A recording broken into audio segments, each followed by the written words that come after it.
Urano Motosu loved books. Psychology, religion, history, geography, education, anthropology, math, physics, geology, chemistry, biology, art, language, fiction. Books were filled with the knowledge of all humanity, and she loved them from the bottom of her heart. She felt rewarded whenever she read a book packed with facts and trivia new to her. Looking upon worlds unbeknownst to her through maps and picture anthologies made her feel the intoxicating bliss of her world expanding. She was even interested in old tales and myths from foreign countries, as she felt like they gave her a glimpse into different cultures of ages long past. They were rich with history, and she couldn't count how many hours she had lost to unraveling their mysteries. Urano loved the distinctive scent of old books packed into the storeroom of a library, and even the dusty air enticed her so much that she would always head straight for the back rooms of whichever libraries she visited. She would slowly fill her lungs with the old, musty smell and look over the aged books, feeling elated from that alone. Of course, she also loved the smell of new paper and ink. She had fun just wondering about what would be written on those pages, what new information awaited her. Above all, Urano just didn't feel right when her eyes weren't scanning the lines of a book. In order to survive, she always kept a book close at hand, whether she was taking a bath, using the bathroom, or even just walking around. She had lived this way from childhood to her college graduation, clinging to books with such fervor that everyone who knew Urano called her that weird bookworm. They said that she loved books so much it was damaging her life. But Urano didn't care, no matter what they said. She had books, and that was enough to make her happy. A large truck passed in front of Urano, spewing the smell of exhaust behind it. The warm wind flew past her, rustling her bangs, but she paid them no mind. All she cared about was hurriedly holding down the pages of her book before they flipped and she lost her place. Urano, come on, that's dangerous. Stay close to me. Urano pushed up her glasses and gave a lazy response, focusing more on the words in front of her. She noticed that her rustled hair was getting in the way and quickly brushed it aside. An exasperated sigh drifted into her ears and she felt someone pull on her arm, a little hard. Her brows furrowed. Shoo, that hurts. Complain all you want. A little pain is a lot better than getting hit by a truck and dying, yeah? That's true. I wouldn't want to die from anything but an avalanche of books. Urano wanted to live her entire life surrounded by books. If possible, she wanted to spend her whole life inside a bookstore room, where there's no sun to damage the pages but just enough airflow to keep things comfortable. Time not spent reading books was time wasted. Even if people said her skin was gross and pale and laughed at her for being weak due to lack of exercise, even if her mom yelled at her for forgetting to eat, she had no intention of ever letting go of her books. If she had to die somehow, she may as well die getting crushed by an avalanche of books. That'd make her a lot happier than a slow death in a hospital bed. Urano sincerely believed that. I'm always telling you not to read while you walk. If I weren't here, you definitely would have walked straight into the road and died in no time. How about a little thank you? But I say it all the time. I'm so thankful. That don't sound too sincere to me. I am. It's thanks to you that I can read books while doing chores, shoo. But even if I did die, I'd ask a god to reincarnate me so I can keep reading books in my next life. Isn't that smart? Ha. Life ain't that convenient, moron. Their conversation continued until they reached Urano's house. Shu entered with her rather than going into his own house next door. As they were childhood friends and went to the same daycare, they had been raised like siblings practically since birth. He always referred to Urano's place as home, and nobody questioned that. Mom, here's what you wanted. I'll be in the book room. Call me whenever dinner's ready. Right. What about you, Shu? Is your mother planning on making anything? Nah, I'm eating here tonight. She's got work. Urano, I'm borrowing your TV to play some games. Go ahead. Urano raised her voice so Shu could hear her as she headed straight to the book storage room left behind by her father, who had died when she was young. She opened the door and turned on the lights. The book room had a window for ventilation purposes, but it was tightly covered by a thick light-blocking curtain to protect the books from sunlight.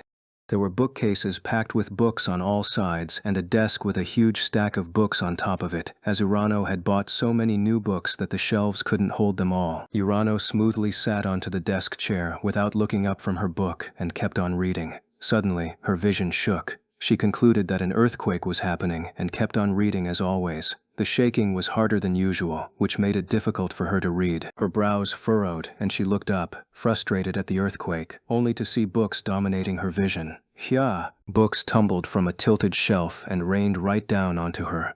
Unable to dodge them, Urano could only stare with her eyes wide open as she was buried beneath them. "It's so hot. It hurts. I hate these." A child's voice cried out directly into my head, filled with pain and suffering. Well, what do you want me to do about that? I had no idea what to do, and over time the voice grew increasingly quiet. The moment I realized I couldn't hear the child's voice anymore, the bubble-esque thing that had been encapsulating me disappeared with a burst, and I felt my consciousness slowly rising up. At the same time, I felt a hot fever and pain spread throughout my body, as if I had been afflicted with influenza. I nodded and agreed with the child. "This certainly is hot, and it certainly does hurt. I hate it too." But the child's voice didn't reply. It was so hot. I tried moving around to find a colder spot in the bed. Maybe due to the fever, I couldn't move my body like I wanted to, but I struggled on regardless, and in the process of wiggling my body, heard the sound of something like paper and grass rubbing together beneath me. What's that noise?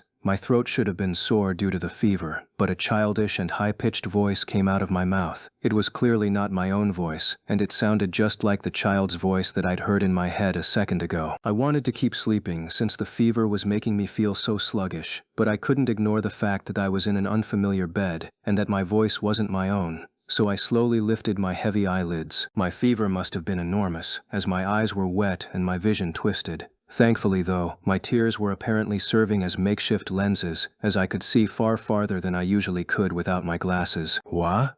For some reason, I could see the small, unhealthy-looking hand of a child stretched out in front of me. Weird. My hand should be a lot bigger than this. I have the hands of an adult, not a small, malnourished child. I could move the child's hand like my own, clenching and opening it. This body that I could move at will was not my own. The sheer shock of that revelation made my mouth dry up. What's happening? Making sure to keep the tears from dipping out of my wet eyes, I moved my gaze around while keeping my head still. It didn't take long to notice that I wasn't in my own room. The bed beneath me was hard and lacked a mattress. It was using cushions made of something prickly and rough instead. The dirty blanket thrown over me had a weird smell, and my whole body was itchy as if it were infested with fleas or bed bugs. Hold on. Wait, where am I? My last memory was getting crushed by an avalanche of books, and it wasn't likely I had been rescued in the nick of time. At the very least, I was sure no hospital in Japan would treat patients on such a filthy bed. What's going on? I definitely died, right? All signs pointed to yes. I had died being crushed by books. That earthquake was at best a 3 or 4 on the Richter scale. It wasn't the kind of earthquake that killed people. So my death had definitely ended up on the news. Something like, a college girl nearing graduation was crushed to death by books in her own home. That's so embarrassing. I died twice that day, once physically and once socially. I felt so embarrassed I tried rolling around on the bed, but out of fear for my heavy and pained head, I decided to double facepalm instead. Okay, I definitely joked about it. I definitely thought that, if I was going to die, I may as well die getting crushed by books. I honestly did think it'd be better than dying a slow death on a hospital bed, but this was all wrong. I had dreamed of a happy death at the end of a life surrounded by books. I honestly hadn't expected an earthquake to happen and crush me to death so soon. This is awful. I'd just gotten hired too. Ooh, my sweet college library. In this troubled age of high unemployment, I had just managed to land a job in a college library.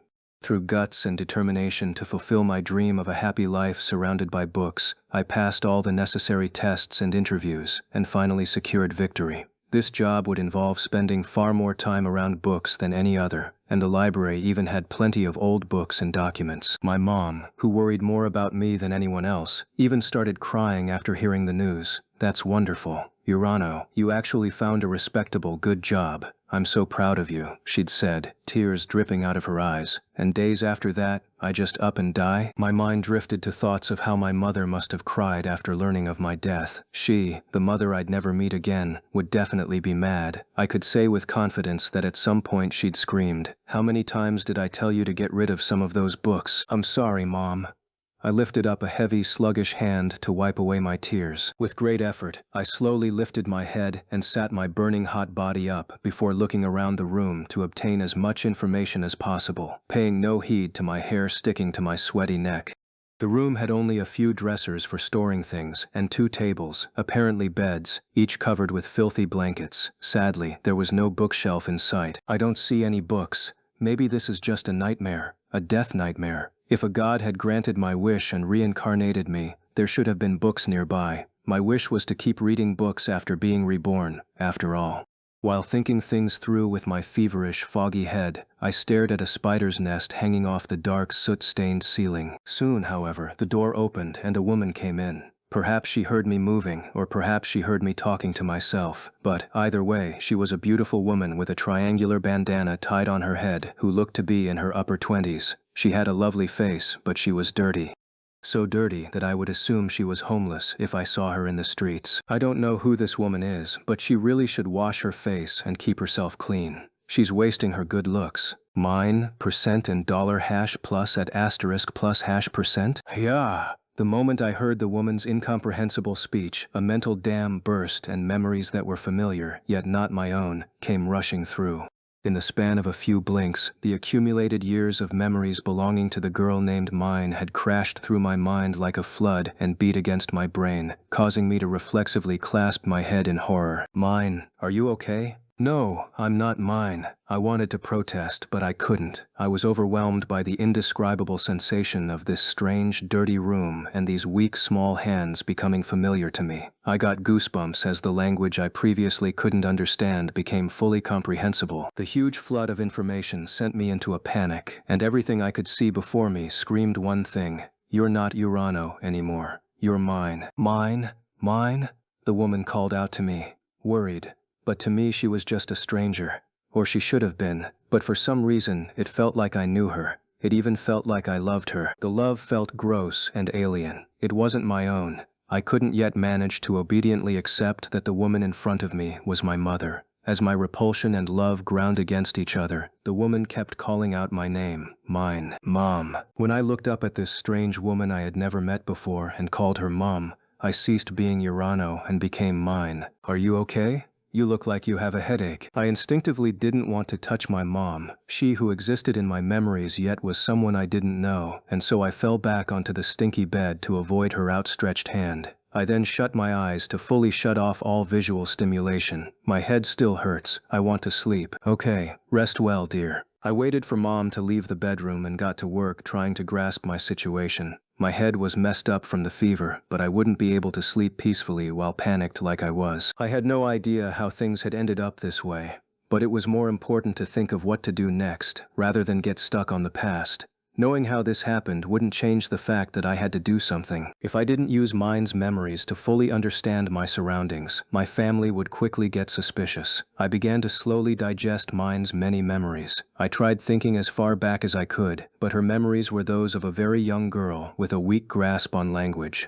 She didn't clearly understand everything Mom and Dad said, so there was a lot she didn't know. My vocabulary was so lacking that over half of these memories were meaningless. Oh gosh, what do I do? From the visuals of her memories, I determined a few things. 1. My family consisted of 4 people. My mom, Effa, my older sister, Tuli, and my dad, Gunther. It seemed like Dad was working as a soldier or something. The most shocking thing of all, however, was that this world was not my own. My memories of my bandana-wearing mom showed that she had light green hair, a color best described as jade. It wasn't an unnatural dyed green either. She really had green hair. Green so realistic I wanted to pull her hair and make sure it wasn't a wig. By the way, Tuli had green hair and Dad had blue hair. My own hair was dark blue. I didn't know whether I should be happy my hair was close to black as I was used to, or sad that it wasn't actually black. There were apparently no mirrors in this residence, something like an apartment located on the upper floor of a tall building, so no matter how much I explored my memories, I couldn't find any details on my appearance beyond that. If I were to guess based on how good my parents and Tuli looked, I probably didn't look half bad myself, though my appearance had no relevance to me as long as I could read books, so I wasn't that worried about it. I didn't look that amazing as Urano, after all. I could live without being cute. Really, I just want to read books. I feel like my fever would vanish if I had a book in hand. I can survive anywhere as long as I've got books. I'll endure anything, so please, books, let me have books. I placed a finger on my chin and began searching my memory for books. Let's see. I wonder where they're hiding all the books in this place. Mine, you're awake. As if to intentionally interrupt my thoughts, a young girl that looked about 7 years old stepped lightly into my room. It was Tuli, my older sister. Her green hair, tied into a slightly misshapen braid, was so dry I could immediately tell she wasn't washing it at all. Just like Mom, I wished she would wash her face. She was also wasting her good looks. The reason I thought that was probably due to my upbringing in Japan, a country so fixated on cleanliness that other countries considered us to be obsessive. But I didn't care about that. There were more important things in the world. And right now, there was one thing I needed to prioritize above everything else. Tuli, would you bring me a book? My older sister was old enough to know how to read, so surely there were at least a dozen picture books lying around. I could still read, despite being sick and bedridden. It's a miracle I got reborn like this, since I care more about reading the books of this different world than anything else. Unfortunately, Tuli just looked at me in confusion, despite my sweet smile. Huh? What's a book? You don't know. They're things with letters and stuff written on them. Some have illustrations too. Mine. What are you even saying? Can't you talk properly? I'm telling you. A book. I want a picture book. What's that? I don't know what you're talking about. Apparently words that weren't in Mine's memories ended up coming out as Japanese, so Tuli just shook her head in confusion no matter how hard I tried to explain what I wanted. Geez. Do your job, auto-translateur. Why are you mad, Mine? I'm not mad. My head just hurts. Looks like my first job will be to pay attention to everything people say and try to learn as many new words as possible. With Mine's youthful brain and my 22-year-old graduate wits and knowledge, learning this language should be a piece of cake. I hope it'll be cake. Even when I was Urano, I worked hard with a dictionary in hand to understand foreign books. If I thought of learning this world's language as a means to read the books here, I wouldn't mind the effort at all. My love and passion for books was so great that it pushed people away from me. You're mad because you still have a fever? Tuli reached out her dirty hand, likely trying to feel how hot my forehead was. I reflexively grabbed her hand. I'm still sick. You'll catch it too. That's true. I'll be careful. Safe. By acting like I was worried about her, I could avoid things I didn't like. I managed to avoid getting touched by Tuli's dirty hand using the advanced social techniques of adults. She wasn't a bad older sister, but I didn't want her to touch me before getting clean. Or so I thought, before looking down at my own filthy hands and sighing. I want to take a bath. My head's itchy. The moment I murmured that, Mine's memories informed me of the unfortunate truth. The best I would get was a bucket of water to dump over my head and a tattered rag to rub against myself. No, you can't call that a bath. Also, there's no toilet here, just a chamber pot. Give me a break. Attention, whichever God put me here. I wanted to live somewhere modern and convenient. My environment was so bad it honestly made me want to cry. When I was Urano, I lived in a very normal household. I never had any problems with food, clothes, using the bathroom, or getting books. This new life was a huge downgrade. I miss Japan. It was filled with so many wonderful things I took for granted. Soft washcloths, comfortable beds, books. But no matter how much nostalgia I felt, I had no choice but to live in this new world. Crying wouldn't get me anywhere. I had to teach my family the value of cleanliness. As far as I could tell from my memories, Mine was a weak little girl who often had fevers and ended up bedridden for days at a time. Most of her memories involved the bed. If I didn't improve my environment, I would probably be dead before long. I could imagine from the poor conditions I was put in while sick that it would be ideal to avoid needing medical attention at all costs. I need to clean up this room and figure out how to take baths ASAP. I'm the kind of lazy person that avoided chores as much as possible, even with convenient modern electronics. I cared more about reading books than helping my mom. Am I going to be able to live here? I shook my head to get those thoughts out of my mind. No. Like I said, it's a miracle I got reincarnated at all. I need to be more positive. How lucky. I get to read books that don't even exist on Earth. Okay, I'm getting enthusiastic again. First, in order to focus on reading books without worrying, I had to take care of my body. I slowly shut my eyes so I could rest. As my consciousness faded into darkness, one thought dominated my mind. I don't care what it is, I just want to read a book as soon as possible. Whichever God put me here, please pity me and grant me a book. Also, this might be asking for a bit much, but I want a library filled to the brim with books too. 3 days had passed since I became Mine. Those were 3 very intense days. I had survived several brutal battles I couldn't talk about without crying. First of all, I snuck out of bed to try and look around the house for books, but Mom found me and forced me back into bed. She got super mad. I tried several times to escape, but failed every time, every single time. It got so bad that she'd put me back in bed every time she saw me, unless I was using the bathroom. In the end, I didn't get any chances to look for books. Not only that, but even though using the toilet was the only freedom offered to me, it too ended up as a terrible struggle. The bathroom in this place was a chamber pot in the corner of the bedroom. To make matters worse, mine apparently couldn't use the toilet on her own before now, so I had to relieve myself while a family member watched. No matter how much I screamed, "I can do it on my own, don't watch," nobody budged. They got mad at me, asking what I'd do if I got pee everywhere. I ended up using the pot while crying, and believe it or not, Thule complimented me. "Wow, mine, you've gotten really good at this. Soon you'll be able to do it on your own," she said. I could appreciate that she was happy for her little sister growing up, but my pride, dignity, and self-respect as a human being were in tatters. By the way, not only did my family relieve themselves in a chamber pot, they even dumped it right out the window. Unbelievable. Changing clothes was a fearsome struggle as well. I tried doing it on my own, but my dad, who I barely knew all things considered, took charge and changed my clothes for me. That was so embarrassing, I actually started to cry, insisting I could do it on my own, but he just interpreted that as me throwing a tantrum. Absolutely unbelievable. Since my original dad had died when I was young, I didn't really understand how to interact with a father. Although mine's memory told me I loved him, I could only see him as a mean-looking, muscular guy. He was super strong thanks to working as a soldier, and all my resistance was crushed before his might. 3 days of constantly losing to my family resulted in my young maidenly heart and sense of shame getting torn to shreds. I'm a young girl, my family has to take care of me. This is just how things have to be. If I don't think like that, I'll just die. I can't take this any longer. This life is too much. Or so I screamed in my head, but there really was no helping my situation.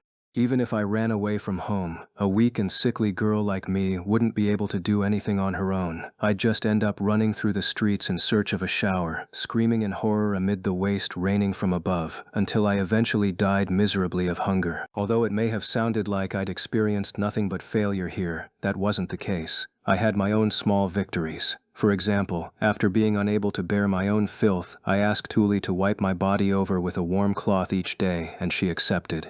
I mean, if I'm going to get stripped anyway, why would I not have her wipe me clean? I'm past the point of shame here. I wonder if the people of this world have something against wiping each other's bodies. Thule looked at me really weirdly each time she did it, but I felt great. The hot water in the bucket ended up filthy the first day, but lately it always ended up a lot more clear.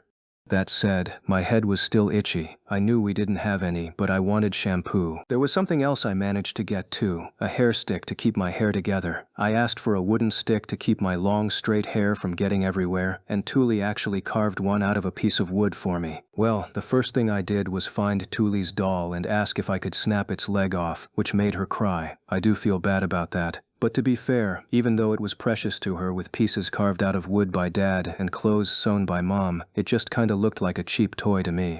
I didn't know it was so important at a glance, anyway. I rolled my hair into a bun, but Thule told me that only adults wore all of their hair up like that, so I settled on a half-up hairstyle. This world's culture sure is different. I was stuck humiliating myself every day, so the only thing left for me to do was get on my 2 feet and improve things however I could. To that end, I needed books. The first step to improving my life here would be getting books. With books, I wouldn't mind spending my whole life in bed, and I could deal with the harsher aspects of life. I could, and I would. So, I decided to explore my home today through any means necessary. I hadn't read any books in a long time, and withdrawal symptoms were beginning to show. It wouldn't be long before I started screaming, "Books, give me books, wah," while sobbing and flailing. "Mine, are you asleep?" Thule opened the door and popped her head in. After seeing that I was still quietly lying in bed, she nodded to herself in satisfaction. Over the past 3 days, I had constantly snuck out of bed after waking up and tried looking for books, so both Mom and Thule, who had been taking care of me most of the time, were completely on guard. Thule in particular was desperate to keep me in bed while Mom was at work throughout the day, since she had been entrusted with babysitting me. My small body was incapable of beating Thule, no matter how hard I tried to run away. One day, I'm gonna ascend out of here. What was that, mine? I just said that I can't wait to grow up. Thule, naturally not noticing the true intent behind my sugar-coated words, gave a troubled smile. You'll get a lot bigger once your sickness goes away. You're sick all the time, so you barely eat. Sometimes people think you're 3 years old, even though you're already 5. What about you, Tuli? I'm 6 years old, but a lot of people think I'm 7 or 8, so I think I'll be okay. We were born a year apart and there's this much of a difference between us? Looks like my ascension might end up being a little harder than I thought, but I won't give up. I'll clean this place up, eat carefully, and get healthy in no time. Mom went to work, so I'm going to go wash the dishes. Don't get out of bed, okay? No matter what. You won't get better if you don't sleep, and if you don't get better, you won't grow. I had been acting nice for the past day in order to loosen up Tuli's guard, quietly waiting in bed for the moment she left. Okay, I'm going. Be good while I'm gone. Okay. I gave Tuli the answer she wanted, and she shut the bedroom door. Now, hurry up and leave. I quietly waited for Tuli to gather the dishes into a basket and take them outside. I didn't know where she washed them, but I knew she generally went outside for 30 minutes when doing so. Our home didn't have water, so I could extrapolate that there was a shared source of water outside somewhere. I heard the clink of the lock and then listened as Tuli's footsteps disappeared down the steps. Okay, it's hunting time. Tuli's definitely old enough to have a few picture books around the place. I'll find some books in no time once I start looking. Definitely. No way there's a house without books in it. I probably won't be able to actually read the book, but I'll be able to imagine what's going on from the pictures and guess what the words mean. Once Tuli's footsteps had completely vanished, I stealthily slipped out of bed. I winced a little after my feet touched the floor. It was covered in dirt and felt grimy. My family had made it filthy walking around with their dirty shoes, and although I dreaded walking on it with my bare feet, Tuli had taken away my clog-like wooden shoes to prevent me from going anywhere. I had no choice. Well, finding books is more important than keeping my feet clean, anyway. The bed, which I had been locked in for days due to my unrelenting fever, had a basket beside it filled with children's toys made from wood and straw, but no books. It would be a lot easier for me if they were just in here. I could feel dirt rubbing against the bottom of my feet each time I walked. It was normal in this family to keep shoes on in the house, so I knew nothing would come from me complaining. I knew it, but I couldn't help myself. Would someone bring me a broom and rag, please? Naturally, no one responded to my call, and neither a broom nor rag magically appeared from nowhere. Am I already in trouble? To me, the biggest hurdle to exploring the house was the bedroom door. I could kind of reach the doorknob if I stretched really hard, but actually turning it was a lot harder than I expected. I looked around the room for something I could step on and noticed the large box that contained my clothing. I would have had no problem moving it back in my Urano days, but my hands were so small now that I couldn't make it budge no matter how hard I pushed. I thought about turning the toy-filled basket upside down and standing on it since I was so small anyway, but I was still probably heavy enough that it'd end up crushed. I need to grow up fast. There's so many things I can't do with this body. I looked around the room and, after thinking about what I could move, settled on balling up my parents' comforter to use as a stepping stool. I would hate putting my own comforter on this dirty floor, but as my parents were used to living in this filth, I was sure they wouldn't mind me using theirs. Definitely. I'm sorry, Mom, Dad.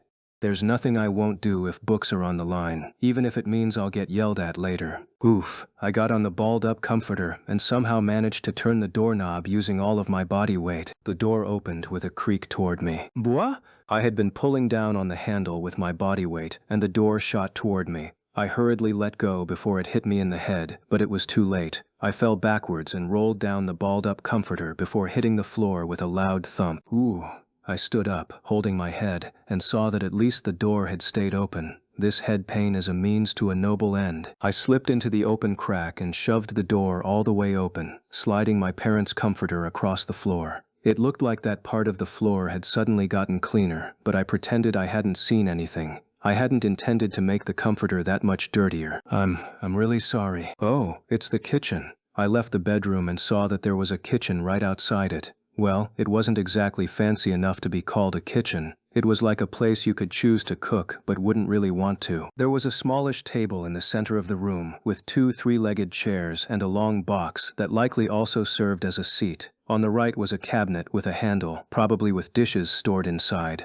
The wall closest to the bedroom had nails in it with metal pots, ladles and pans hanging off of them. There was a furnace near them that probably worked as a stove. A string connected two walls and had dirty rags hanging off of it. They looked so dirty, they'd probably make whatever they touched even more unclean. Yuck. I think I know why I'm sick all the time. The corner opposite from the furnace had a large water jug and a sink-like water basin. As expected, there was no running water. To top things off, there was a large basket filled with potatoes, onions, and other food products. There were a lot of things I didn't recognize, so it was possible that the potatoes weren't actually potatoes at all.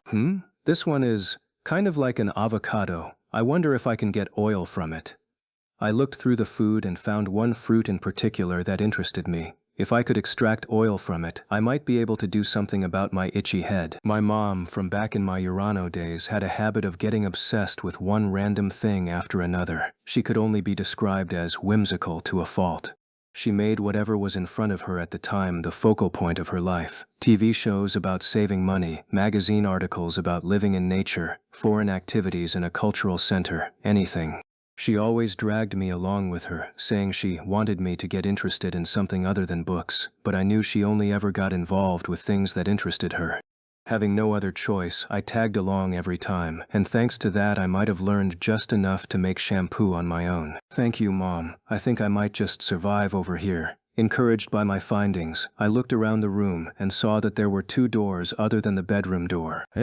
Left or right door? Which one's the prize? The kitchen didn't look like it had a bookshelf anywhere. I saw that one of the two doors was cracked open, so I pulled it all the way.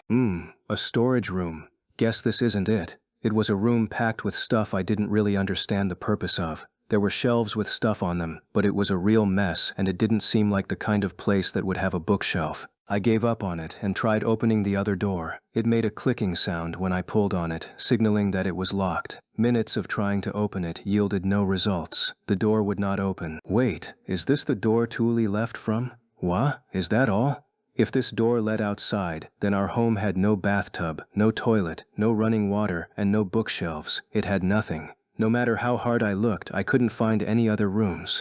God, do you hate me? Is this a cruel joke? I asked to be reborn so that I could keep reading books even after I died. I didn't intend to be transported to another world with my Japanese memories and customs, forced to live in a home with no bathtub, no toilet, and no water.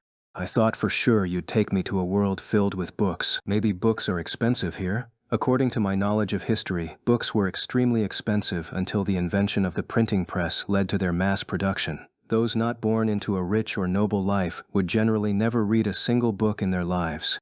In which case, this wouldn't be the kind of world where you give your neighbor's kid a picture book as a birthday gift. Nah, fine. I'll start looking for letters first instead. I didn't absolutely need books in order to study this world's writing system. Posters, newspapers, manuals, calendars, and all sorts of things naturally had letters written on them. Or they did in Japan, at least. Nothing. There's no letters anywhere. Not a single one. I had walked around the rooms searching every shelf and cabinet I could find. But not only had I not found any books, I didn't even find anything with a single letter on it. I couldn't find letters or paper. What's going on here? My head started to hurt, as if a fever had burst up within me out of nowhere. My heart throbbed, and I could feel it screaming out, valves tightening. I dropped to the ground like a doll with its strings cut. My eyes burned on the inside. Well, okay, I got crushed by books. No helping that. That was basically my dream of dying buried by books. Fine. And it was true that I myself had asked to be reincarnated. I understand all that. But, there aren't any books here. There aren't even letters. Not even paper. Can I really live in a place like this? Do I have any reason to live? A tear dripped down my cheek. I had never even once thought about a world without books. Such a thing was unfathomable to me, and yet here I was, unable to think of a single reason to live on in this world as mine. I felt my insides go hollow. I couldn't stop crying. Mine. Why aren't you in bed? Don't walk around without your shoes on. Thule had gotten home at some point and, seeing me on the kitchen floor, shouted with her blue eyes open wide in anger. Thule, there aren't any books? What's wrong? Are you feeling okay? Thule, I want books. I want to read books. I want to read them so much, but there aren't any books. Thule called out to me, worried, as tears dripped down my cheeks, but she was completely used to a world without books. She wouldn't understand my pain no matter what I said to her. Is there anyone out there who can understand me? Anyone who knows where I can go to get books?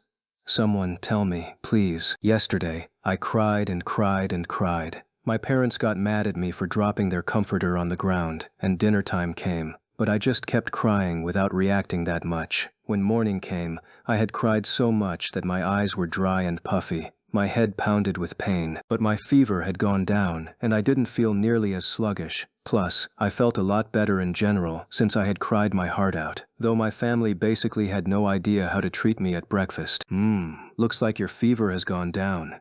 Mom touched my forehead with a hand that was cold from having just washed dishes. She also lightly pressed it against my swollen eyes. The cold felt so good. If you're feeling better, mine, would you like to go to the market with me? One's being held today. Wait, didn't she say something about this being the busiest time of the year at her dying job, and that she had to go to work even while I was sick with a fever? Mom, seeing my confusion, lowered her eyes sadly. It's been so long since Tuli's had a chance to go outside instead of taking care of you, and she was so worried yesterday when you wouldn't stop crying. The only thing we could think of was that you got lonely on your own, so I made the effort to convince my coworkers to cover for me today. Upon hearing that, I gasped. I can't believe I actually cried all day with people watching. I want to dig a hole and jump inside of it. Not much was worse than calming down and realizing how hard you embarrassed yourself the day before. I'm sorry. You don't need to apologize, mine. We all feel weak-hearted when we're sick. Mom rubbed my head gently, consoling me, but the kinder she was, the more guilty I felt. I'm really, really sorry. I cried exclusively out of despair over the lack of books. I didn't feel lonely without you at all. Tuli was that worried about me, but I just cared about her leaving so I could look for books. I'm so sorry. Tuli's going to the forest with everyone else, but you're still too weak for that. Want to go shopping with Mommy? Oh my, I wonder where that enthusiasm came from. Mom smiled happily, thinking that I was excited to be spending time with her, and I responded with a bright smile of my own. Ahaha, I knew you would be excited for this. Mom looked so happy that I didn't go out of my way to correct her. My enthusiasm had just shot through the roof since I was excited about potentially finding a book outside. I would go shopping with her and have her buy me a book. I didn't need a thick book in particular. Anything that I could use to learn this world's writing system would be enough. Honestly, I'd be fine with a workbook aimed at children.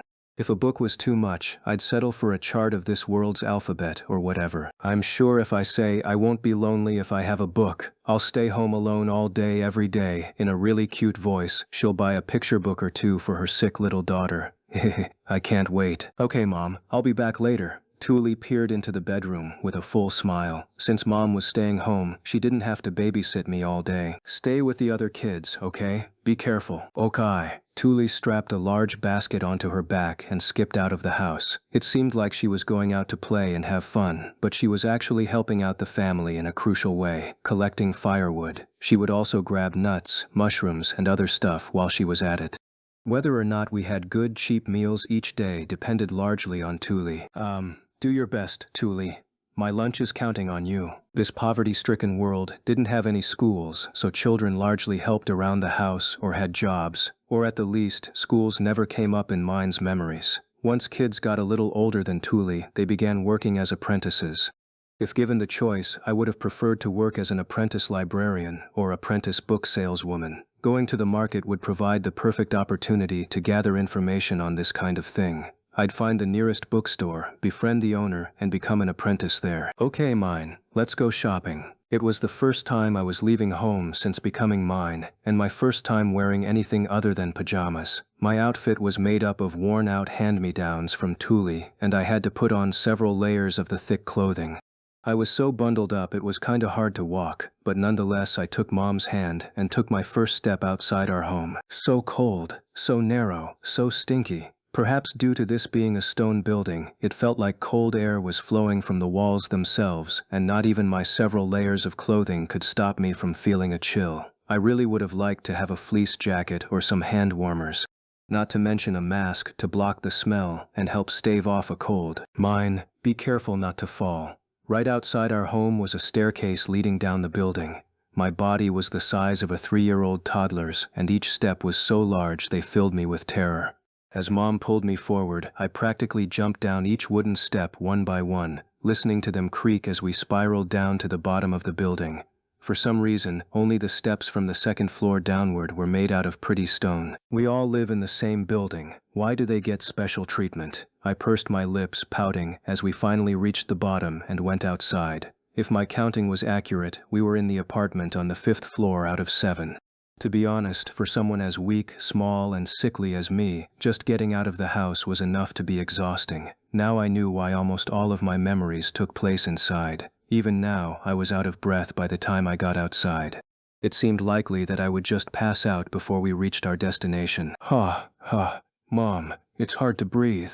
Wait a second. But all we've done is leave the house. Are you okay? I just need a little break. As I steadied my breath and reminded myself I needed to shape up if I wanted to reach a bookstore, I looked around to get a grasp of my surroundings. A short distance away from our housing complex was a small plaza with a well in the middle.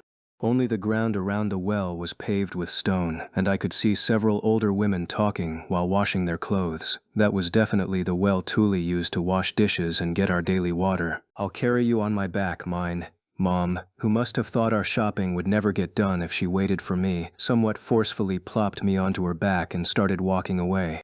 I couldn't remember this myself, but judging by how she had something like a baby carrier on her back, she was probably used to carrying mine around. The plaza with the well was surrounded by tall apartment-like housing complexes on all 4 sides, with just one path leading to the outside. After passing through the narrow, dark alleyway, we emerged onto a large road. Wow, this looks exactly like one of the old European cities I've seen photos of. An unfamiliar scene spread out before me, with carts pulled by horses and donkey-like creatures passing each other by on a wide cobblestone road dotted on either side by stores.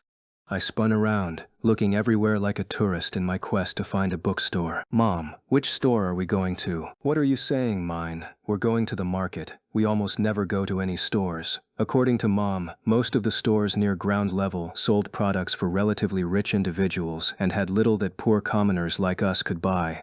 We bought the majority of our daily goods at an actual marketplace. In other words, a bookstore is probably a ground floor store just like these? I looked around for a bookstore while Mom walked and soon saw an especially large building that would serve as a solid landmark. It was made of white stone, and, despite its simple design, there was a sort of majesty to it that made it stand out. Is that a castle? No, that's the temple. You'll be going there to be baptized when you turn 7. A temple. It sounds like religion is enforced here, which sucks. I'll try to avoid that place as much as possible. My instincts and knowledge from my past life made me want to keep my distance from religion. But I didn't know if this world would be too kind to an atheist, so I kept my mouth shut and looked at the walls surrounding the temple. "Mom, what are those walls?" "Those are castle ramparts. Inside is the castle where our Lord lives, and the mansions where nobles live. Well, in the end, nothing behind those walls has much to do with you and me." The tall stone walls looked more like the gate to a prison than grounds where royalty lived within a castle. Maybe it would look even more like a prison if the guards were ever on high alert and defending against something. The blank white walls continued on either side, and although it looked like they had been designed with imposing dignity in mind without any artistic flourishes, they didn't quite feel like the brutish walls of a fortress. It felt like they had been built only for the purpose of separation and would be defenseless if ever actually attacked.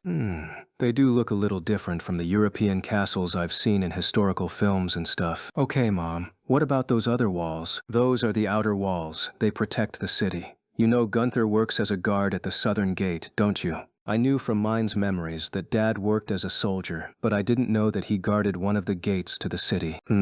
There's a castle where the lord of these lands lives, and there's both outer and inner walls here. I guess it's safe to consider this a capital city? It doesn't seem like that big of a city, judging by the length of the walls and how many people are walking around.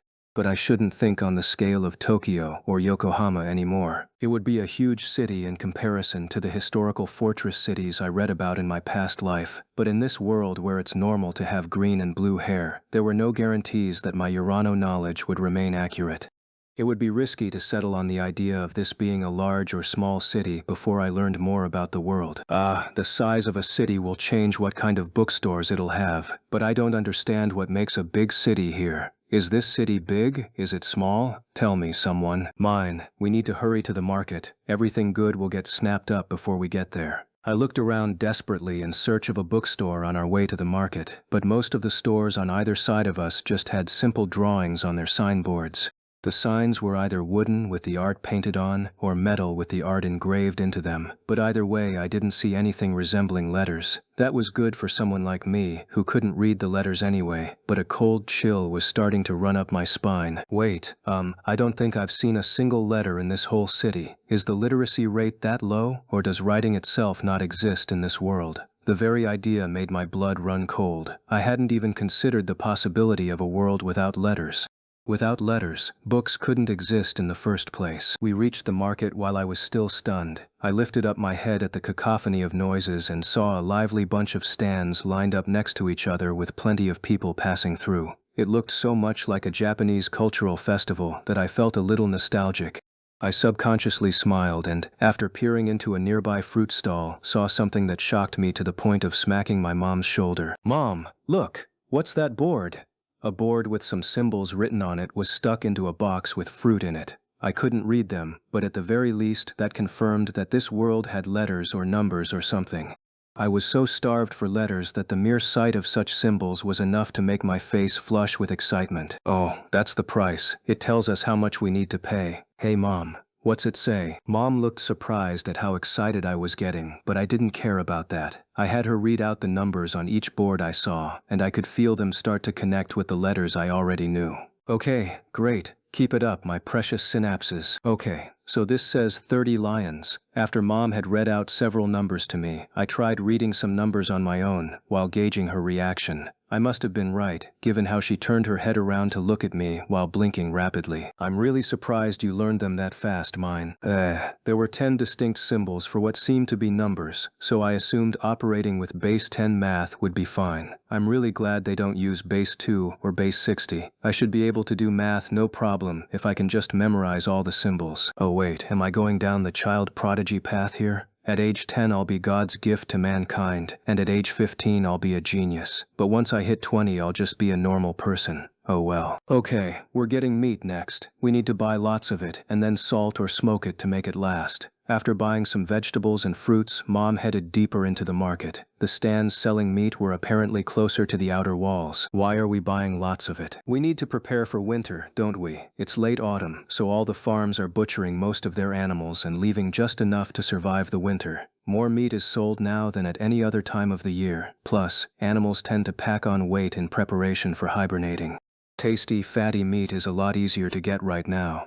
Does that mean the market goes away during the winter? Isn't that obvious? There's hardly any crops you can farm in the winter. The snow's terrible too, so barely any markets are held during the winter. It was obvious now, but I hadn't thought about that at all. Even in Japan, back in the time before home greenhouses became popular, fruits and vegetables were seasonal and would disappear from store shelves until they were put back on the market later. In an age before freezers and refrigerators made it possible to store food in a fresh state, people had to make non-perishable food in their own homes. So basically, in this world, it's natural to buy and cure food. To be honest, I didn't really see myself being that helpful with any of that. I'm really glad I was reincarnated as a little girl that won't get yelled at for not being a help around the house. It stinks. The foul air got worse the closer we got to the meat stands. I had to hold my nose to bear it, but Mom kept walking forward without batting an eye. I could hardly believe it. The smell was so bad not even holding my nose closed was enough.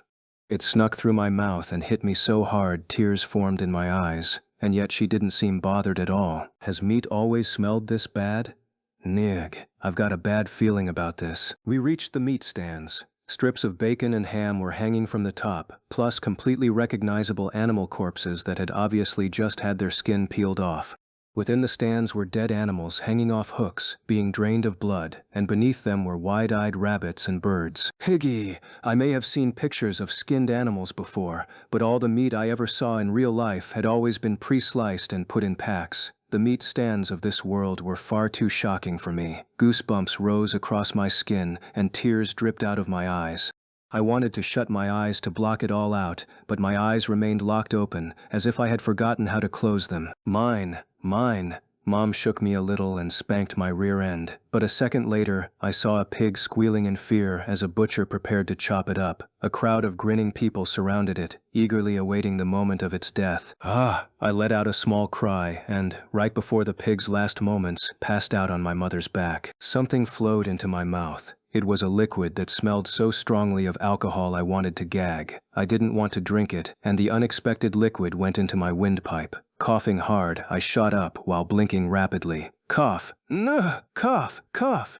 Was that alcohol? Who in the world would give an innocent little girl strong alcohol like that? What'll you do if I get acute alcohol poisoning? I opened my eyes wide and saw my mom, holding what looked like a wine bottle. Mine, you're awake. Thank goodness, the stimulant really did work. Cough! Mom! She was holding me with a really relieved look on her face, so I couldn't just say it out loud, but allow me to rant a little on the inside. Stimulant or not, why the heck would you ever give a child alcohol that strong? And I mean, a weak little girl that's always sick and just recovered from a bad fever that nearly killed her too. Okay, mine, now that you're awake, let's go buy some meat. Bua? I shook my head on instinct. What I had just seen was already burned into my retinas. It was so horrible I'd probably have nightmares about it, and just thinking about it gave me goosebumps. I never wanted to go there again. I still feel kinda sick. Can I stay here? You can go on ahead, Mom. What? But, Mom furrowed her brows. I looked around and decided to ask the older lady managing the stand behind us for help. I needed somewhere to stay before Mom dragged me away. Ma'am, can I please stay here for a little bit? I'll be still and won't get in your way. You sure are a polite little girl, aren't you? Your mother bought some alcohol from me, so I don't mind. Miss, go ahead and finish your shopping. You don't want to pull your sick child around and make her pass out again, do you? The alcohol-selling lady, who had seemingly sold Mom that stimulant, cackled to herself and easily accepted my request. The middle-aged man running what looked like a pawn stand nearby looked at me sympathetically and gestured me over. You can come stay behind my stand. Nobody will kidnap you back here. I went behind his stand and sat on the ground without hesitation. The strong alcohol from before was stirring around in my body. It'd be dangerous for me to walk around in that state. I'll be right back. Mine, don't go anywhere, okay? As Mom hurried off to finish her shopping, I stayed sitting down and lazily stared at the wares of the two stands. This was apparently the season where she got new shipments of fruit wine, so customer after customer walked up to buy small barrels of it from her. On the other hand, not many people stopped by the pawn stand. I wonder what people even pawn in this world. I took a look at the wares surrounding me, and I didn't recognize what more than half of them were used for. I pointed at the stuff lined in front of me and asked the older man what one of them was. Mister, what's these? You haven't used one before? It's something you use when weaving cloth, and this is a trap used for hunting. The older man seemed a little bored from the lack of customers, so he gave me explanations for everything I pointed at. Almost everything considered normal for daily life in this city was something I didn't recognize. Even when searching through Mine's memories, I found that she hadn't been familiar with any of them either, maybe due to a lack of interest. I looked at his line of products, letting out odd murmurs at their various purposes, and eventually reached the corner of his stand, where I found a thick and heavy stack of papers bound tightly. Just like a book. The binding was masterfully done, with gold carvings pressed into each corner of the cover. It was about 40 centimeters tall and looked exactly like something I would have seen in a glass case back in the libraries I used to go to. A book? Wait, isn't that a book? The moment I realized the bound papers were actually a book, the world around me lit up in pink. My heart brightened and I felt as if the dark clouds that had surrounded me for days had finally been swept away. Mister, what's this? What is it? Oh, that's a book. Yes, I finally found one. Here's a book. It's just one, but it's here. In the midst of my despairing over whether or not books even existed in this world, I had finally found one. I looked at the bound paper while trembling with emotion. It was a fairly large and heavy-looking book with rich decoration. I wouldn't be able to carry it with my weak, sickly arms. Plus, it definitely looked expensive, and I knew for sure my mom wouldn't buy it no matter how hard I begged. But if books existed at all, that meant for sure that there would be smaller, easier to carry books out there. I spun around and began interrogating the older man with clear desperation. Mister, do you know where they sell books? What, like in a store? There aren't any stores for books. The older man looked at me, baffled at the mere idea. My excitement immediately plummeted. Why are there books but not stores that sell them? You have to copy each book by hand to get a new one. They're so expensive, there's no market for them. Even that book is just something a noble pawned to pay back a debt. It's not for sale. It's looking like he won't be paying me back in time, and although I'll start selling it soon, only nobles will be interested, I'll bet. Grr, friggin' nobles. This means I could have read books too if I were reborn as a noble, right? Why'd you make me a commoner, God? I felt a slightly murderous rage toward nobles. They were unfairly blessed to live surrounded by books from birth. Is this your first time seeing a book, little girl? I nodded over and over without looking away from the book. It was the first time I was seeing a book in this world anyway. And since only nobles deal with books, plus the lack of bookstores, this might end up being the last time too. Which means, Mister, I have a request. I clenched my fists tightly and, after standing up straight, immediately knelt onto the ground. Huh? What's this all of a sudden? The older man opened his eyes wide in surprise as I groveled on my hands and knees before him. It was just basic stuff that you need to show your sincerity when making a request, and the ultimate form of sincerity was pitiful groveling. With my head held low, I told him my true feelings. I know that I can't afford this book, but please, at least let me touch it. I want to rub my cheeks against it. I want to sniff the book and inhale the scent of its ink before it's taken away from me. Despite my passionate request, the only thing that followed was painful silence. He wasn't replying to me. I timidly rose my head bit by bit and saw that, for some reason, the older man had a shocked and disgusted look on his face, as if he was looking at an unbelievable pervert up close. It kind of feels like my sincerity didn't get across to him. I don't know what's gotten into you, but I get the feeling I shouldn't let you touch that book. No way. I tried to ask him again, but before I could, my time limit ran out. Mine, I'm back, let's go. I nearly cried after hearing Mom's voice. There was a book so close, but I hadn't read it. I hadn't touched it. I hadn't even smelled its scent. What's wrong, Mine? Did he do something to you? No, he didn't. I hurriedly shook my head after Mom suddenly glared at the older man. If I didn't clear the misunderstanding up fast, I would be bringing trouble to the nice man who had sheltered me from the butcher and taught me about books. My head feels weird. Mom, what did you make me drink? I've felt weird since waking up. The stimulant may have been a bit much for you. You'll be fine if you drink some water and rest when we get home. Mom nodded to herself, but didn't seem to regret making her child drink alcohol. She took my hand and pulled to get me walking home. I twirled around to the two stand owners and smiled brightly. Thank you for letting me stay here. It'd be bad for my mental health if I didn't thank them. According to Mine's memories, it wasn't customary to bow in this world, so I just settled for smiling and waving.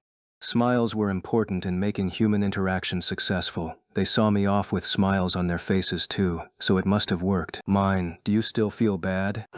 We talked little on the way home, me on Mom's back again. I looked again along the way, but there really weren't any bookstores. I had thought that I would beg for a child's picture book and slowly learn letters, but the day ended without me getting anything. All I learned was that there weren't any bookstores. I now lived in a city with a castle and magnificent stone gates, but it didn't have a single bookstore. Since that man said that books weren't really for selling, it was possible that this city wasn't special. Maybe there were no bookstores in the whole world. This is awful. I loved books so much I could go days without eating as long as I could read, and now you're telling me to live life without books, God? That's just cruel. Even if I told my parents I wanted to become a noble in order to read books, they'd just treat me like a cute kid with big, silly dreams. I couldn't tell them I didn't want to be born in this family, but at the very least I would have liked to be born in a family with enough wealth to fish through a fallen noble's belongings and maybe get a book that way. My family's circumstances are so awful that I've already been beaten down by them. I know I won't get a book no matter how hard I cry or how many tantrums I throw. With no bookstores, I have no way of getting books. And what do I do if I can't get them? Well, what choice do I have but to make them myself? When the going gets tough, the tough get going. I'll get books no matter what. I won't let life beat me. If there aren't any books, I'll just have to make them myself. My mood brightened with optimism after I came to that conclusion. But unfortunately, there was no paper in my home. I had confirmed that while searching it for books. In short, I had to go buy paper, but I didn't know where it was sold. And once again, there were unfortunately no convenience stores, department stores, supermarkets, or office supply stores in this city. So, where might paper be sold? Since the older man back at the pawn stand said that each book had to be copied by hand, it was possible that books with blank paper inside were sold somewhere. but where might that be? Maybe there was a store that only sold paper. If I were in Japan, I could bind sheets of loose-leaf paper, write in notebooks, staple together copier paper, or do any number of things to quickly make my own makeshift books. But things were not so easy in this world. There was simply no paper at all in my home, so to make books, I first had to begin a search for paper. We arrived home from the market as those thoughts spun through my mind, and coincidentally, Tuli had just gotten back from the forest. Apparently she had gone to get firewood, nuts, mushrooms, and various herbs to use for seasoning the meat. "Hey, Tuli, what'd you get? Let me see, let me see." I peered into the basket containing Tuoli's spoils and soon found one of the things I was looking for. She had gotten several of the avocado-like fruits I had found when searching the house earlier. I saw Mom crushing it for oil, so I knew for sure I'd be able to get fruit oil from it. "Wow, can I have one of these?" Tuli thought about my request for a second before saying, "You want a marrow? Okay, you can have a couple," and giving me 2 of them. "Thank you, Tuli." I rubbed my cheek against the marrow while going into the storage room to grab a hammer.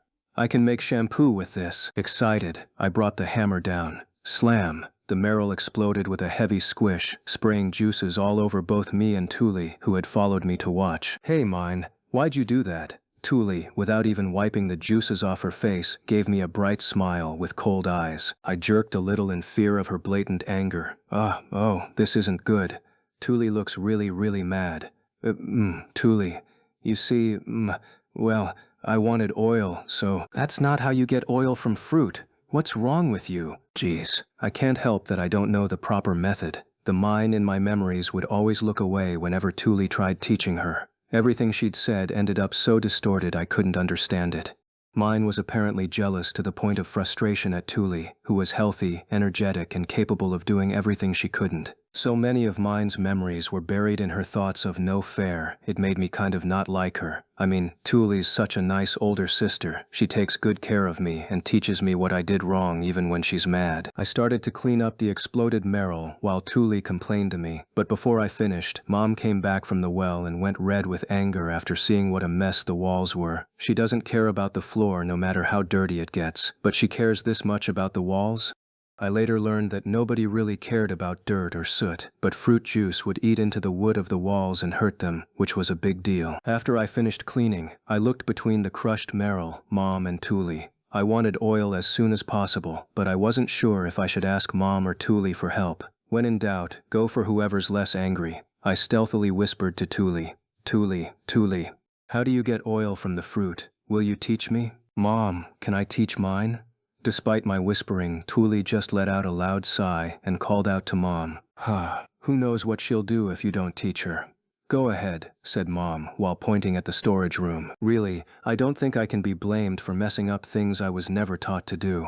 If Mine's memories were better, I wouldn't make so many mistakes like this. I followed Tuli into the storeroom so she could teach me. The tools for extracting oil were all in there. The fruit's juices and oil will seep into our table since it's wood, so you can't just crush it like that. You need to put this metal stand down first. Start by putting a cloth over it, then wrap the fruit in the cloth. If you don't, the oil will spray everywhere. But since most of a marrow can be eaten, we usually get oil from the core after eating the rest. I'll teach you how to extract the oil after we get the seed out. I know why you only want to use the seed for oil, but I don't know how much of it I'll need. I can't wait that long. I'll get oil from the rest of the marrow too." With that declaration made, I wrapped the marrow in the cloth as instructed and started hitting it with the hammer on top of the metal stand. The hammer was so heavy I could barely lift it, but after some hard work I felt the fruit gradually breaking apart. Wow, am I maybe amazing? Is this how it's done?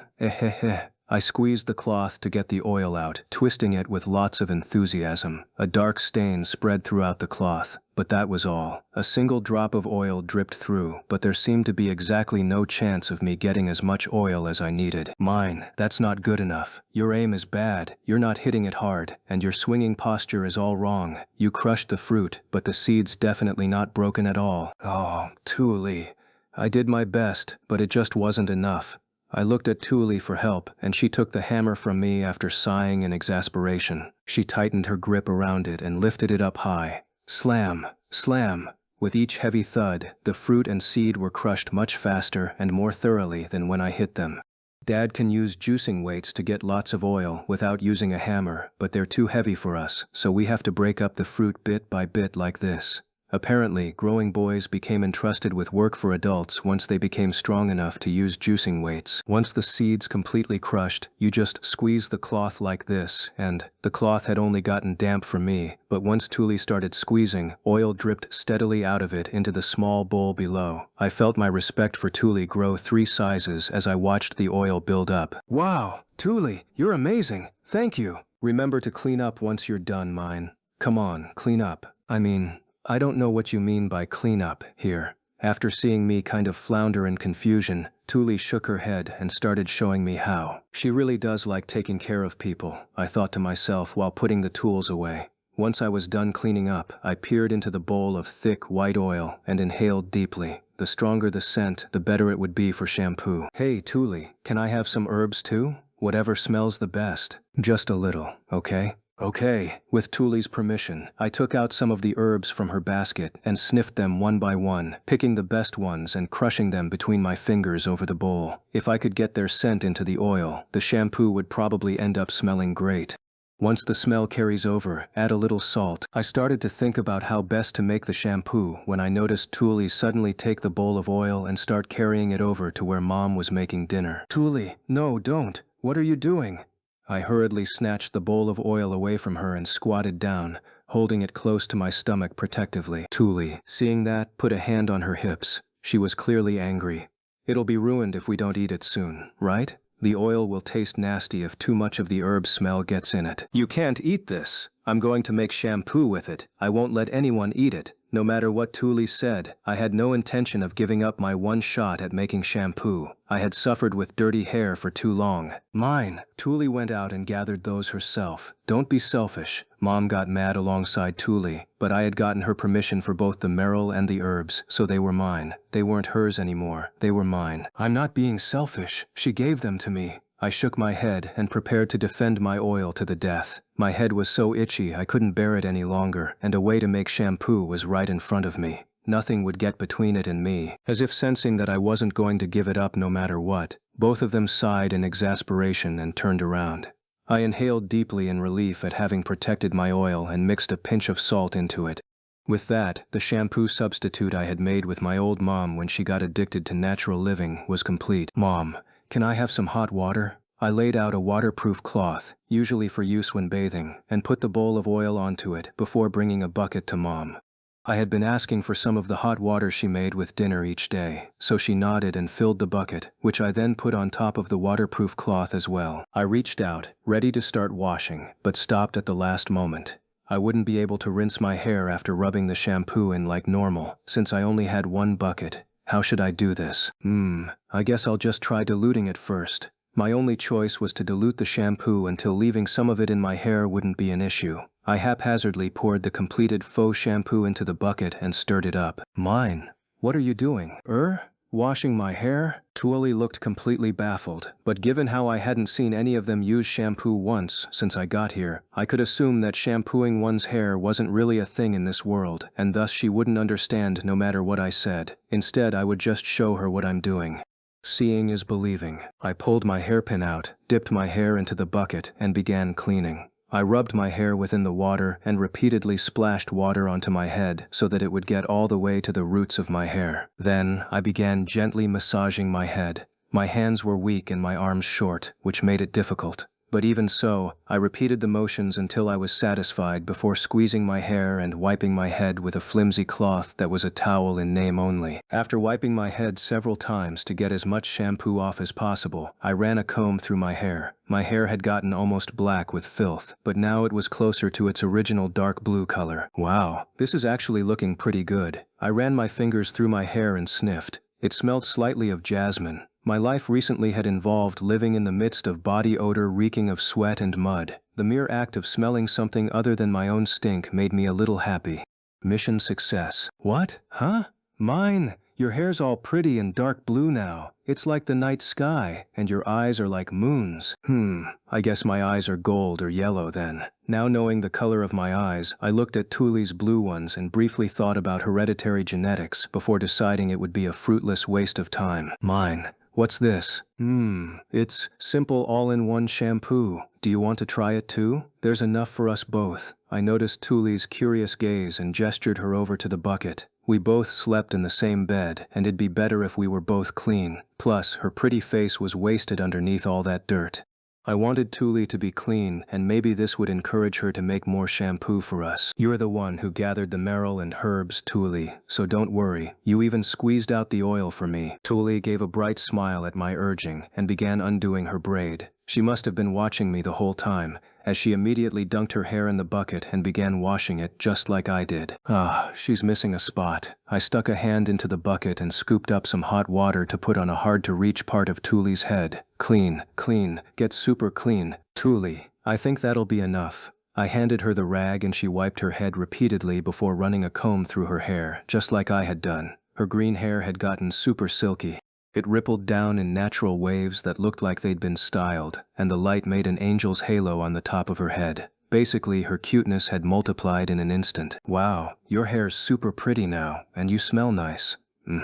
Cute girls deserve to be nice and clean. Tuli kept combing her hair as I nodded in satisfaction. We didn't have enough for me to wash her hair every day, but maybe it was now my duty to wash her hair every few days and keep it clean. I started to clean everything up since we were both done, but Mom rushed forward, said, "Stop right there," and started using it herself. At this rate, I'm guessing Mom and Tuli won't mind me taking some marrows to make shampoo with. My goal is to keep my family clean. I fell asleep, satisfied at how not itchy my head felt. Ever since coming here, the first thing I saw after waking up each day was a spider web. I had gotten myself clean, and next I wanted my surroundings to be clean. But despite getting all pumped up about cleaning my room, it was too much for me.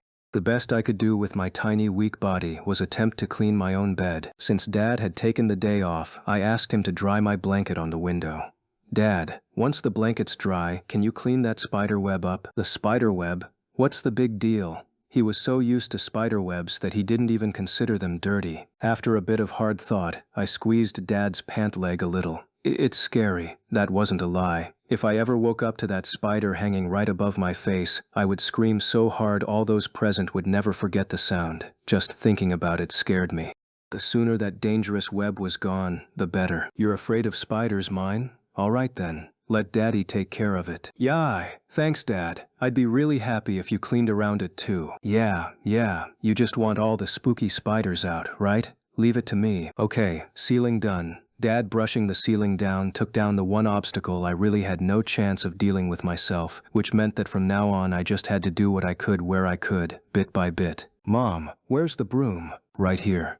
"Why? Did you spill something?" "I want to clean our room." "Okay. If that's what you want to do, feel free." I gripped the broom and started sweeping it across the bedroom floor. Dust puffed into the air. As someone who grew up in a culture where nobody wore shoes inside, it was baffling to see a bedroom with a floor so dirty the filth was visible. I really wanted to sleep in a clean bedroom, no matter what it took. I kept sweeping the broom back and forth, pushing a growing mound of dust forward. The sweeping itself wasn't a big issue, since our home barely had anything in it. Knock, I really need to get stronger. Just sweeping a little was enough to make my head feel dizzy. I gave up on cleaning for the moment and took a break. At this rate, who could say how long it would take until I could live in a clean home? Now, mine. Why clean the bedroom if you're going to leave a pile of filth by the kitchen? You need to sweep it out the front. Mine, you look sick. Mom peered into the bedroom after seeing the pile of filth I had swept into the kitchen and sighed. She then put me into bed and took the blanket out of the window to cover me with. "I appreciate the enthusiasm, but you need rest right now. If it's just going to get dirty again, why worry about cleaning it now?" "Mom, that's exactly why I need to clean right now. I need to stop it from building up." But despite my determination, my body just couldn't keep up. I was stuck lazily cleaning up what little I could each day. I rolled to my side in bed and touched my hair after it flowed down in front of my face. Well, now that my hair's clean, I need to focus on finding paper. Mom went to work, leaving Tuli and me alone at home. Naturally, that meant Tuli was the only source of information available to me. "Tuli, do you know where it is sold?" "What do you say, mine?" I said. Tuli tilted her head, braid shaking, in a gesture that felt very familiar. She was making the same expression that she did when my words ended up as Japanese and she didn't understand. I didn't know how to say paper in this place's language. Oh no, I should have asked that pawn stand guy what paper is.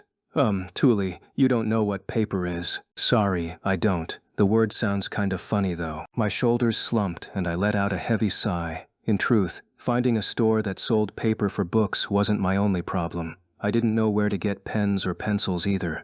Judging from my home and the anachronistic state of the city, I doubted I would find any ballpoint pens or mechanical pencils anywhere. It was very possible fountain pens didn't even exist yet. What then should I use as a writing utensil, and how could I get my hands on such a utensil? Either way, my most immediate hurdles were my lack of money and the physical strength necessary to go searching for materials. Things weren't going to be so easy for me. I can't believe Dad forgot this. I heard Tuli cry out from the kitchen and went to investigate. She was holding a wrapped-up something. As I recall, Dad had sleepily asked Mom to get it ready for me. I needed at work, which ticked her off since she's always so busy in the mornings and he hadn't warned her at all. She went out of her way to find it for him and he had forgot it. My blood ran cold just thinking about how mad Mom would be if she found this out. Tuli, Mom's definitely going to get mad, right? Shouldn't you go get this to Dad? You think so too? But I can't leave you all on your own, mine. Leave me in my room to go clean dishes. I'll sneak out of the bedroom and start sobbing. Go to the market with Mom, and I'll pass out. My family's faith in me had hit rock bottom, and apparently Tuli wouldn't even consider leaving me home alone. But Dad will get in trouble without this, won't he? Mine, can you walk all the way to the gate? Tuli decided to take me with her rather than leave me on my own. I was a little nervous, considering what happened when I went to the market, but I was more scared of how mad Mom would be. I clenched my fist and pumped the air to show my determination. I'll do my best. Let's go then. I put on several layers of clothes, just like I had done when shopping with Mom, and left with the bundled something. The layers of clothing weren't me trying to be fashionable, it was entirely an effort to stave off the cold. Incidentally, to list all the clothes I owned, 2 pairs of underwear, 2 wool dresses, a wool sweater, 2 woolen trouser-esque pants, and 2 woolen socks. When going outside, I wore all of them. Tuli, this is so heavy I can barely walk, but you need to wear all of them to cover up all the gaps. Who knows where wind will blow from? You get fevers really fast, mine, so you need to wear everything you can. I had hoped that Tuli would be more forgiving than Mom was, but her strong sense of responsibility prevented her from letting me go outside without as warm an outfit as possible to keep me safe. I gave up and put everything on, but it really did make it hard to move. Tuli didn't put on nearly as much since she was healthy, not to mention that she had a lot of stamina thanks to her frequent trips to the forest with other kids and all the chores Mom gave her to do around the city. I lacked both stamina and speed. All I had was the weight of my clothes. Are you okay, mine? If we take it slow. Just like last time, I was out of breath by the time we reached the bottom of the stairs. That said, I continued to walk at my own pace. I'd just make things harder for Tuli if I forced myself to go fast and subsequently passed out. It was important that I slowly build up trust with her. Seriously though, it's really hard to walk on cobblestone. It was bumpy and I'd fall right over if I didn't watch my feet. I took Tuli's hand and let her guide the way while I directed all my attention to my feet. Huh? Hey, it's Tuli. What are you doing here? I lifted up my head after hearing a boy's voice sound out from somewhat far away. 3 boys were racing up to us, carrying baskets alongside bows and arrows. Their hair formed a colorful rainbow of red, gold, and pink, respectively. It was kinda hard to look away from their heads. Their clothes were all light gray, stained with mud and bits of food. The faded design on them showed that each of them were wearing hand-me-downs, and judging by how similar they looked to what we were wearing, I could guess that we were all equally poor. Ah, Ralph. Hey Lutz, Faye. Tuli seemed friendly enough, so mine might have spent some time with them in the past. I rubbed my temples and went deep into thought, searching her memories. There they are. I guess they live in our neighborhood. Ralph was the same age as Tuli. He had red hair and was the tallest of the 3. He was something of a leader to the other kids, many of whom viewed him as a sort of older brother. Faye was also as old as Tuli. He had pink hair and the face of the most mischievous prankster in the world. Likely due to fear of accidentally hurting the weak and sickly mine, he usually kept his distance from her. She didn't have many memories of him. Lutz was Ralph's younger brother and had golden blonde hair. We were the same age. He usually tried to act like a tough older brother around mine, which I thought was super cute, like a kid stretching to look taller. Thule generally went to the forest with them, and apparently they had brought mine along a few times. Those sparse memories were a lot more clear than the other ones. While I was digging through my memories, Thule was excitedly talking with Ralph. Dad forgot something, so we're walking to the gate. Are you three going to the woods, Ralph? Yep. Let's stick together till the gate. Thule's beaming smile as she talked to Ralph made it clear that taking care of me was a big burden on her. Which made sense. Going to the forest with everyone was definitely more fun than babysitting me. Sorry for being such a bad little sister, but my fever's been gone for the past few days, so I think you'll be able to go outside soon. By which I mean, go outside and help me look for a store that sells paper, if you would be so kind. Thule's walking pace shot up the moment she joined Ralph and the others. Since we were holding hands, she basically dragged me behind her until I tripped. Oh no no no! Thule stopped in front of me, so I didn't fall completely over, but I did end up on my knees. Sorry, mine. Are you okay? I wasn't in pain, but it was hard to stand up after getting on the ground. I wanted to just go ahead and take a nap. It's kinda hard to breathe, I thought, before someone stuck out a hand. Hey, mine, want me to carry you? Lutz, you're such a good kid. I searched Mine's memories and saw that since Ralph and Faye always treated him like a little kid, he tried acting like a tough older brother around Mine despite being the same age. He would carry her stuff, protect her whenever she ended up exhausted, and do all sorts of things that made him seem like a fine young gentleman with a bright future. Not to mention that I was much more familiar with blonde hair than pink or green hair, so being around him was mentally calming in a way. Mine, you were sick again recently, weren't you? It must hurt. I'll carry you. I appreciated Lutz's good intentions, but although I was smaller than him, he was still my age. I'd feel bad making him carry me, and I was worried he might collapse under me. My internal debate over whether or not to accept was soon interrupted by Ralph sighing and taking off his stuff. We'll never get to the forest with Lutz carrying her. Here, Mine, I'll carry you. Lutz, take my bow. Faye can carry my basket. Ralph. Lutz glared at Ralph with a little frustration. Maybe he felt like his good deed was being swiped away. You worried about me sooner than anyone, Lutz. You're really nice, thank you. It made me happy. I smiled brightly and gave Lutz's hand a squeeze while showering him with praise. Lutz, seemingly satisfied that someone had recognized what he had done, smiled a shy smile and quietly took Ralph's bow. All right, come here. Thanks, Ralph. I walked up to Ralph and crawled onto his back, which was somewhat larger than Thule's. It was sad that a boy I knew had to carry me, but little girls such as myself had no need for shame. No need. Ralph began walking firmly ahead with me on his back. The city looked a lot different with an extra 40 or so centimeters to my height. To be more specific, I was previously spending almost all my time watching the cobblestones beneath my feet, but now I could see ahead and look at all the distant buildings. Not only that, but since he was walking at his own pace rather than my slow one, the buildings were passing by much faster. Wow, so high, so fast. Don't get too excited, alright? You'll get sick again. I'll be careful. Still though, boys who have to carry firewood home sure end up strong. He's got a lot of muscles for a kid his age. None of my Japanese classmates in elementary school looked anything like him. Though that wasn't a fair comparison considering our different living environments and whatever genetic differences separated them. It was also important that I didn't compare the city to Japanese locations. I shouldn't judge these people for the filth flowing through the gutters, or how their donkeys are pooping while they walk through the street. Hey, it's not like I want to look at all this disgusting stuff.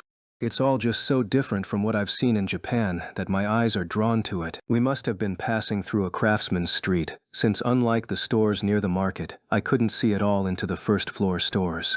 Those that just sold goods had glass windows to show off their wares, but the stores around here just had a single signpost hanging around the door and nothing else. Not only that, but all the buildings looked similar and were the same color.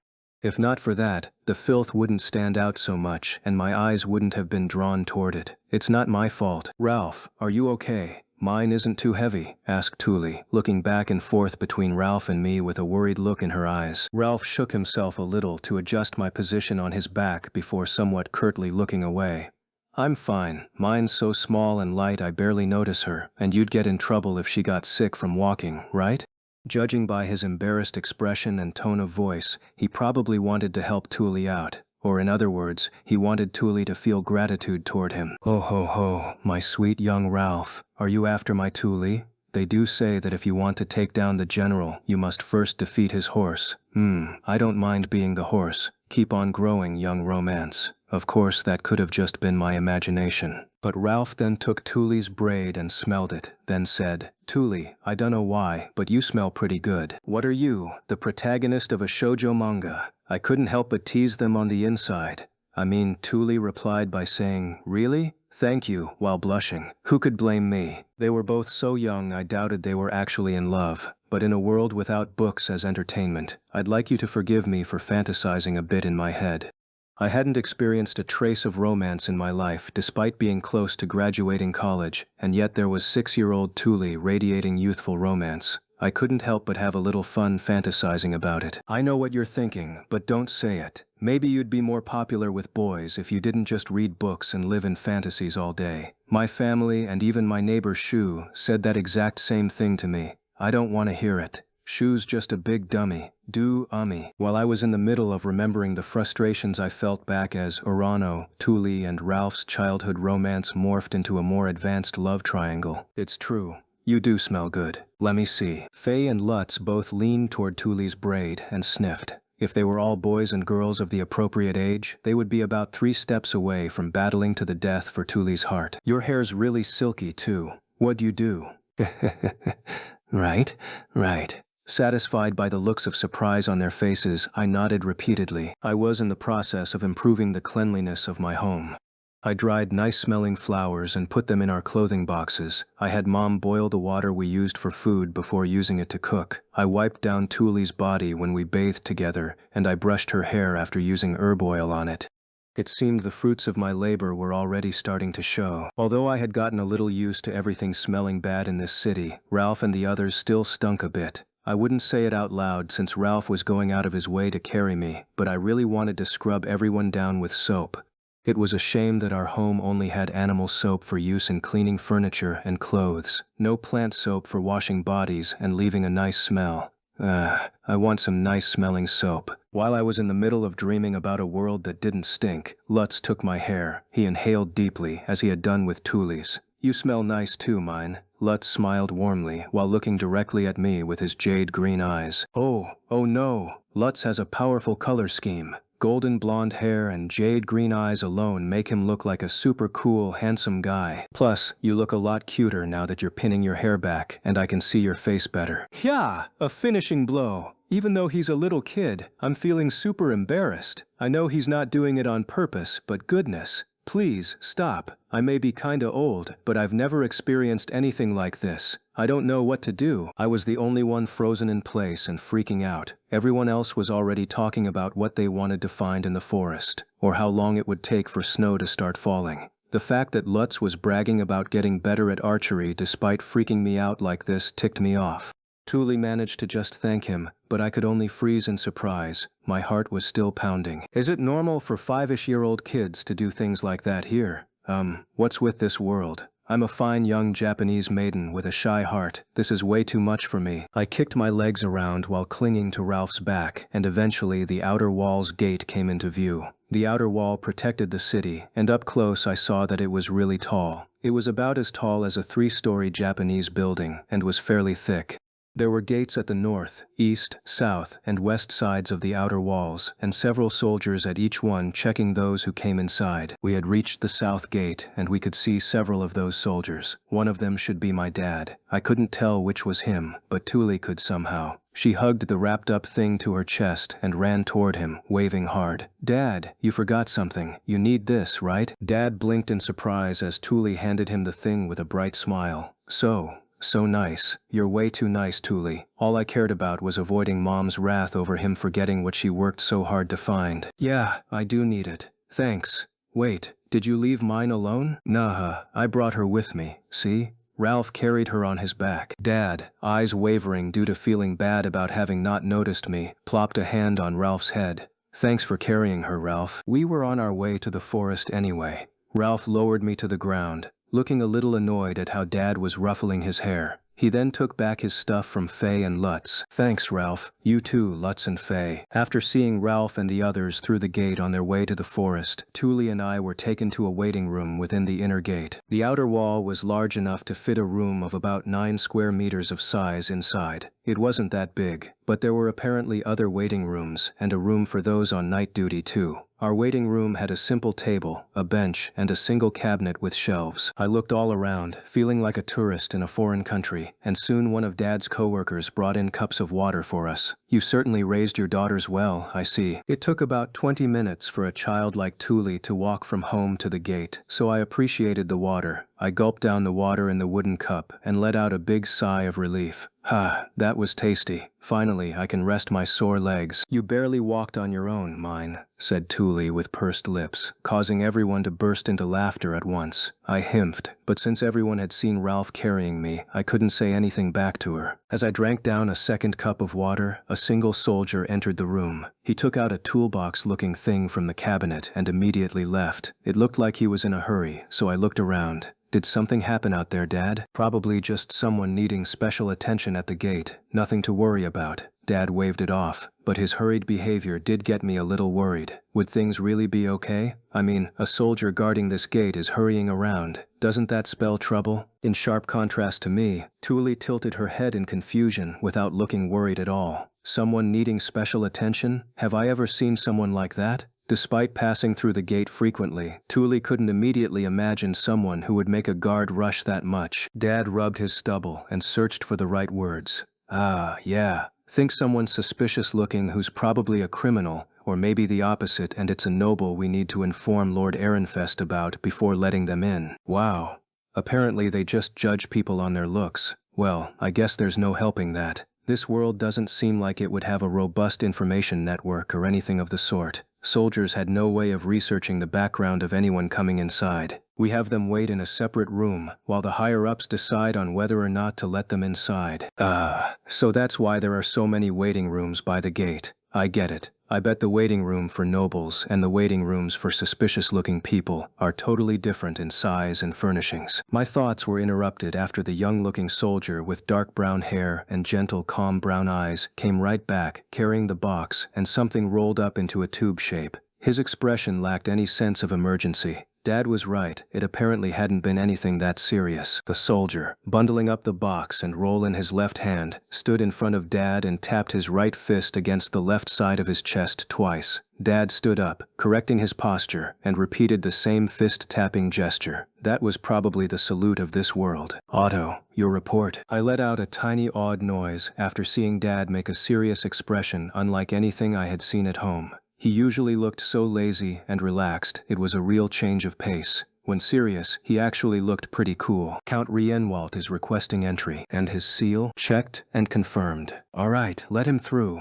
Otto gave one more salute before sitting in the chair on the opposite side of ours. He put the box on the table and spread out the roll beside it. It was as smooth as paper and had a distinctive scent that had my eyes locked on it. Parchment? I didn't know for sure if it was parchment, but it definitely looked like paper made from animal skin. I was used to paper made from plants, but older paper was often just dried animal skin called parchment. This world's language was written on it, though I couldn't read the letters. As I stared at it with wide-open eyes, Otto took a bottle of ink and a reed pen out of the toolbox and began writing something on the parchment. Writing! There's someone who knows how to write in front of me. He's the first man of culture I've met in this world. I definitely want him to teach me this world's lettering system. Dad rustled my hair and asked, "What's wrong?" as I stared at Otto's moving hands. I looked up at him and pointed at what I believed to be parchment. I had to learn what it was called in this world's language if I wanted to talk about it. Dad, what's this?" "That's parchment. Paper made from goat or sheepskin. And this black stuff, ink. He's writing with a pen. I knew it. I found my ink and paper. I'll be able to make books with this stuff, no problem." Holding back the urge to jump with joy, I squeezed my hands together in front of my chest and looked up at Dad. Dad, can I please have them?" "No, those aren't toys for children." My full power begging, using all of my childhood cuteness, was shut down instantly. Of course, I wasn't the kind of girl who would give up after being told no once. Back when I was Urano, people said I was the most stubborn and persistent person they had ever met. It was time to show Dad just how fierce I could be when it came to books. I want to write just like that. I want paper and ink. Please? No, not a chance. You don't even know your letters, mine. It was true that ink and paper was useless to someone illiterate, which is exactly why Dad's statement was the perfect chance for me. Then teach me. I want to learn. Will you give me ink and paper if I learn? If his young-looking subordinate could write, then Dad could definitely write. He was, like their captain. I didn't expect anyone in a house with no paper would know how to write, but that seemed to be a fortunate misunderstanding on my part. My dreams of reading books in this world might come true soon if Dad taught me to read. As I beamed a bright smile, feeling as if I had taken a giant leap toward what I wanted more than anything else, I heard a chuckle. I turned toward its source and saw that Otto, who had been listening to us while writing, had burst out in helpless laughter. Teach you? Don't you barely know how to write, Captain? The moment I heard that, I felt a crack run through my very soul. Even I could tell that my smile had frozen in place, as if a bucket of cold water had been dumped over me. What? Dad, you don't know how to write? I can read and write, a bit. I need to know how to read parts of the paperwork I deal with, but that's it. Best I can do is write down the names I hear. Oh. I looked at Dad with cold eyes as he made excuses with a sullen expression. So basically, in terms of my original world, he kinda knows the alphabet and can write the names of his friends, I guess? Since Otto said barely, he's probably like a first grader who'd miswrite even those names. Hey now, don't look at your father like that. Otto, the culprit behind my respect for Dad shooting up and then immediately dropping down, chastised me a bit with a somewhat worried expression. Then, as if covering for Dad, he began to explain what kind of work soldiers did. Soldiers work to preserve city peace, but when it comes to important business involving nobles, it's really the knights who take care of the paperwork. A simple spoken report suffices for less important incidents, so his work rarely involves reading. Just being able to write names is more than enough. Dad puffed out his chest with pride, his mood brightened by Otto's follow-up. My cold gaze had cut him surprisingly deep. Rural townsfolk are even worse off. Usually only town chiefs can read at all, so your dad's plenty amazing. Okay, my amazing dad. I want paper and ink. Please give me them. If he was that amazing, then he should show it by giving his cute daughter about 100 sheets of paper. But my begging was met by Dad taking a fearful step back. Who would dump a whole month's wages on a piece of paper for their kid? Wait, what? A month's wages? Just how expensive is parchment? I can see why he's so hesitant to give me some now. That also explained why there was no paper in our house, or why I couldn't find any bookstores. Parchment was just too expensive for commoners. My family was already just barely scraping by. There was no way they'd spend their precious wages on paper to make a book. I slumped my shoulders, depressed, and Otto ruffled my hair. In the first place, I don't think that there are any stores that sell parchment to commoners. Paper is used by nobles, government officials, and rich merchants with connections to nobles. If you just want to learn your letters, why not use a stone slate? I can give you the one I used to use a long time ago. Really? I'd love it. I immediately nodded, and he graciously promised to give me his old slate. While I was at it, I wiggled my way into having him teach me. Thank you, Mr. Otto. I'm so glad you're going to teach me letters. As I beamed a broad smile, Dad looked between me and Otto with a fairly pathetic look on his face, but I pretended not to notice. I was very excited to learn letters and own a slate, but what I really wanted was a book and the paper to make one. After all, you couldn't store information on a slate. It was like a chalkboard that you wrote on, then cleaned off. Perfect for learning letters, but nothing compared to a book. Still, the fact that stores didn't sell paper to commoners came completely out of left field. How could I make books without paper? Or in other words, what would I do if I couldn't get paper? There was only one answer. I would just have to make some myself. Nick, the road to getting a book is so long. Now, despite resolving to make my own books no matter what, I couldn't manage to procure paper. My Japanese spirit suggested that I go to a department store and buy 500 sheets of copier paper for 200 yen, but in this world, a month of my dad's wages would disappear buying a single sheet of parchment. To make a sheet of parchment, one would have to peel the skin off an animal, shave off the fur, and then cut the animal-shaped skin into easy-to-use rectangles. The sheet of parchment I saw at Dad's workplace was about the size of an A4 piece of paper. No matter how I cut it, I'd get about 5 to 8 smaller sheets of paper at best. In other words, parchment was so expensive that a poor commoner such as myself would never be able to buy a book's worth of it. To sum things up, before I could make books, I needed to learn to make paper, but the only real experience I had with making paper was recycling milk cartons. Everything else I had just read about in books. You would think learning something from a book would be enough to just do it, right? But think hard about that and you'll realize that things really aren't that simple. As far as I knew, there were no machines in this world for making paper. With no machine, I had to do all of the paper-making work by hand. And yet I was a sickly girl as weak as a 3-year-old. There was little I could do on my own. The first step toward making paper was wood, and that alone was already a huge hurdle for me. In conclusion, it was impossible for me. But it was also too soon to give up. Since records were important both economically and politically, Earth had a very extensive recorded history. Records were kept for millennia, but it was only recently that humans developed machines for making paper. In short, the further back in history we went, the more likely it was that I would be able to recreate the methods used for recording information. What did civilizations without machines do? I opened my hands as wide as possible and glared at my palms. Ancient civilizations, you can't talk about civilized ancient cultures without mentioning Egypt, and you can't talk about Egypt without mentioning papyrus. Long live Egypt. Through connecting the dots in my existing memories, I realized that I could make faux papyrus with Egypt as my guide. It was invented in a society about as technologically advanced as the one I was in, so perhaps even my small hands would be enough to make it. It was made using some kind of plant. I wasn't sure which, but I think it was just, like, made from the fibers of especially straight trees and plants, or something. This world had plants too. I bet if I went to the forest, it'd be filled with plants perfect for making into paper. Okay, the forest. Let's go to the forest.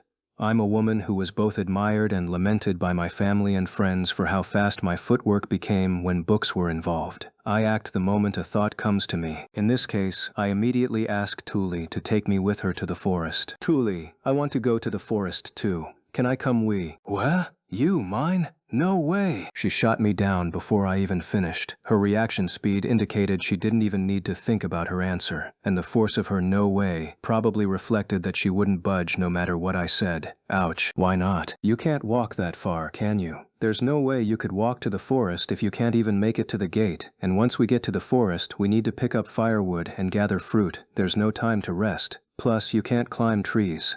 Could you walk home carrying a lot of heavy stuff while tired? We need to make it back before the gate closes, so you couldn't rest no matter how tired you got. See, there's no way you can go to the forest. Tuli rattled off all the reasons I couldn't go to the forest one by one, counting on her fingers. There were a lot of reasons, but they could all be summed up as, you're too weak. Plus, winter's coming soon, so there's less stuff there. According to Tuli, it was likely that I would exhaust myself reaching the forest and then find nothing there I wanted. That would definitely be rough. I either had to go to the forest accepting it might be fruitless, or give up on making paper. There was no easy way out. What do you want? I don't think there are many merils left. Tuli tilted her head as she thought hard about it. As merils were the main ingredient of my simple all-in-one shampoo, we were using all of them for oil without eating any. We would then use the oil to moisturize our hair every now and again. I did appreciate all the merils, but I cared more about books than my looks. I needed plant fibers in order to make my faux papyrus. Are there any plants with easily removed fibers? Huh? What? Tuli gave me a confused look. Something I said there had definitely been in Japanese. I thought, and tried to come up with a simpler way of saying that. Is there a plant with really straight, thick stems? I just want the stems. Tuli put a hand on her head and thought about my question. Did I ring any bells? I waited patiently for her answer. After a brief pause, Tuli shrugged. I know, I'll just help Ralph and Lutz out. Wah, you'll help them, not get them to help us. I tilted my head in confusion, which surprised Tuli for some reason. After blinking multiple times, she said, haven't we talked about this before? Ralph's family raises chickens, so they need lots of animal feed to last the winter, remember? No, I don't remember. Tuli sounded like she was saying things I should know, so I replied that's true while hiding my ignorance. So I was thinking I would try asking them for stems if I help them gather the plants and stuff. But the season where lots of plants grow is already over, so I don't think there'll be many. That's fine. Thanks, Tuli. Just like always, Tuli's being a great older sister. I'm so lucky to have her. The next day, I went with Thule down the stairs and tried asking Ralph and Lutz for help. Thankfully they accepted, but I couldn't leave everything to other people. I went on my own quest for plants. Luckily, there were plants growing by the well, aside from the paved part. Maybe I could use those stems. Mom, I'll go with you to the well. Oh my, do you want to help? Nah, not that. I want to gather plants. I showed her the small basket that Thule had made earlier. Okay, do your best. I had straight up declined to help her, but Mom still let me go with her, excited that I was healthy enough to be moving around. I climbed down the stairs again, this time with Mom carrying a bunch of laundry. As that was my third time climbing down the stairs, I naturally ended up out of breath by the time I reached the bottom, which left me in no condition to be hunting for plants. I rested next to Mom as she drew water from the well and rubbed our clothes with strongly smelling animal soap that produced no bubbles whatsoever. Thule was right. If I didn't get stronger somehow, I'd never make it to the forest, no matter how much I wanted plants from there. Isn't there any way to get this body a little stronger? My, if it isn't little mine. Good morning, I said. I didn't recognize her, but a middle-aged woman named Carla called out to us, sounding friendly. Oh, hello, Carla. Morning. You're up early. Mom smiled back and continued the conversation, so this was definitely someone mine knew. But who? I searched my memories, making sure not to make it obvious I didn't recognize her. Indeed, it was someone I knew. My memories told me it was Ralph and Lutz's mother. She was a somewhat, sizable woman that seemed more or less dependable. Should I say something like, thanks for always taking care of me? No, a 5-year-old child would never say that. What kind of conversations do friendly middle-aged women have with neighborhood children? Someone, help me. Carla began easily drawing water from the well and washing her clothes without looking at me, despite my spinning thoughts. As expected, she used that stinky animal soap. Are you feeling well today? It's rare to see you outside. I'm getting plants. Ralph and Lutz said they needed them for your birds. You're doing that for us? Sorry for the trouble. Carla responded lightly enough that it was clear she didn't feel particularly sorry. The band of neighborhood moms, mine included, talked amongst themselves without stopping. Their hands never stopped, no matter who was talking. It was really impressive. Seriously though, the soap really did smell bad. I felt sick just resting near it. I wonder if it'd get better if I used some smell-blocking herbs, or maybe the smells would combine and make something worse. While thinking up a countermeasure to the awful smell, I stood up to escape it and began pulling up some nearby plants. I wanted to pull out the thick-stemmed plants with firm-looking fibers, but I wasn't strong enough to pull them out on my own. I can't do this with my bare hands. Someone, bring me a sickle.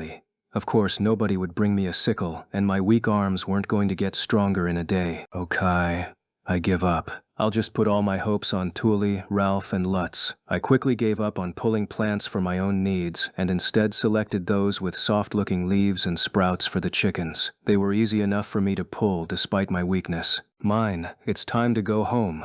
Mom finished the laundry pretty fast. She called for me, holding the tightly packed tub of laundry. I had only filled up about half of the small basket, but Mom had work today, so I couldn't ask her to stay. I went home carrying the tiny basket. Ready? All right, let's go. Okay. I had been sick ever since becoming mine, with Mom taking days off from me and such, so I didn't know that when I was healthy she would send me to a neighborhood babysitter for the day. Makes sense. Thule can't go to the forest when I'm at home. Be a good girl while I'm at work. She'll be in your care, Gerda. Yes, come now, mine. Gerda the babysitter was watching over several children other than me. Most of them were toddlers who were just old enough to walk on their own a little. In this city, once a child passed the age of 3 and grew stronger, they'd go with their older siblings to the forest, or otherwise be old enough to help around the house and be left at home. In other words, my family trusted me so little, I was the same age as a toddler who couldn't be left home alone. What's that supposed to mean? As I stood, shocked by my family's lack of faith in me, I saw a young boy pick up a toy off of the floor and start putting it in his mouth. Beside him, another boy smacked a little girl, making her cry. Hey, that's dirty. You'll get sick if you put that in your mouth. My. Don't smack people for no reason. Why would you do that? Oh dear, stop with the my-my's and oh dears. Do your job, Mrs. Gerda. Despite how I was another child being babysat, I was the largest kid around and thus ended up taking care of everyone else. While putting small children to sleep, I thought about how best to make faux papyrus with the soon-to-be delivered stems. Honestly, I don't remember the proper method for making papyrus. I mean, it never came up on any tests, so how can you blame me? Anyway, I remembered reading that papyrus is surprisingly stiff. It was made by placing plant fibers vertically and horizontally together, but you could only really write well on one side since the fibers are horizontal on the front and vertical on the back. There was a warning that it wasn't very bendable either, but the book naturally hadn't mentioned how to actually make papyrus itself. The main problem was that, despite having seen pictures of it, I couldn't think of a single way to make papyrus. I got the feeling that the fibers were lined up right next to each other, but I couldn't think of how to get them to stick together. Does it need sticky plant starch like washi does? Or maybe there's some special way to put them together. I thought back to the history book I had read and tried to wring out any useful information I could, despite how few important details it contained. For now, I figured the best thing to do was take the fibers from the hardest-looking stems and try weaving them together in a plaid-like pattern. That should make usable paper even without some kind of glue to stick them together. As long as I can write letters on it, I'll be fine. Mine, Thule's here for you. Thule. Thule came to get me that evening after returning from the forest. I'm saved. Thank goodness she came to get me. Overjoyed, I clung to her. Gerda's style of babysitting hadn't been to take care of the kids, but rather to leave them on their own unless things got dangerous. If they peed themselves, she wiped them with a wet cloth, and that was it. The room smelled of waste.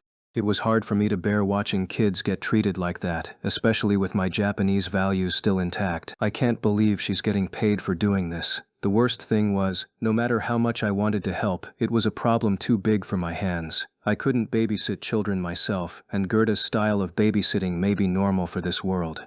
People might end up considering me the weird one if I complained too much. I had spent all my time waiting desperately for someone to come get me, wanting to escape the horrid conditions as soon as possible. Did you get lonely, mine? I guess it has been a long time since you've stayed here. You could go with us to the forest if you were just a little bit stronger. Hope you can come with us by the time next spring comes, mine. As Thule patted my head, and both Lutz and Ralph consoled me, I realized that I absolutely did have to get stronger, no matter what. I needed to take it seriously. Being this weak was causing me nothing but problems. Oh right, we got those plant stems you wanted. Ralph grabbed some of the stems from his basket and showed me. The moment I saw them, everything about Gerda vanished from my mind. Books were more important than her, and paper meant books. That's a lot. Thanks. I gathered some plants for you at the well, too. I puffed out my chest with pride, but for some reason all three of them just patted my head. Not only that, but Lies even said you did good, with a warm smile while looking down at me.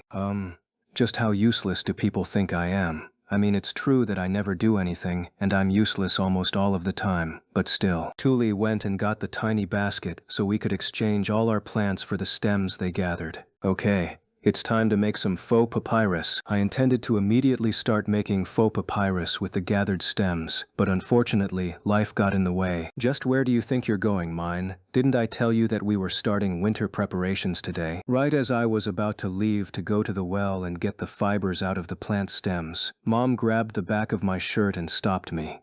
Apparently, snowfall was about to lock us inside and we needed to prepare for the long upcoming winter. But why do I need to help when I'm so useless? No matter how much I scoured Mine's memories, all I got were memories of her catching colds and just lazing around, being useless. Basically, to say it again, I was completely useless. The best thing I could do was not get sick and end up in bed all day. You're helping me today, Mine. Come on. What about work, Dad? I have a few days off. We workers gotta take turns staying home from work if any of us want to finish preparing, yeah? Wow. Jobs are nice enough to give time off for winter preparations? I didn't expect to see that kind of working class benefit in this world. or maybe winter preparations are just so rough that they're impossible without a man around the house. Either way, it was rare for Dad to be at home and spend a lot of quality time with me. As you might expect from his occupation as a soldier, he was more of a meathead than anything and generally spent his time with Thule, who was healthy enough that he could take her places without worrying. But now that everyone was home, I had no opportunity to escape, and since Dad had specifically requested my help, I had no choice but to give up and obey. What do we need to do? Dad answered while squatting in front of a window and preparing what looked like carpenter tools.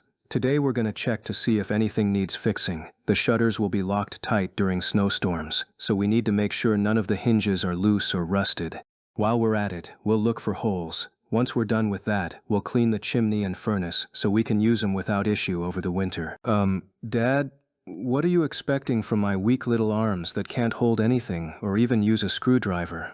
I understood what we needed to do, but even then, I couldn't imagine that I would be helpful at all. Though maybe if I tried super hard and showed that I could be helpful, my family's faith in me would go up a little. It should be simple to find rusted or loose hinges with my modern knowledge. Dad, this hinge and its nails are rusted. Those will last. I'm pretty sure they're like on the verge of breaking off. They're a mess. I briefly considered whether or not I should trust Dad. It'd be a big problem if a window door meant to block a snowstorm broke during the middle of winter. I stood on a chair and tried shaking the window door a little. If nothing happened, I could trust Dad, but if it broke, then he should learn to trust me. After shaking the door a few times, the hinge loudly snapped into two. I nodded to myself, since that was what I expected, but Dad paled and stared at the shaking door with wide eyes. Mine, why'd you do that? See? It broke. I told you it wouldn't last all winter. Now, Dad, fix it. I pointed at the window door, and Dad, ignoring his mistake in judgment, lifted me off the chair while sighing. Mine, go help Effa. What? But I'm helping you, Dad. We need to make sure all the hinges won't break during winter, but you're ignoring the really bad ones.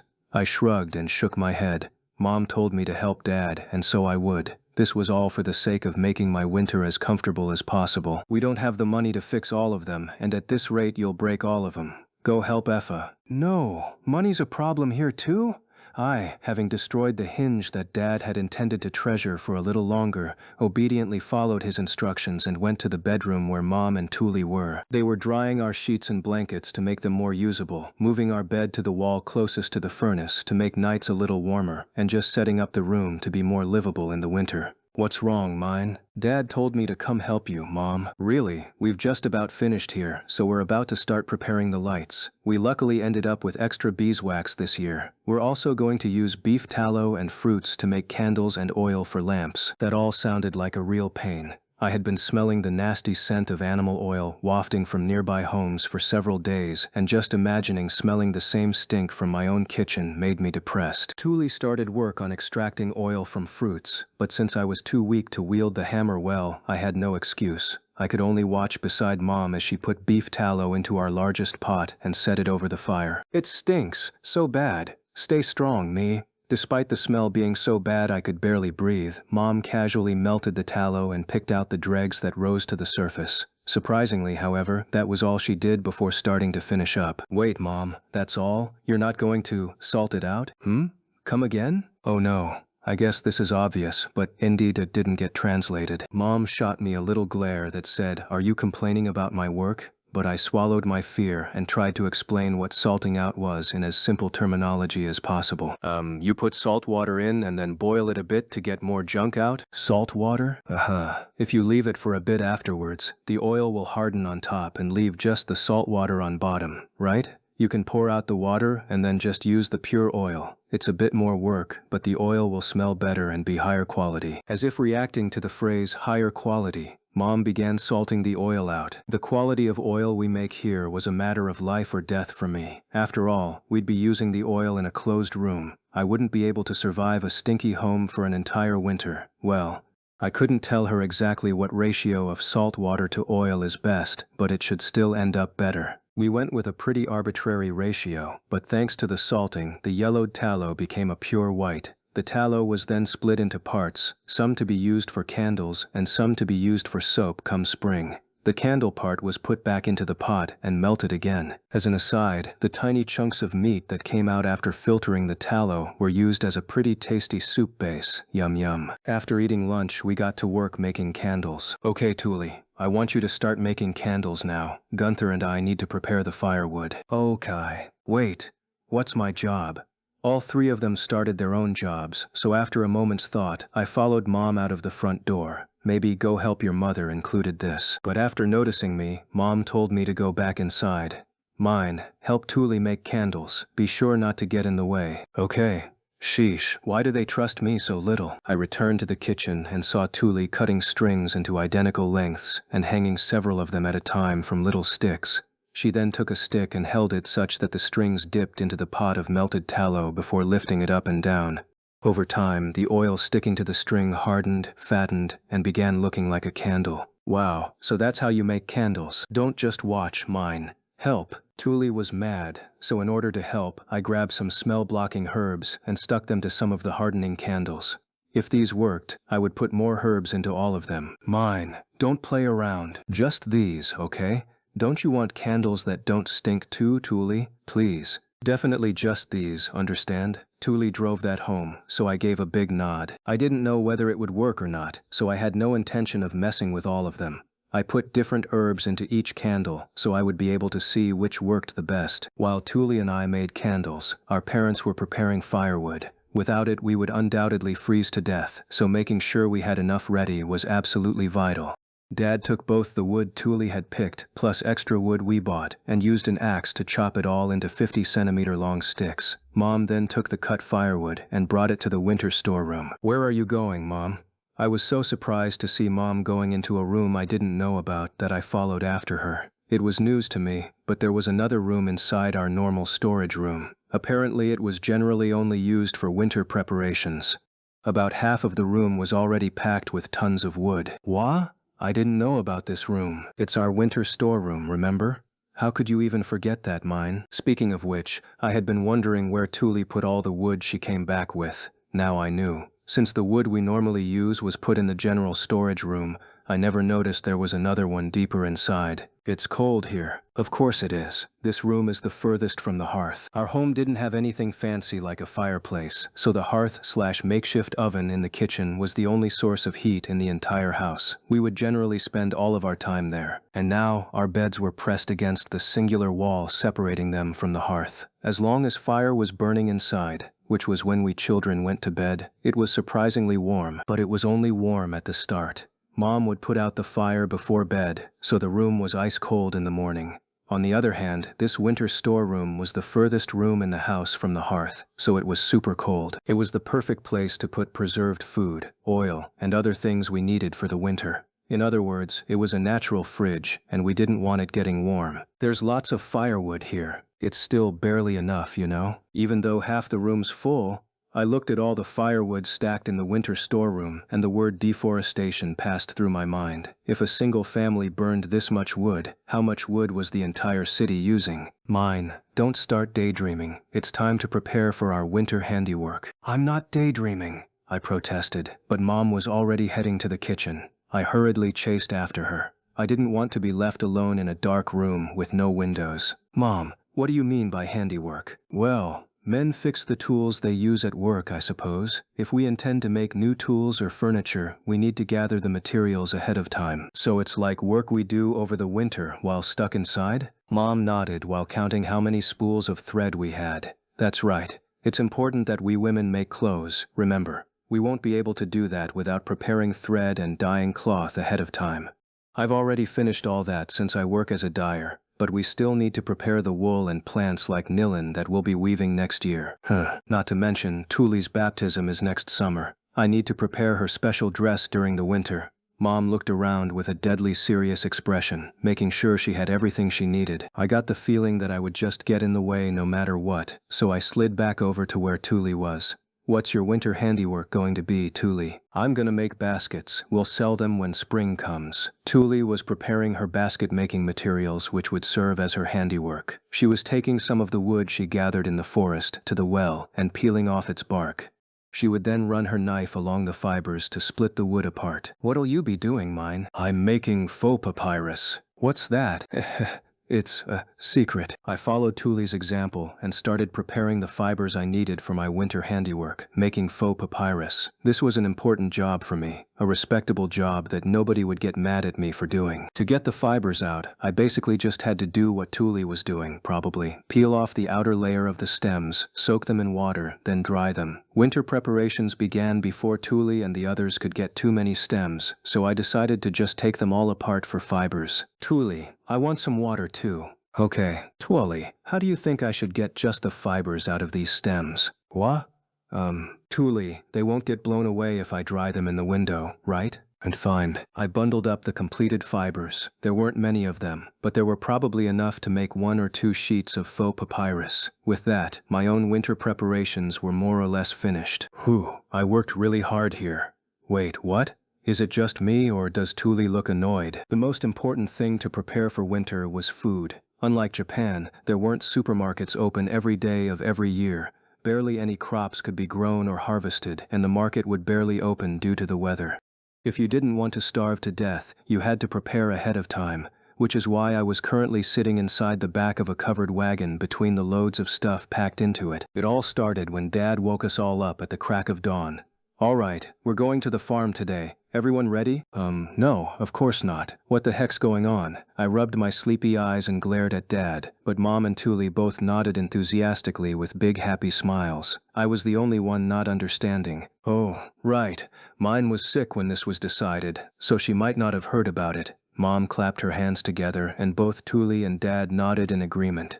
It felt like I was being left out and excluded from the rest of the family, which didn't feel great. I pouted a little, cheeks puffing out, but everyone started preparing immediately. They didn't seem to have the time to worry about me. "Anyway, we need to keep warm. I remember you getting a fever last year, mine," Mom called out to me while carrying stuff down the steps. I was in the middle of changing clothes since, given that they wouldn't let me stay home alone, I had no choice but to go along with them. Why are we going to a farm in a far-off village anyway? I had intended to walk at least part of the way to the village in order to build up strength, but I was so excessively slow that Dad got frustrated and put me in the wagon. There really wasn't any space for me, so I huddled into as small of a ball as possible. In the wagon there were several barrels of varying size, plenty of empty bottles, string, cloth, salt, and wood. It was all important stuff for what we were doing at the farm. Probably. Wait. Am I the most useless thing in this wagon? Dad was pulling the wagon from the front while Mom and Tuli pushed it from the back. It kind of felt like I was being serious dead weight, which again made me feel bad.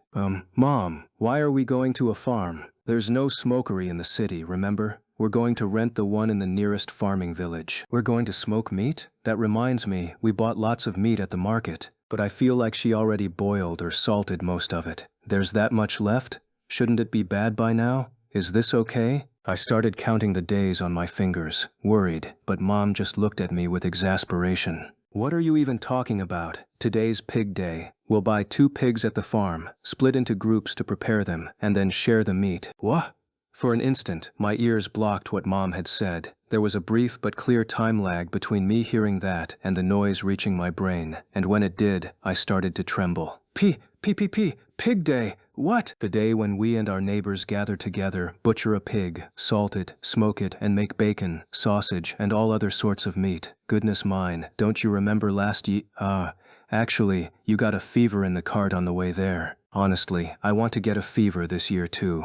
At least then I won't have to watch it happen. Mom, didn't you buy a lot of meat at the market a bit ago? You should know that wouldn't be enough. In fact, that was just extra meat to supplement the pigs. I had thought she bought more than enough meat before, but apparently it was all just extra meat, not even the main event. I couldn't even imagine just how much meat was necessary to last the winter. In sharp contrast to my depression over being unable to avoid seeing pigs get butchered, Tuli was wearing a bright, full smile as she pushed the cart. "There's lots of fun stuff about today. We get to taste the meat in the middle of it, and there's fresh sausage for dinner. It's great. This is the first time you'll be helping, mine, but it's kind of like a festival everyone gets excited for. I'm glad we get to go together this year." "Everyone?" I blinked in confusion, and Mom replied with an expression that practically said, "Don't ask questions with such obvious answers. Who would we do it with, if not our neighbors?" Butchering pigs is a serious job. It can't be done without at least 10 adults. You, our neighbors. Mine had a lot of vague memories, so there were definitely going to be a bunch of people who knew me that I didn't know. Not only would dealing with them be a pain, but we were going to be butchering a pig on top of that. Just remembering what I saw at the market was enough to make a chill run down my back. I don't want to go. What are you talking about? We won't have any sausage or bacon all winter if we don't go. We needed the meat for the winter, so naturally they wouldn't turn around even if I said I didn't want to go. I had to participate no matter how little I wanted to. I sighed, depressed, and soon our cart reached the southern gate of the outer wall. Wait, Captain, aren't you late? Everyone else passed through a long time ago. Yeah, I figured. One of Dad's coworkers called out to him as we passed through the gate. Apparently our neighbors had left for the farm a long time ago. Stay safe.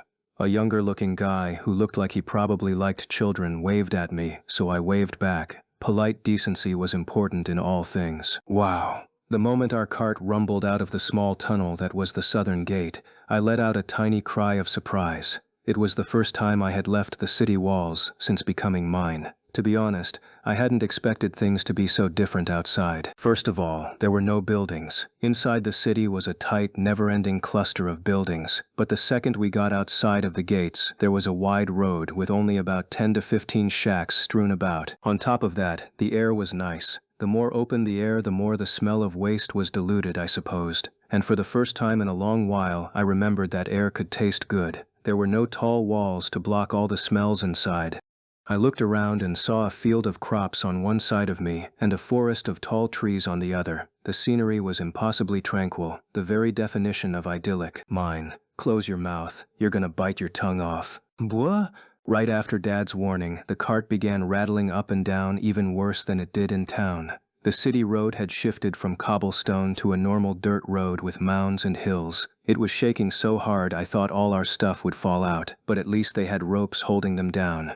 I was in the most danger of all since I wasn't locked down whatsoever. I clung tightly to the side of the cart for my own safety. This kind of road is the worst. On sunny days they're super bumpy, and on rainy days they're a muddy mess. Learn how to make asphalt already. I spat angry complaints on the inside and soon felt Dad speed up. We had arrived at the village. It was about 15 minutes away from the town gate, and after passing through the entryway, I could hear lots of people talking. Almost there. Butchering the pig was mainly a job for men. They had to hold down beasts that looked like they weighed over 100 kilograms, not to mention tie them up and hang them from their feet. It was a job that took a lot of strength. While they were doing that, the women would prepare the smokery, boil lots of water, and prepare salt and tools for preservation. By the time we reached the village, the butchering was already beginning. Those who didn't participate naturally didn't get any meat. Crap, it's starting. Effa, Thule, hurry and take your places. Oh no, run, Thule. Right, all three of them let go of the cart, grabbed wax-coated aprons made from some thick material, and put them on. Once Mom and Thule got theirs on, they rushed over to the smokery where a bunch of women already were. Dad put on his apron too and ran off after grabbing a spear, which was probably an important tool here.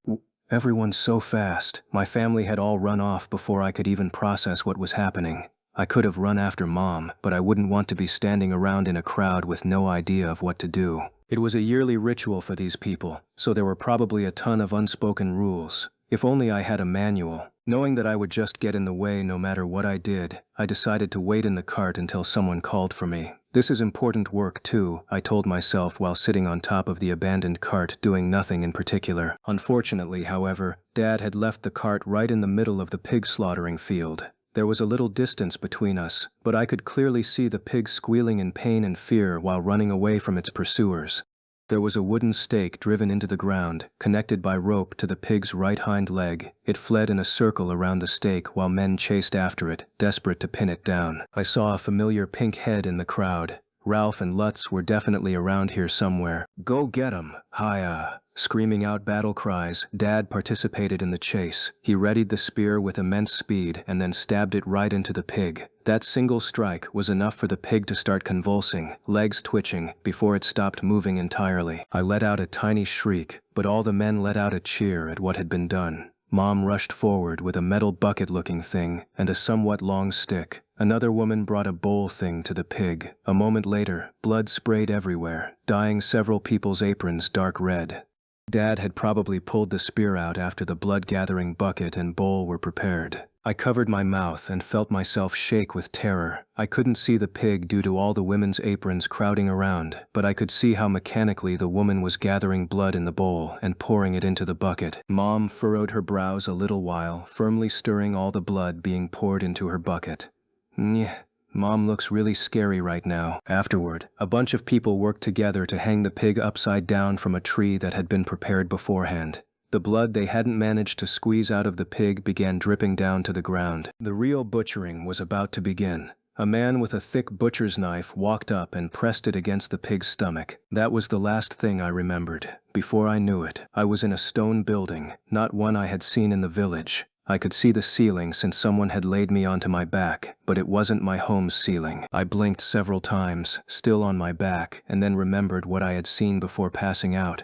It made me feel sick. But for some reason, something felt really familiar about the pig being butchered. What was it? Like something being hung upside down and then being cut apart. It was on the tip of my tongue, but it just wouldn't come out. If I had to guess, it wasn't one of mine's memories. It was one of my Urano memories. I must have seen something similar in Japan. Ah, it looked like that fish I saw being hung upside down in a coastal Ibaraki market. From that perspective, I could understand why everyone was so excited about the pig. I remembered how excited people were to eat a fish that fresh. Well, I can understand, but it's still a bit emotionally rough for me. I mean, the fish didn't scream in pain like that. It didn't gush out blood. Goo, so gross. I rolled over, holding my mouth, and fell right off what I was lying on. Oh. I used my hands to stand up and look around, seeing immediately that I had been resting on a smallish wooden bench. There was a burning fireplace nearby, so it wasn't cold, but nobody was around, and I couldn't hear anybody talking. Oh right, where am I, anyway? The moment I decided I needed to figure out where I was, a soldier peeked into the room, maybe due to having heard me fall. Oh, finally awake, huh? Mr. Otto? I let out a sigh of relief, glad to see someone I knew. A stone building with Otto inside could only mean that I was in one of the gate's waiting rooms. My anxiety melted away after I learned where I was. That means you remember me, right? Otto looked visibly relieved that I remembered him. That made sense. I was a child on the outside, after all. He definitely thought that I would have started crying if I saw someone I didn't know. I could never forget you. I mean, you're the first man of culture I've met in this world, and my future teacher. How could I forget? I mimicked the chest-tapping salute, to which Otto laughed a little and rubbed my head. The captain rushed back here with you in tow. He said you collapsed in the cart. He'll be back as soon as he's finished with what he needs to do. I didn't know how long it would take to butcher a pig, but they had to prepare the meat afterward too, so I couldn't imagine it would be over soon. Thinking about it, Thule said we would get fresh meat for dinner.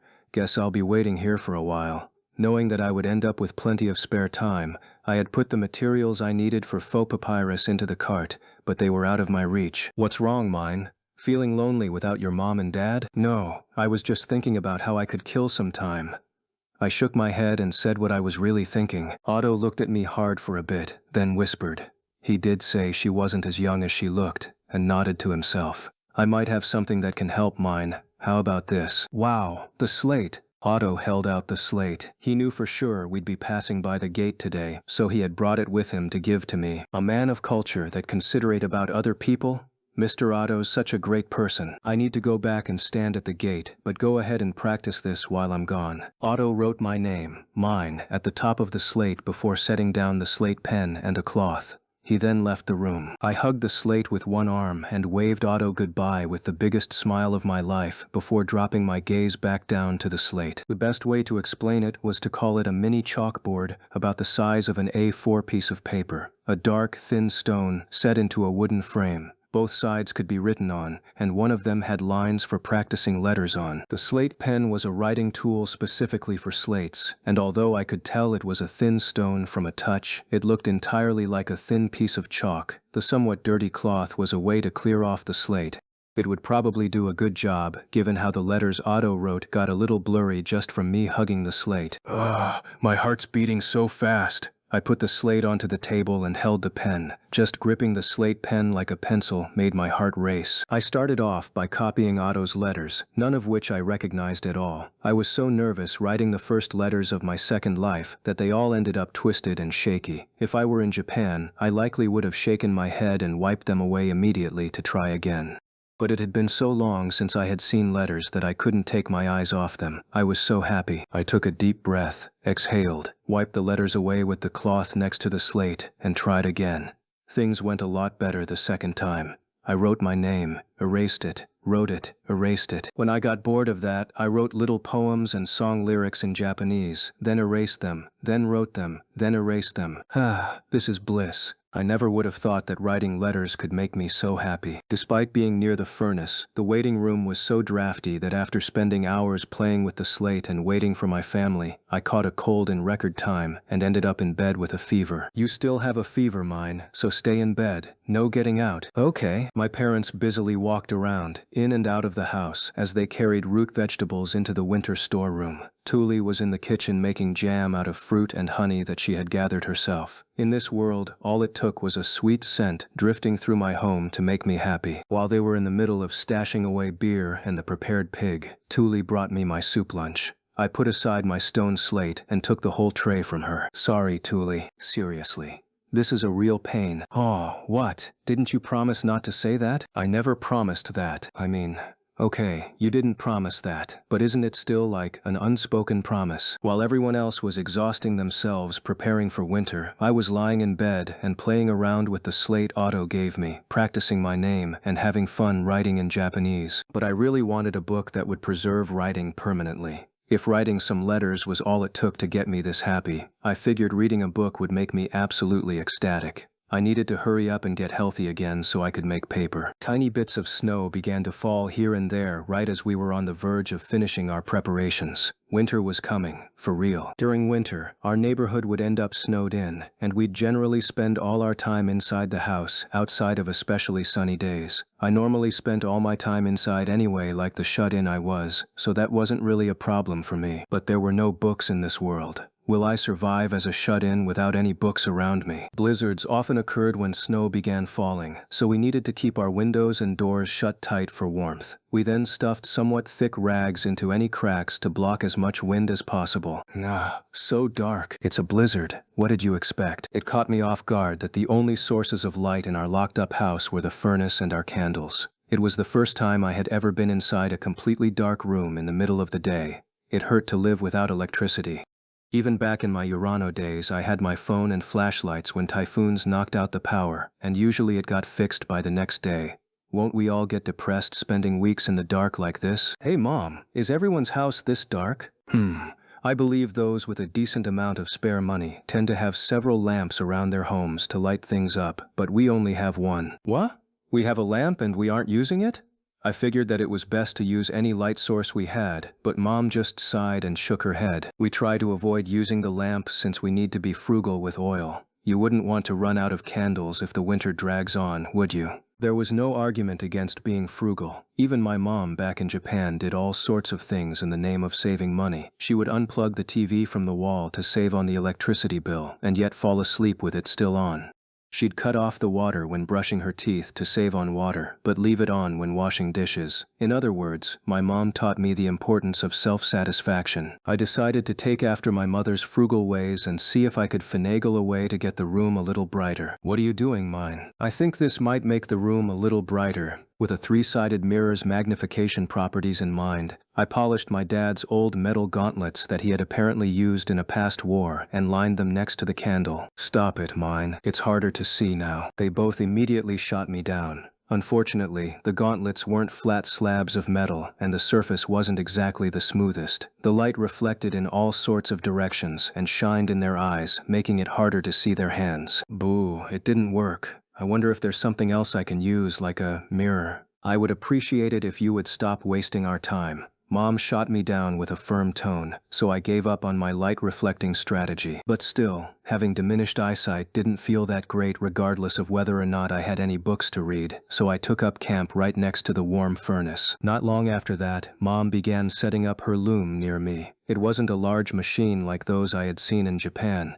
It was something a lot more fundamental. I had been wondering how one could weave cloth in a house this small, but it seemed there were looms small enough to do the job. Tuli, since your baptism's coming up, there's a lot I need to teach you, said Mom before beginning to teach Tuli all she needed to know about weaving. Tuli took a spool of thread in hand, looking deadly serious. You put the thread here, then prepare the weft. You weave the thread like this. Using the thread she had dyed in the fall for this purpose, she started weaving the cloth. She wove the cloth, sewed it into clothing, and embroidered it. While she was at it, she prepared next year's thread from the wool she had bought. We only ever bought the base materials. No new clothes were sold where we lived, and even cloth was too expensive for most commoners to buy. That's right, just like that. You've got a knack for this, Tuli. Mine, would you like to try too? They say that no beauty doesn't know how to sew. What? Beauty? That's right. Creating clothes for your family is important, both practically and to show off to the neighbors. You can't be a true beauty if you're not good at sewing and cooking. I'm definitely not gonna grow up into a beauty then.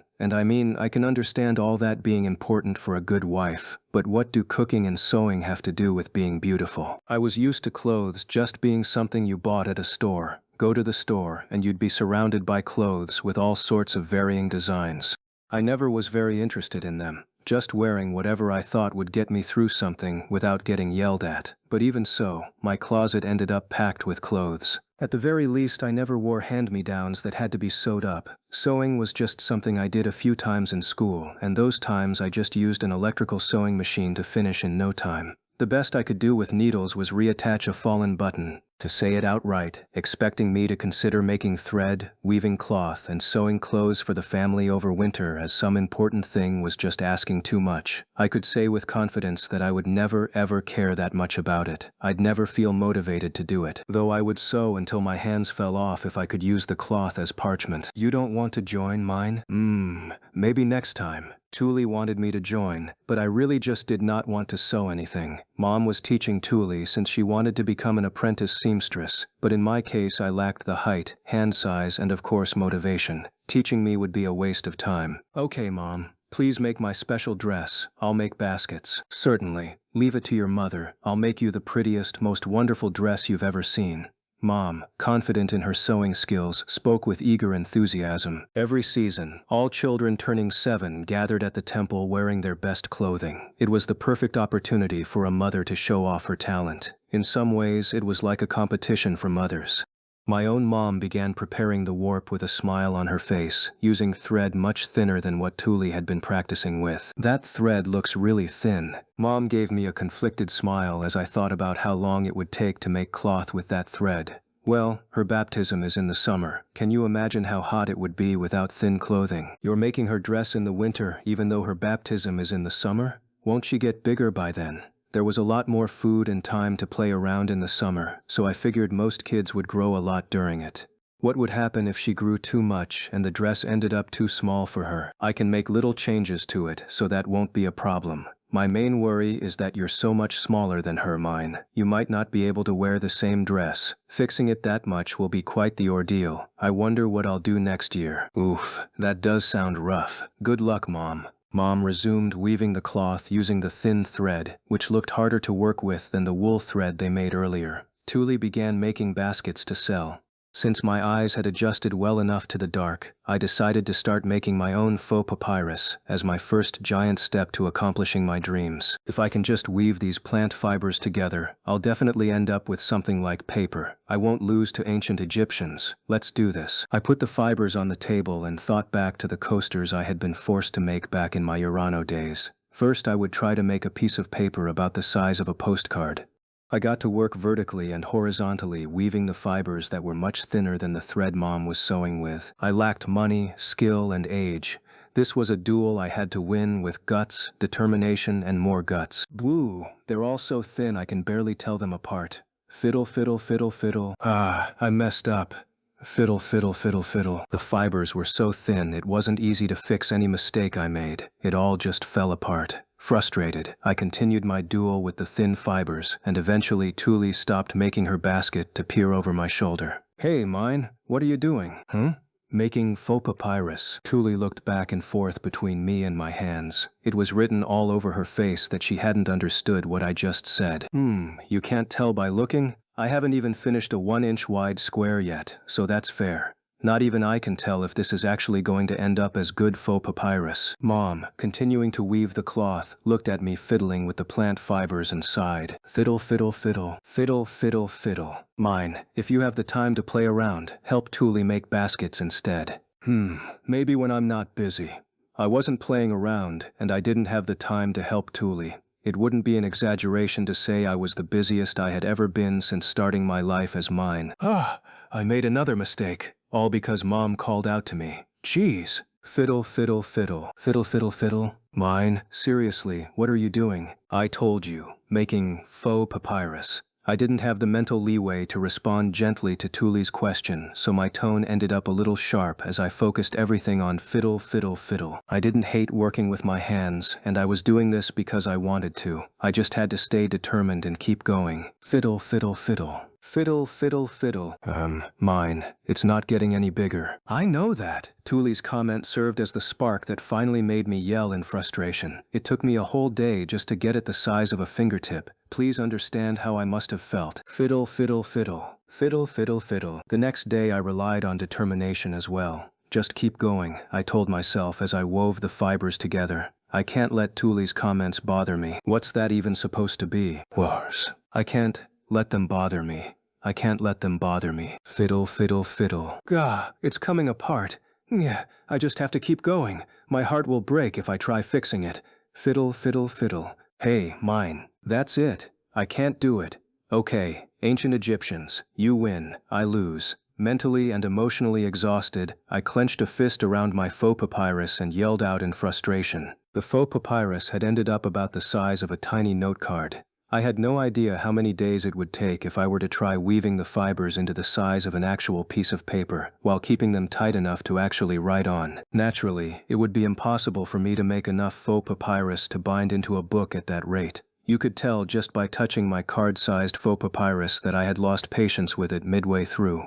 The center was tightly woven, but the closer you got to the outside, the more frayed it was. No way would it have ended up as paper I could write on. At best, it could be a somewhat messy coaster, not even good enough to write memos on. Boo, I failed. My papyrus plan failed so hard. The challenge involved in getting the materials, the difficulty of the creation process, and the overall time investment were all just too great for faux papyrus to be mass-produced. Even if I finished that sheet of faux papyrus, it wouldn't lead to me making a book. Be quiet, mine. If you have the time to play with plants, weave some baskets. Baskets won't turn into books. I don't know what you're talking about, but you failed, didn't you? Just start making baskets already. Mom was so mad that I gave up and started weaving baskets. It was a lot simpler to weave the basket parts together than the super thin plant fibers. Thule, I'll help you make baskets. Would you mind sharing your stuff? Here, I'll teach you. Thule offered to help with a smile while gathering materials for me, but I just took them and shook my head. It's okay, I already know how. What? Watching Thule blink in confusion out of the corner of my eyes, I started weaving a basket. I lined up the bamboo-esque, flat pieces of wood and delicately wove them together, making a tight basket with no gaps. This was really perfect timing for me, since I had been wanting a sort of takeout bag for a while. I decided to put my all into making the basket, partially to blow off steam after failing so hard with papyrus. After making a solid bottom, I calculated how to make the outside of the basket have a pretty design before starting to weave the rest of it. I kept weaving the pieces of wood, taking care not to hurt my hands, until the basket was done. It took me 5 whole days just to make a tiny chunk of faux papyrus, but I finished my tote bag within a day. That was pretty good, considering how clumsy my tiny child hands were. That's amazing, mine. I didn't know you were a natural at this. Maybe you should try to be an apprentice carpenter. Well, that's a little. Mom's eyes beamed with joy, excited to see that her generally useless daughter had unexpected talent. But I had no intention of becoming an apprentice carpenter. I would work at a bookstore, library, or nowhere at all. Though it was a little problem that books were so rare that there were no bookstores or libraries to hire me.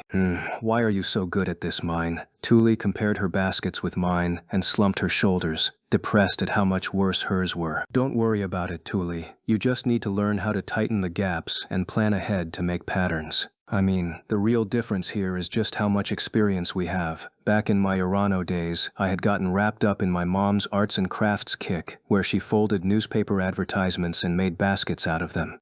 I had never expected that experience to be useful to me, but well, you never know where life will take you. I can't believe you're better than me, Minnie. Oh no, looks like I've really hurt Thule's older sister pride. Right. Mrs. Gerda taught me while she was babysitting me. I've been doing this all the time while you're out at the forest. You did a lot of other things while I made baskets, so you're still better than me at almost everything. Really. I didn't have much experience with children, so I wasn't sure how to put her back into a good mood.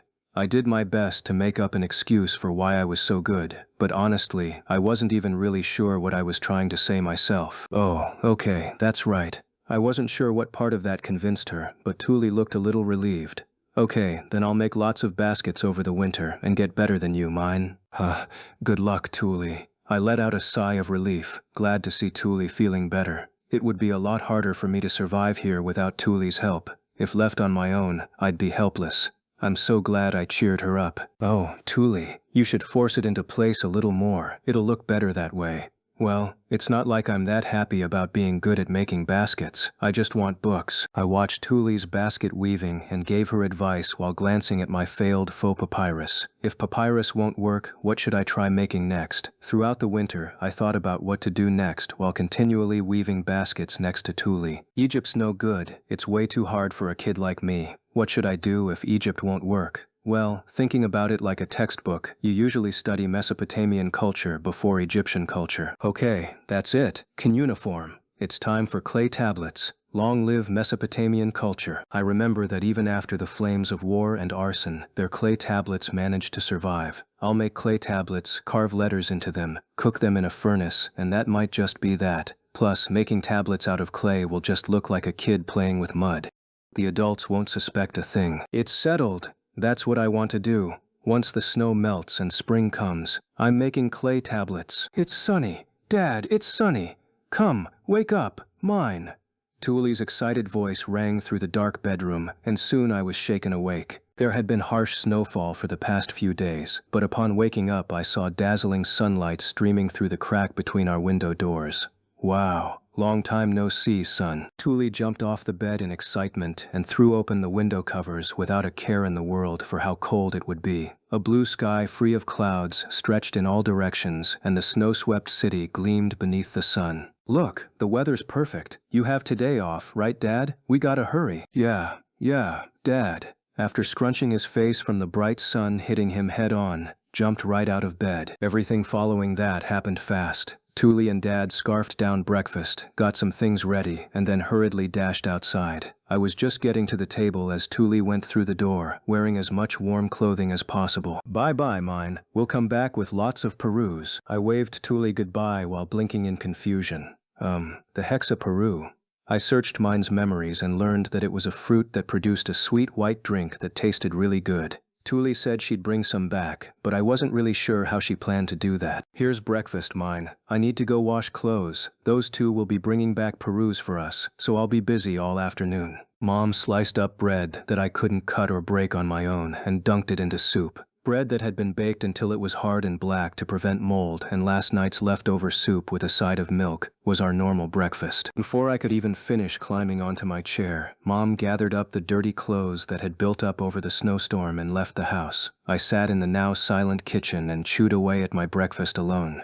Once done, I began making baskets, the only thing I had ever done that anyone complimented me for. Dad and Thule must have known when Mom would be getting home, as they got back with broad grins right after she finished preparing for lunch. Seemed like their mission had been a success. We're back, Mom. Mine. We got 3 perus. Welcome home, you two. That's fantastic. I have the dishes all set up and ready. Mom pointed to a particularly deep bowl and went to get an especially thin piece of dry wood from the storage room, the kind used to start a fire. Thule used it to start a fire in the furnace and then poked a peru over the bowl. The moment she did, the outer layer burst around her finger and thick white juice flowed out. Wow, it smells so good. A sweet scent drifted through our home as the fruit juice slowly filled the bowl. I swallowed hard, it having been the first time I had smelled something sweet in a while. This was definitely the kind of thing that would give me good memories. Thule grabbed the bowl, making sure not to let any juice spill out, and Dad used the pressure weights to crush the juiced fruit. Perus are amazing, Thule explained to me. Their juice is super sweet and tasty, and you can get oil from them. Even the leftovers can be used to feed livestock. We don't have any animals, so we take ours to Lutz's place and trade it for eggs. I bet a lot of people fight over them then.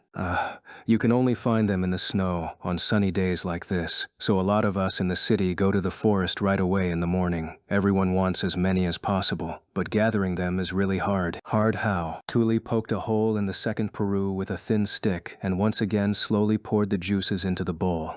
The only thing I could do to help was hold the bowl down so it didn't fall over. To pick Perus from trees, you have to heat up the branch holding it to soften it, but you can't use any fire when up on top of the tree. The tree's special powers will poof the fire away, so you have to take off your gloves and warm it with your bare hands. You have to take your gloves off in a winter this cold. That does sound rough. That was a one-way road to frostbite. Even if Dad and Thule took turns, heating up branches with your bare hands was just terrible work. You can't wait until noon to pick them. Won't it be better when it's warmer? Nope, nah-uh. You can only pick Perus before noon. Thule handed the drained Peru to Dad and picked up the third one. She poked another hole into it and began squeezing out the juice. Once noon comes and the sun rises, sunlight falls into the forest, and the Peru leaves start shining, and the tree starts shaking, and the leaves all start making swishy-swashy noises. The leaves shine, the trees shake on their own, and they make swishy-swashy noises? What? Despite Thule's best explanation, I couldn't imagine that at all. Once the leaves start making noises, the Peru trees start stretching toward the sun. They grow taller than the rest of the trees in the forest, and then they start shaking like a girl swinging her hair around, like rustle rustle, swish sway. They stretch and start swaying around? Right. The light hits its branches while it shakes around, and all the fruits we couldn't gather shoot away, like pew. Once they're all gone, the Peru tree shrinks like it's melting, and then it's gone.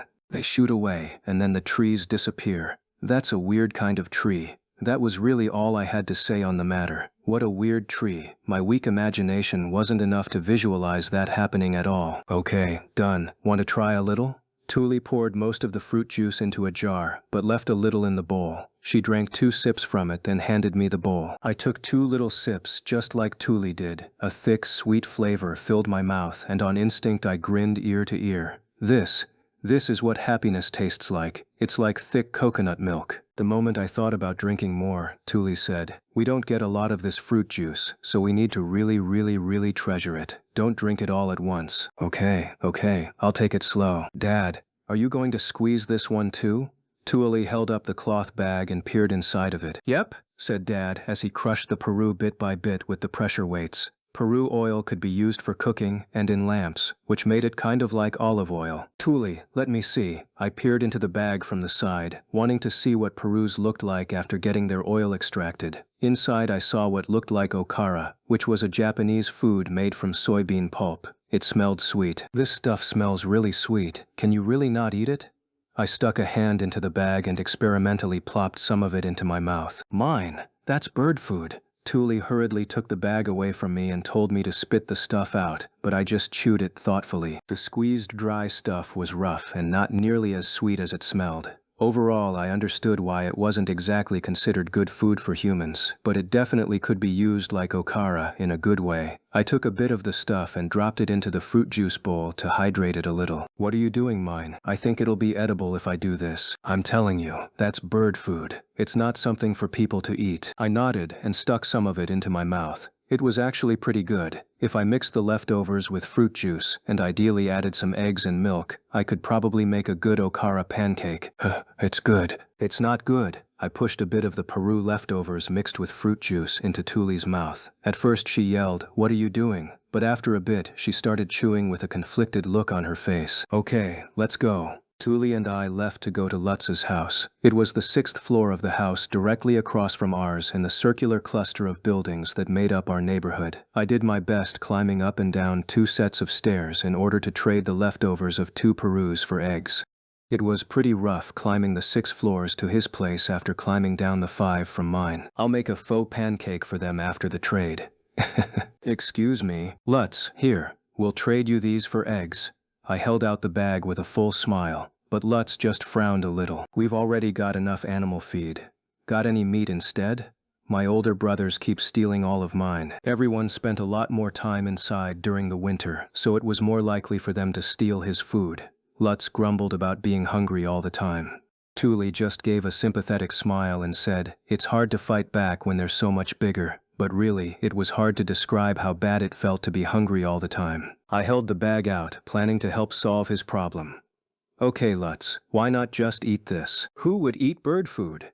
His reaction was as expected. Nobody around here ate it like okara. It's edible if you make it right. Huh? It's only inedible because you squeeze all the juices out. They taste really good if you make them properly, even the leftovers. Lutz looked at Thule in disbelief. He was definitely thinking that there was nobody in the world who would eat bird food. Seriously? You're just being wasteful.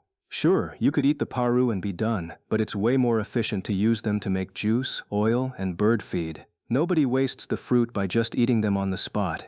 I can't believe anyone would work so hard to get the fruit and just eat it without using it properly. There's nobody dumb enough to do that in this whole town mine. Except you, I guess. I didn't eat the fruit itself, though. Maybe that's just the only way he can understand. I put a hand on my chin and thought about Lutz's harsh rejection. You have enough bird feed now, right? Then the best thing is for we humans to eat it. Like I'm saying, the leftovers are so dry nobody would eat them. They only get so dry because people squeeze as much oil as possible out of them. If you put a little work in, they're fine to eat. Mine, you know.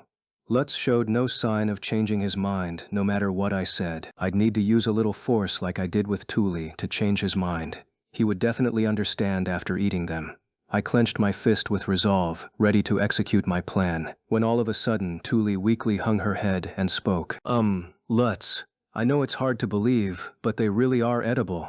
It tasted so good it kind of shocked me. Wait, seriously? She made you eat bird food, Thule? Lutz looked at Thule with eyes full of sympathy. That's rude. She said it tasted good. I think you just need to taste it for yourself. Do you have any fruit juice left over, Lutz? I walked into Lutz's house and put some of our leftovers into a nearby bowl. I then mixed it with about 2 teaspoons worth of Lutz's share of the fruit juice. After a brief taste test, I nodded to myself. It did indeed taste good. Open wide, Lutz. Likely due to having seen me eat some, Lutz timidly opened his mouth. I placed the juice-mixed leftovers into his mouth. He closed his mouth, chewed a bit, then opened his eyes wide in surprise. See? Sweet and tasty, isn't it? I puffed out my chest with pride, eyeing to myself, when all of a sudden Lutz's older brothers stopped just watching suspiciously from afar and instead swarmed down upon us. Sweet? Tasty? Seriously? Let me try some, Lutz. His older brothers all jammed their fingers into his small bowl. No matter how hard Lutz tried to hide the bowl or run away, they were just too much bigger than him. Not only could he not run away, he couldn't even dodge them. Hey, let go! Don't pick me up. What kinda older brother would steal his little brother's stuff? Your stuff is my stuff. Share your tasty food with everyone, Lutz. Alright, I got it. Lutz's resistance was futile. His 3 older brothers held him down and stole the whole bowl. They all jammed their fingers in, and in moments it was empty. If his every meal ended up like this, I could understand why Lutz would complain.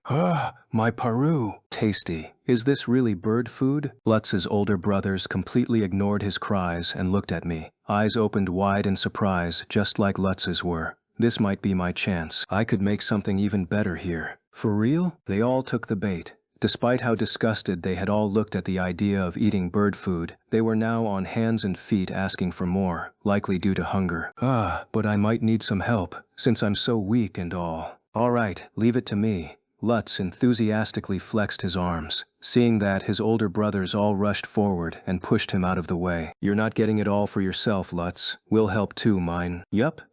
I'm a lot stronger than Lutz. Yay. Okay, I want you 3 to get a metal pan ready for baking. Lutz can get the ingredients ready, and Ralph can mix them. Oh, and it wouldn't be fair to just use Lutz's juice, so let's all use a little bit of everyone's. Come on, let's see the juice. No hiding. I clapped my hands together while giving Lutz and his brothers cooking instructions. I was too small and weak to do much, so it was up to these hungry young men to do the work for me. Lutz, would you get 2 eggs and some milk? Ralph, mix them together with that spatula over there. Zasha and Sieg, heat the pan in the furnace. Lutz prepared the ingredients for me as I put them one by one in the bowl. Ralph began mixing them with the wooden spatula. Zasha and Sieg behind us got the metal pan and heated it up in the furnace. Okay, that should be good.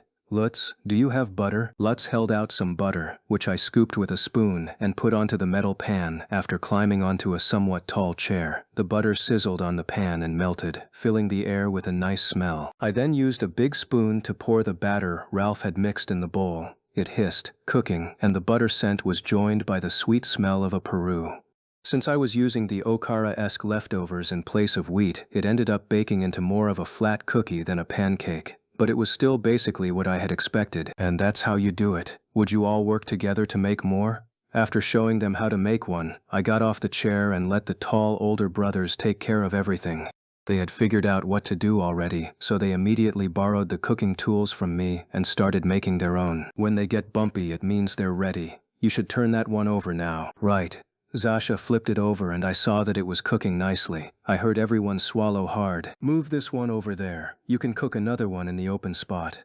Once it had cooked well enough, he moved it aside and poured more butter and batter in its place. After I checked to make sure they were cooked properly, we moved them from the pan to a plate, stacking one on top of the other. Ta-da! Simple okara pancakes. I held the plate and puffed out my chest with pride, he-heying once again. But my words must not have gotten through, given how Lutz was looking at me. What? Say that again? Simple paré cakes. The steaming hot paré cakes were lined across the table, wafting off a sweet scent and looking super delicious. Go ahead and eat up, but be careful, it's hot. I took a bite and chewed slowly. The Peru cake was so tasty it honestly shocked me. It was surprisingly fluffy and wasn't coarse or dry at all, unlike the bird food. Probably due to the Peru fruit juice inside, it tasted plenty sweet even without jam or anything. Hey Lutz, these were pretty simple to make, right? And don't they fill you right up? They do. Mine. I don't know what to say. You're amazing. Since tons of people came to Lutz's house looking to trade for eggs, they had plenty of Paru leftovers, and thanks to their birds, they had as many eggs as they wanted. They could trade eggs for milk too, so they could make Paru cakes all winter. Now you'll be able to spend the winter with a full stomach. Yep. Lutz bit into his Peru cake happily. As I watched him eat, several recipes that used okara passed through my head. I know of some other ways to use Peru leftovers, but I'm too weak to make them myself. I'll make them for you, if you just teach me how. Now that you've taught me about food this good, you're kind of like a god to me, so yeah. I've got your back, mine. That event served as the beginning of me having Lutz and his brothers make recipes for me that required arm strength. I taught them the recipes and taste tested the results. Lutz and his brothers ate the food and got full. It was a nice give and take relationship. In this city, the people go to gather Perus on sunny winter days. Dad and Thule went together last time since it was his day off, but this time, he had work. I thought for sure we'd just give up on them, until I saw Mom grabbing her coat. I'll be going with Thule today. There were plenty of ways to use Perus and our family wanted as many as possible. Since I was pretty useless when it came to anything involving going outside, I wanted to at least show emotional support. Good luck, Thule. You can do it. I believe in you, Mom. The problem with Mom going with Thule to the forest, however, was what to do with me. I was weak, sickly, and generally dead weight. They wouldn't bring me to the forest knowing I'd end up bedridden with a fever. But they couldn't leave me alone either, as they had no idea what I would do if left to my own devices. It hurt to hear that, but to be honest, they weren't wrong. Dad, after falling into thought for a bit while preparing for work, suddenly clapped his hands together. I've got it. Mine. How about you wait at the gate with me? Dad would take me to the gate. Mom and Thule would go gather Perus in the forest. On their way back, they would pick me up at the gate and take me home. We would get our Perus, and I wouldn't be left home alone. Everybody wins. That's an excellent idea. Okay, Thule, we're leaving mine with Gunther. Right. See you later, mine. Mom, congratulating Dad on his idea, quickly prepared her things and left with Thule in no time. They had to leave fast since you could only gather Perus before noon. All right, ready to go? The gate's waitin'. It'll be a nice change of pace from home, I guess, and Otto can teach me some new letters if he's there, so, honestly, I had gotten tired of spending all day at home. Having failed at making faux papyrus, the only thing I could do at home was play with my slate or make baskets. Never in my life had I expected that I would end up with so much spare time. Books had been the only things saving me from a life of boredom. Incidentally, the song Haruyo Koi, Come Forth Spring, has been playing non-stop in my head. The sooner spring comes, the sooner I can go outside and make clay tablets. To that end, I was exercising every morning in hopes of building up enough stamina to make going outside manageable. My family looked at me weird, but I knew that physical fitness was best accomplished bit by bit, day by day, with a lot of determination. Though to tell the truth, as I had been exceedingly unhealthy in my Urano days, I hardly knew any proper exercise routines. I was just winging it. Dad, is Otto there today? Yeah, I think so. Yay. I'll bring my slate to the gate then. Now waiting at the gate's going to be fun. I hurriedly got my own things together, the most important thing being my stone slate. After bundling on layers and squeezing into my coat, I grabbed the wooden tote bag I had woven over the winter and put my stone slate into it, plus the slate pencil. Preparations complete. Let's go, Dad. Mine. You like Otto that much? I really like him. I mean, he's my teacher, or so I've unilaterally decided, and he gave me this slate. How could I not like him? We left home, and it took about half a second for me to realize the air itself was icy cold. Just a little bit of wind brushing my skin was enough to make me twinge with pain. My face was tingling so hard that even I, queen of all lazybones, immediately began hatching a plan to turn Peru oil into some kind of moisturizing cream. Boo! So cold! Not to mention that the snow was so deep I couldn't walk in it. There may have been some trick to snow walking, but as I hadn't grown up in a snowy area, I had no idea what it was. It took exactly 2 steps for my stubby child legs to get stuck in the snow, rendering me immobile. My fate was sealed, my future gone. I could only cry out into the void for help, hoping someone came to my rescue. Dad, how do you walk through snow? Enough already. Hold on tight and don't fall off. I was holding my arms out to maintain my balance, legs stuck in the snow, when Dad turned around and walked back with an exasperated expression on his face. He put my tote bag around his neck and stuck his hands beneath my arms before lifting me up into the air and resting me on his shoulders. Wow, so tall. This is so cool. My line of sight shot up much higher than when Ralph carried me. The only reason the sudden height didn't terrify me was that Dad's shoulders, thanks to his job as a soldier, were wide and muscular. I could rest on them without fear. Back in my Urano days, I had barely ever interacted with my father, but I did have a few memories of him. He did carry me once, when we went to watch the sakura trees bloom. Be sure to hold on tight, all right? It had been so long since someone carried me on their shoulders that my heart was beating a little fast. After I clung to his head, Dad started walking through the snow. The alley to the road hadn't been swept, and thus he carefully traced the existing footsteps for a bit before reaching the main road and walking normally again. Mine, just so you know, Otto's already married, said Dad, breaking the silence with something entirely unexpected.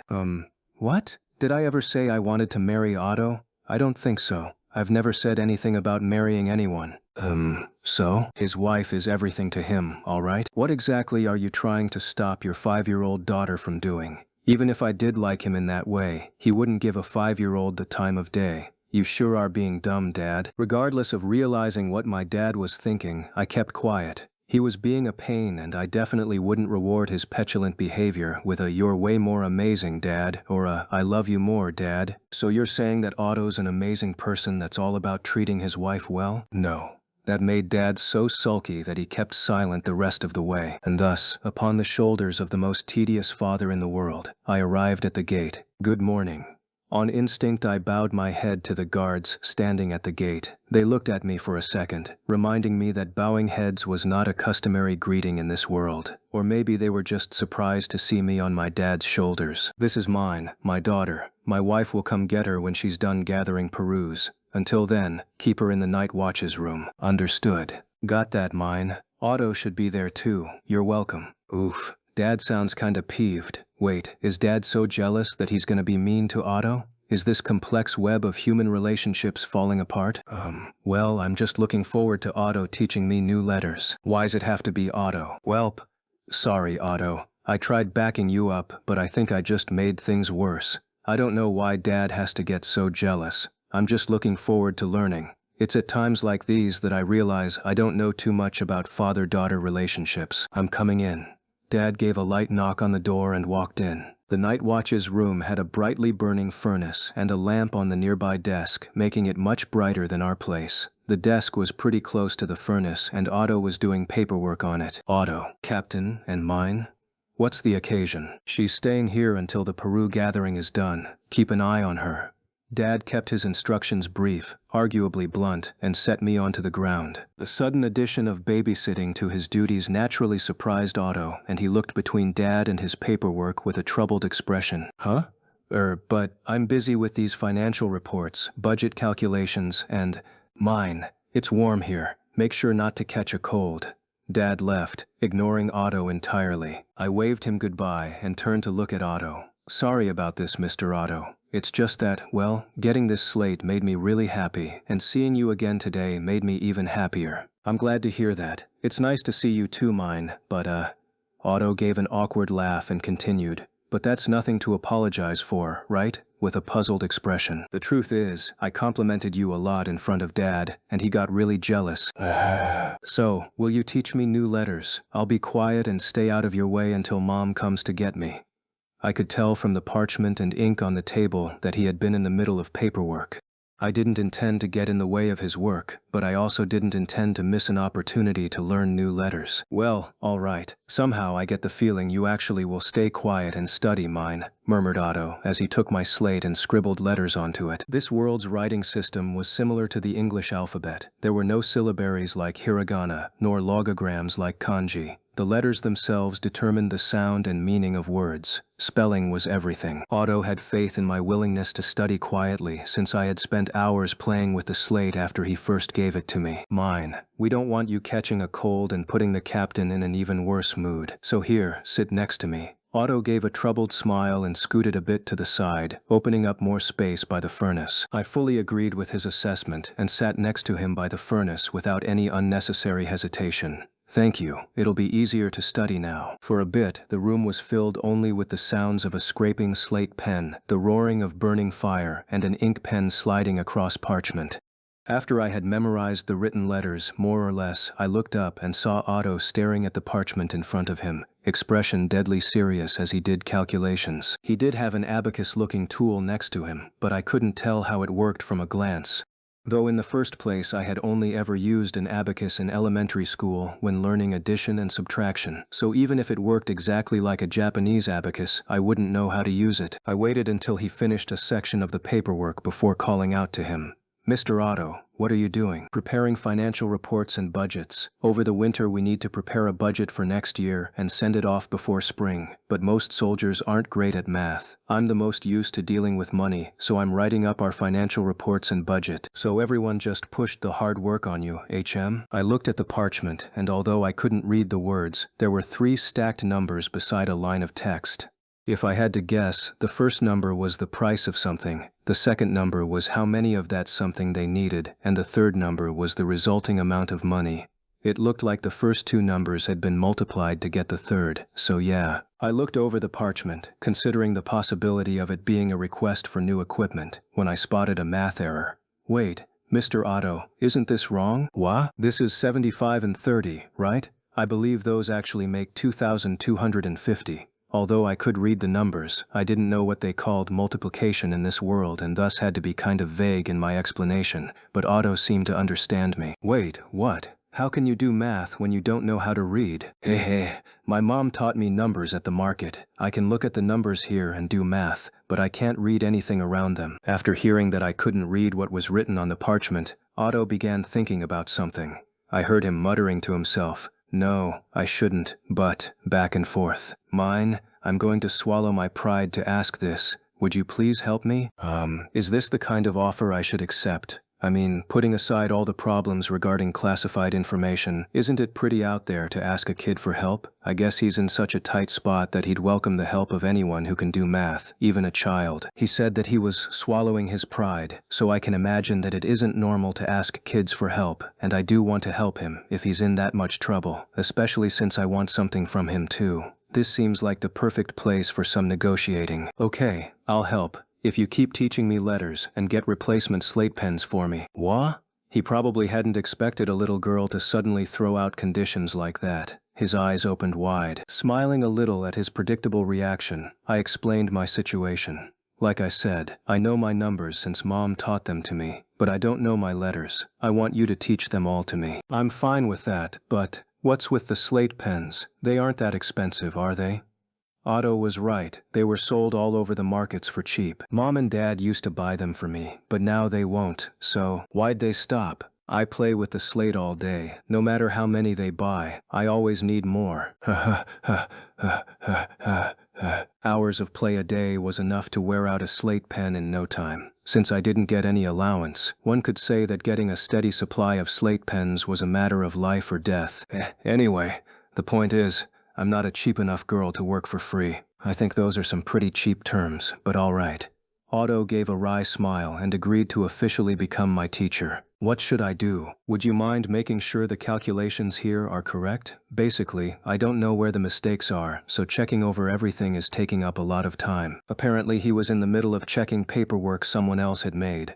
It was obvious given that this world had no computers. But despite how long it took to make paperwork, the calculations written on that paperwork all had to be checked manually. I guess you guys need another soldier that can do math. That would be nice, but I only got hired in the first place because I can do this kind of stuff, so. It sounded like there were some deep circumstances behind Otto becoming a soldier. As someone starved for any sort of information, I was itching to ask for details right away, but our workload was so great I swallowed my curiosity and bottled it up for later. Mine. Do you need the calculator? I don't even know how they work, so I'll just use my stone slate.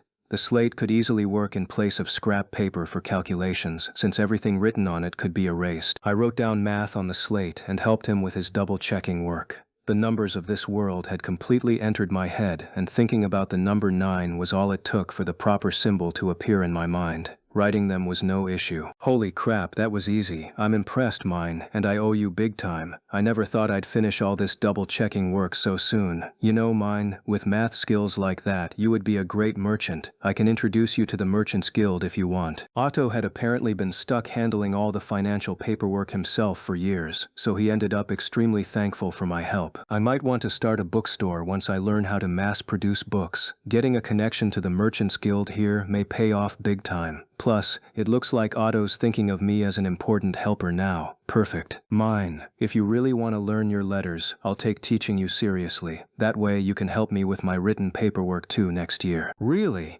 Yay! Huh? Is that something to be happy about?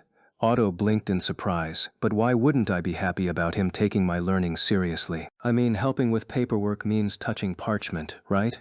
It means writing letters with ink, right? That sounds amazing if you ask me. One morning, several days after I stayed at the gate, Mom finally finished the dress she had been working so hard on for Thule. Fundamentally, it was a one-piece dress sewn together from unbleached cloth. The fanciest part of the design was embroidery around the sleeves and neckline. Around its waist was a wide sash with a cool blue color that gave the dress an elegant flair. It was cute, for sure, but I had memories of Japanese fashion where kids wore fancy dresses, kimonos, and just generally vibrant clothing at festivals. Thule's dress felt a little lacking in comparison. So mine, is it cute? Well, yes, but it'd be cuter if you added more frills and decoration. I kept my thoughts to myself though, because Mom looked full of pride and Thule was happy. By this world's standards, the dress was surely more than good enough.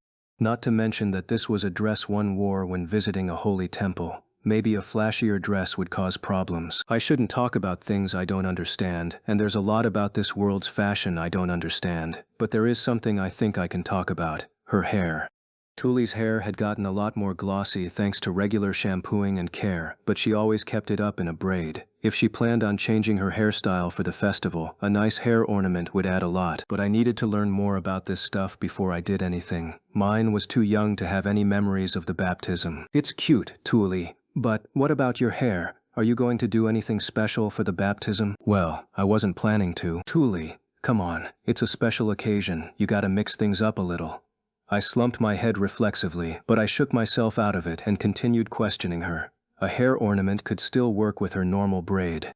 Well, what about a hair ornament? Are you going to wear anything on your hair? I don't know. It'll be summer, so maybe I'll grab a flower? No way, that'd be terrible. Think about how cute your dress is. It was frowned upon for children to wear their hair completely up, but braiding was fine, and we could just make a hair ornament if she didn't have one. I could make a lace one myself. There was still time before summer. I'll make you one, Thule. Let me make you one. It'll definitely be super cute.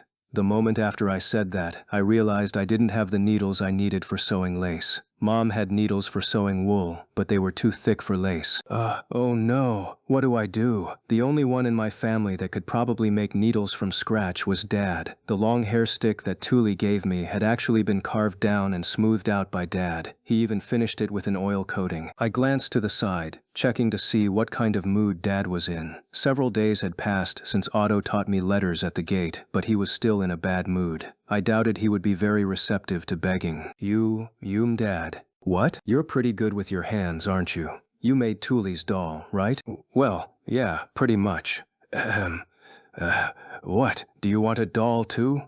He was frowning hard to show that he was mad, but nonetheless his eyes gleamed with anticipation and he kept glancing at me. Nuh, I want sewing needles. Sewing needles? Like the kind your mom uses? Just borrow hers. Dad's face fell with disappointment the moment he heard my answer. He looked so, well, pathetic that I wished he would at least try to act a little tougher. I want needles a lot more thin than those. I want to sew thread, not wool. Dad, I think it'd be really hard to make thin needles, but would you please make me some? I looked up at him with wet eyes, hands clasped in front of my chest as I made the cutest begging pose I could manage. I didn't know if this world understood the significance of puppy dog eyes, but fathers of all worlds and universes should be weak to their daughter's cuteness, hopefully. My cuteness must have done the trick as Dad stroked his stubble and fell into thought. Is wood fine? Can you make them? They need to be really thin. I'll give it a shot. Tickling his pride probably helped, as he immediately took out a few knives and began carving a chunk of wood. He was used to carving with knives and worked fast. The bark of the thin branch was gone in no time, leaving just the hard inner wood. He then sliced off layer after layer of the wood while looking at Mom's thicker needles as a reference. Is this thin enough? Could you make it a little thinner? This much? That much? After carving the branches down to the proper thickness, he swapped out knives and began carving out the pointed tips. His work wasn't good enough to be that of a professional, but I for sure couldn't do it myself, so I was genuinely impressed. You're amazing, Dad. They already look like good needles. If you would just smooth them out so the thread doesn't catch on them and give them an oil finish, they'll be perfect. Leave it to me. His pride as a father must have been restored by my praise, as Dad got to work smoothing out the thin needles with an exceptionally pleased expression. Mine, it looks like Dad's all cheered up now. I'm so glad. Thule beamed the innocent smile of an angel. I nodded in return, saying, I'm glad too, while sweating on the inside. It's my fault he was upset in the first place. Since Dad was working hard on my needles, I started looking for thread so I could get to work as soon as they were ready. We had plenty of thread left over since Mom had prepared plenty for Thule's dress. The white thread and the unbleached thread that she had used to sew cloth would still be useful to her. But the colored thread she had used for the edges and the sash only had tiny snippets left over. They wouldn't be that useful. Mom, can I have the rest of the colored thread? What do you want it for? Mom, surprised that I would want thread, gave me a puzzled look. I want to try some lacework. Thule needs a hair ornament. My Japanese mother hadn't just taught me how to make baskets. She had dipped her toes in all manner of arts and crafts, taking me along for the ride. I really wish she hadn't bothered. But she was set on getting me interested in something other than books, and got me wrapped up in whatever the latest craze was. Basically, I had just as much experience with a million random things as she did, and one of those random things was lacework, which actually ended up relatively useful to me back then. I was confident that I could make a lace ornament if given the tools. My life as Urano was over, but my past experience kept proving useful in unexpected ways. That said, since Mom had no way of knowing about my past life, she was hesitant to give me thread. She definitely thought doing so would just be a waste of good thread, given how often I've wasted things in the past. She'll only need an ornament for the baptism, you know? Why waste thread on something so frivolous? A flower is more than good enough. Thule's already cute enough as is. If there's a way to make her cuter, it's wrong not to do it. Cuteness is justice. I clenched my fist to show my resolve, but Mom just sighed for some reason and turned her back to me, signaling that the conversation was over. I hurriedly grabbed onto her skirt and began begging. Please, Moom, I just need your extra thread. I want to use the needles Dad worked hard to make for me. He's almost finished with them. Please. I looked at Dad for help, hinting that the needles would be wasted without thread. He must have understood the meaning to my glance and, perhaps fearing his efforts being wasted, or perhaps fearing losing my respect, backed me up. Effa, it's not often mine gets interested in sewing. Why not give her some of your spare thread? You're right. After thinking about it for a bit, Mom reluctantly gave me the thread too short for her to do anything with. Yay, thanks Mom. I love you, Dad. I shot my fists into the air, showing my happiness. Dad grinned. He grinned so hard as he sped up his heated carving. I wonder if all dads act like this when their daughter is sweet to them. Well, now that he's happy, I guess it's okay if I stop worrying about him for a bit. Dad gave me the needles, packed uncomfortably full with his fatherly love, so I went and started the lacework right away. First up was making a bunch of tiny flowers. Fiddle, fiddle, fiddle, fiddle. Lacework required tightly weaving the strands just like my failed faux papyrus did, so I needed some firm determination to succeed. But since this time I was making tiny flowers, it only took me 15 minutes to finish one. I set the yellow flower on the table and got to work on the next one. Tuli looked at the lace flower with admiration before tilting her head a bit in confusion. Isn't it a bit small? The ornament's going to be a lot of tiny flowers bundled together. You see, making one big flower would be a problem if I got bored halfway through, right? Once again, I kept my thoughts to myself. I had talked big and now needed to finish the ornament for Tuli no matter what. A design built around tiny flowers allowed me to duck out whenever I wanted. To tell the truth, back in my Irano days, I had given up on a lot of big designs before finishing them. Predicting problems and avoiding them before they happened just made sense. I thought about making a lace ribbon, but it'd need to be long enough to tie, and it'd be a problem if I ran out of the same color thread before it was done. So, I'll just make lots of little flowers. You really thought this through, mine. Of course I did. I'm doing all this for you, Tuli. I put my all into making a cute hair ornament for Tuli, as thanks for always taking care of me. Since I would be bundling together finished flowers, it wouldn't matter if I quit halfway through, ran out of thread, or needed to swap colors to keep going. No thread would be wasted. Fiddle, fiddle, fiddle, fiddle. I felt someone looking at me after making several flowers and instinctively looked up. Mom was staring at my hands, entranced. Given that being good at sewing was a requirement for being a beauty, everyone recognized Mom as a beautiful woman. That probably led to her being interested in all sorts of sewing. She picked up the finished flowers and rolled them around in her hands. These don't seem too hard to make. You're so used to sewing wool and stuff, I think you'd be a lot better at making these than me if you learned how. Want to try? I handed Mom my needles and she got to work, looking at the small flowers. She would occasionally pause to fiddle with the flowers, and in no time she had finished one of her own. Wow, just what I'd expect from a sewing beauty. She learned how to make them just by looking at them. Meanwhile, it took me forever to learn even when being taught step by step, since I just didn't care. That's really good, Mom. I'm more impressed that you knew how to make these in the first place, mine. I've made scarves and sweaters, but I never thought about making ornaments like this before. In this world where it took all one had just to stay alive, most people didn't have the leeway to worry about decorations. Nobody made hair ornaments like this, and Mom might not have ever seen any lacework in her whole life. I knew about this kind of thing since I had been raised in a world where attaching decorations to one's clothes was normal. But even small little lace flowers were weird in this world. So, mine, how will you put all of these little flowers onto her head? Mom couldn't imagine what the completed product would look like from the strewn about flowers, so I gave her as simple of an explanation as I could manage. Well, we'll make a circle with these leftovers and sew each flower onto them one by one. It'll look like a bouquet of flowers, right? Then we'll just stick a pin through it and... Wait, a pin? The blood drained from my face. I even let out a tiny shriek, which made Mom flinch with surprise. What's wrong, mine? Oh no, we don't have a pin. This is big trouble. I don't think this world has pins. At the very least, I've never seen them at home. This is a world without hair scrunchies. A world where everyone bundles their hair with tiny strings. What's going to happen to my precious ornament? Dee-did-dod. Explaining with words would be hard, so I took out my slate and sketched what I needed. I want a tiny hairpin kind of like mine, except one that has a flat end with a tiny hole in it. Can you make one? That'll be easier than your needles. Really? You're amazing, Dad. I've never respected anyone this much in my life. I got so emotional that I hugged Tuli hard as Dad muttered to himself, "Hehe, I beat you, Otto." Apparently he had been secretly competing with Otto. Dad enthusiastically made me a tiny hairpin, so I took it and sewed the mini bouquet onto it, much like one would sew on a button. Okay, done. Tuli, put on your dress and sit here, please. Wearing her summer dress, Tuli sat on the nearest seat to the furnace. I slid my own chair behind her and stood on top of it after removing my shoes. I then undid Tuli's braid, combed her hair, and started braids on both sides. Tuli's hair was fluffy and had a natural perm, so I stopped the braids halfway through to give her a more elegant look that would be sure to stun anyone who saw her. To finish things off, I stuck the ornament's pin into the crude string that was keeping the end of her braids together.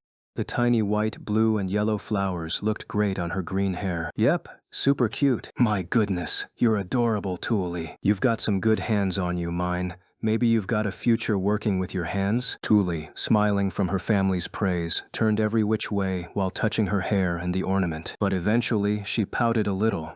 Mine. You put it on the back of my head. I can't see it at all. That's true, but what can you do? Well, I still want to know what it looks like. Our home had no mirrors, so I had no way of showing her what it looked like. I thought for a second about what I could do, and although it wasn't the best solution, Tuli looked so frustrated that I undid her ornament and put it on myself, next to my own hairpin. It looks like this. What do you think? Wow, cute. You look amazing. Mom?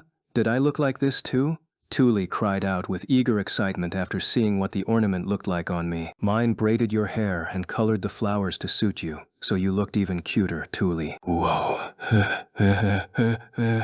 Thank you, everyone. I'm really happy. Tuli broke into a ridiculously happy smile and blushed as she took the ornament off my hair. And so, Tuli's special outfit was completed before spring. There was no doubting that she'd be the star of this summer's baptism. Also, Mom ended up addicted to lacework, and before I knew it, the needles Dad made for me were in her sewing box. The forest snow had started to melt and seeds were growing, or so Tuli told me after coming back from the forest. Kids going to the forest for gathering meant that my horrible hibernation was over. I had learned how terribly full of spare time life was without books, but never again would I suffer through that, because now I can make clay tablets. Tuli said that there's still so much snow it's hard to walk, and there's not much to gather anyway. But the relative lack of plant life is no problem to me. What I want is sticky clay, and I'll find it if I dig into the ground.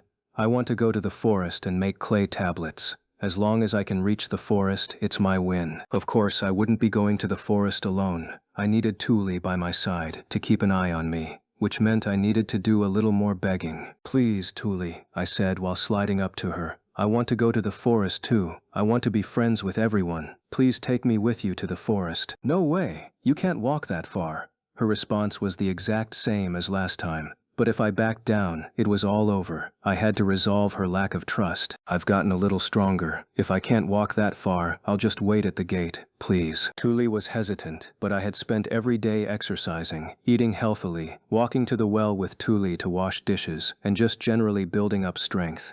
I should be strong enough to go by now, only if Dad says okay. Tuli gave up on shaking me off and dumped the responsibility onto Dad. That was inevitable anyway, since he would need to take care of me if I had to stop at the gate. I shifted my sights to convincing Dad. Dad, can I go to the forest too? I haven't gotten any fevers lately. Good point. I had been very careful over the winter, so I only got fevers and passed out 5 times total. That's a lot less, okay? My family was really impressed. They're like, wow, that's amazing. You're doing so much better. And they mean it. Not being bedridden with fevers all the time meant that I could eat decent meals more often, which naturally meant that I ended up with more nutrition, and I started growing a bit more. I wasn't as tall as the average kid my age, but I had definitely gotten stronger. Probably. If I really can't make it, I'll just rest at the gate. Please? Please? Dad fell into thought. The fact he didn't turn me down immediately like Tuli gave me hope. I kept up my attack, wanting his permission no matter what. I just need to get used to it. There are 3-year-olds that go to the forest, right?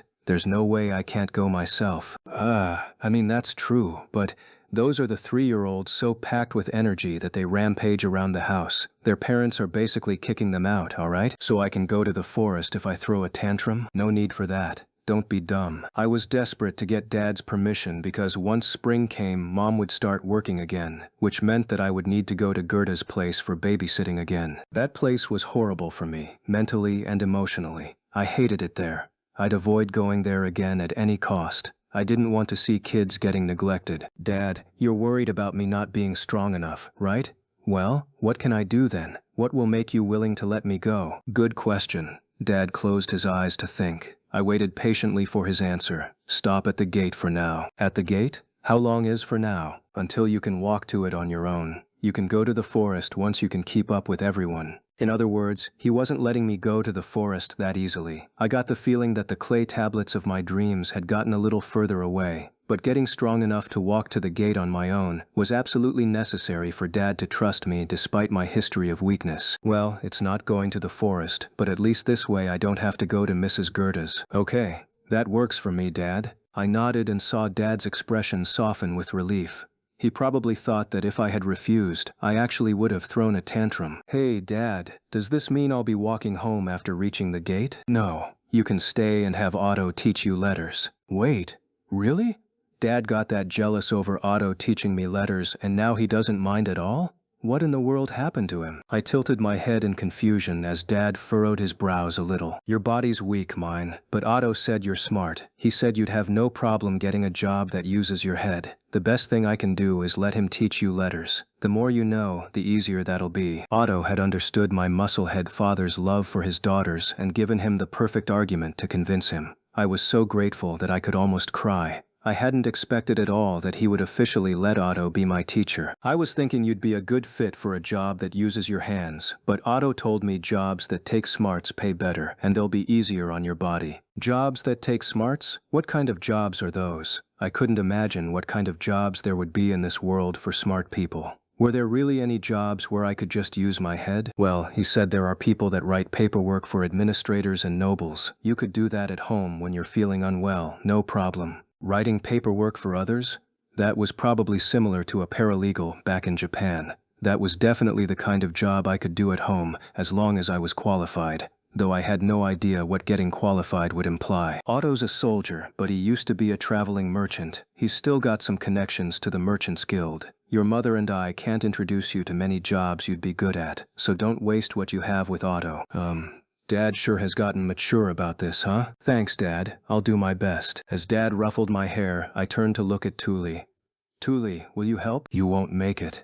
Tuli shook her head. She also took good care of me as her little sister, helping me with whatever I needed, but she wouldn't budge on taking me to the forest. Dad seemed like he was on Tuli's side there, so he just nodded gravely.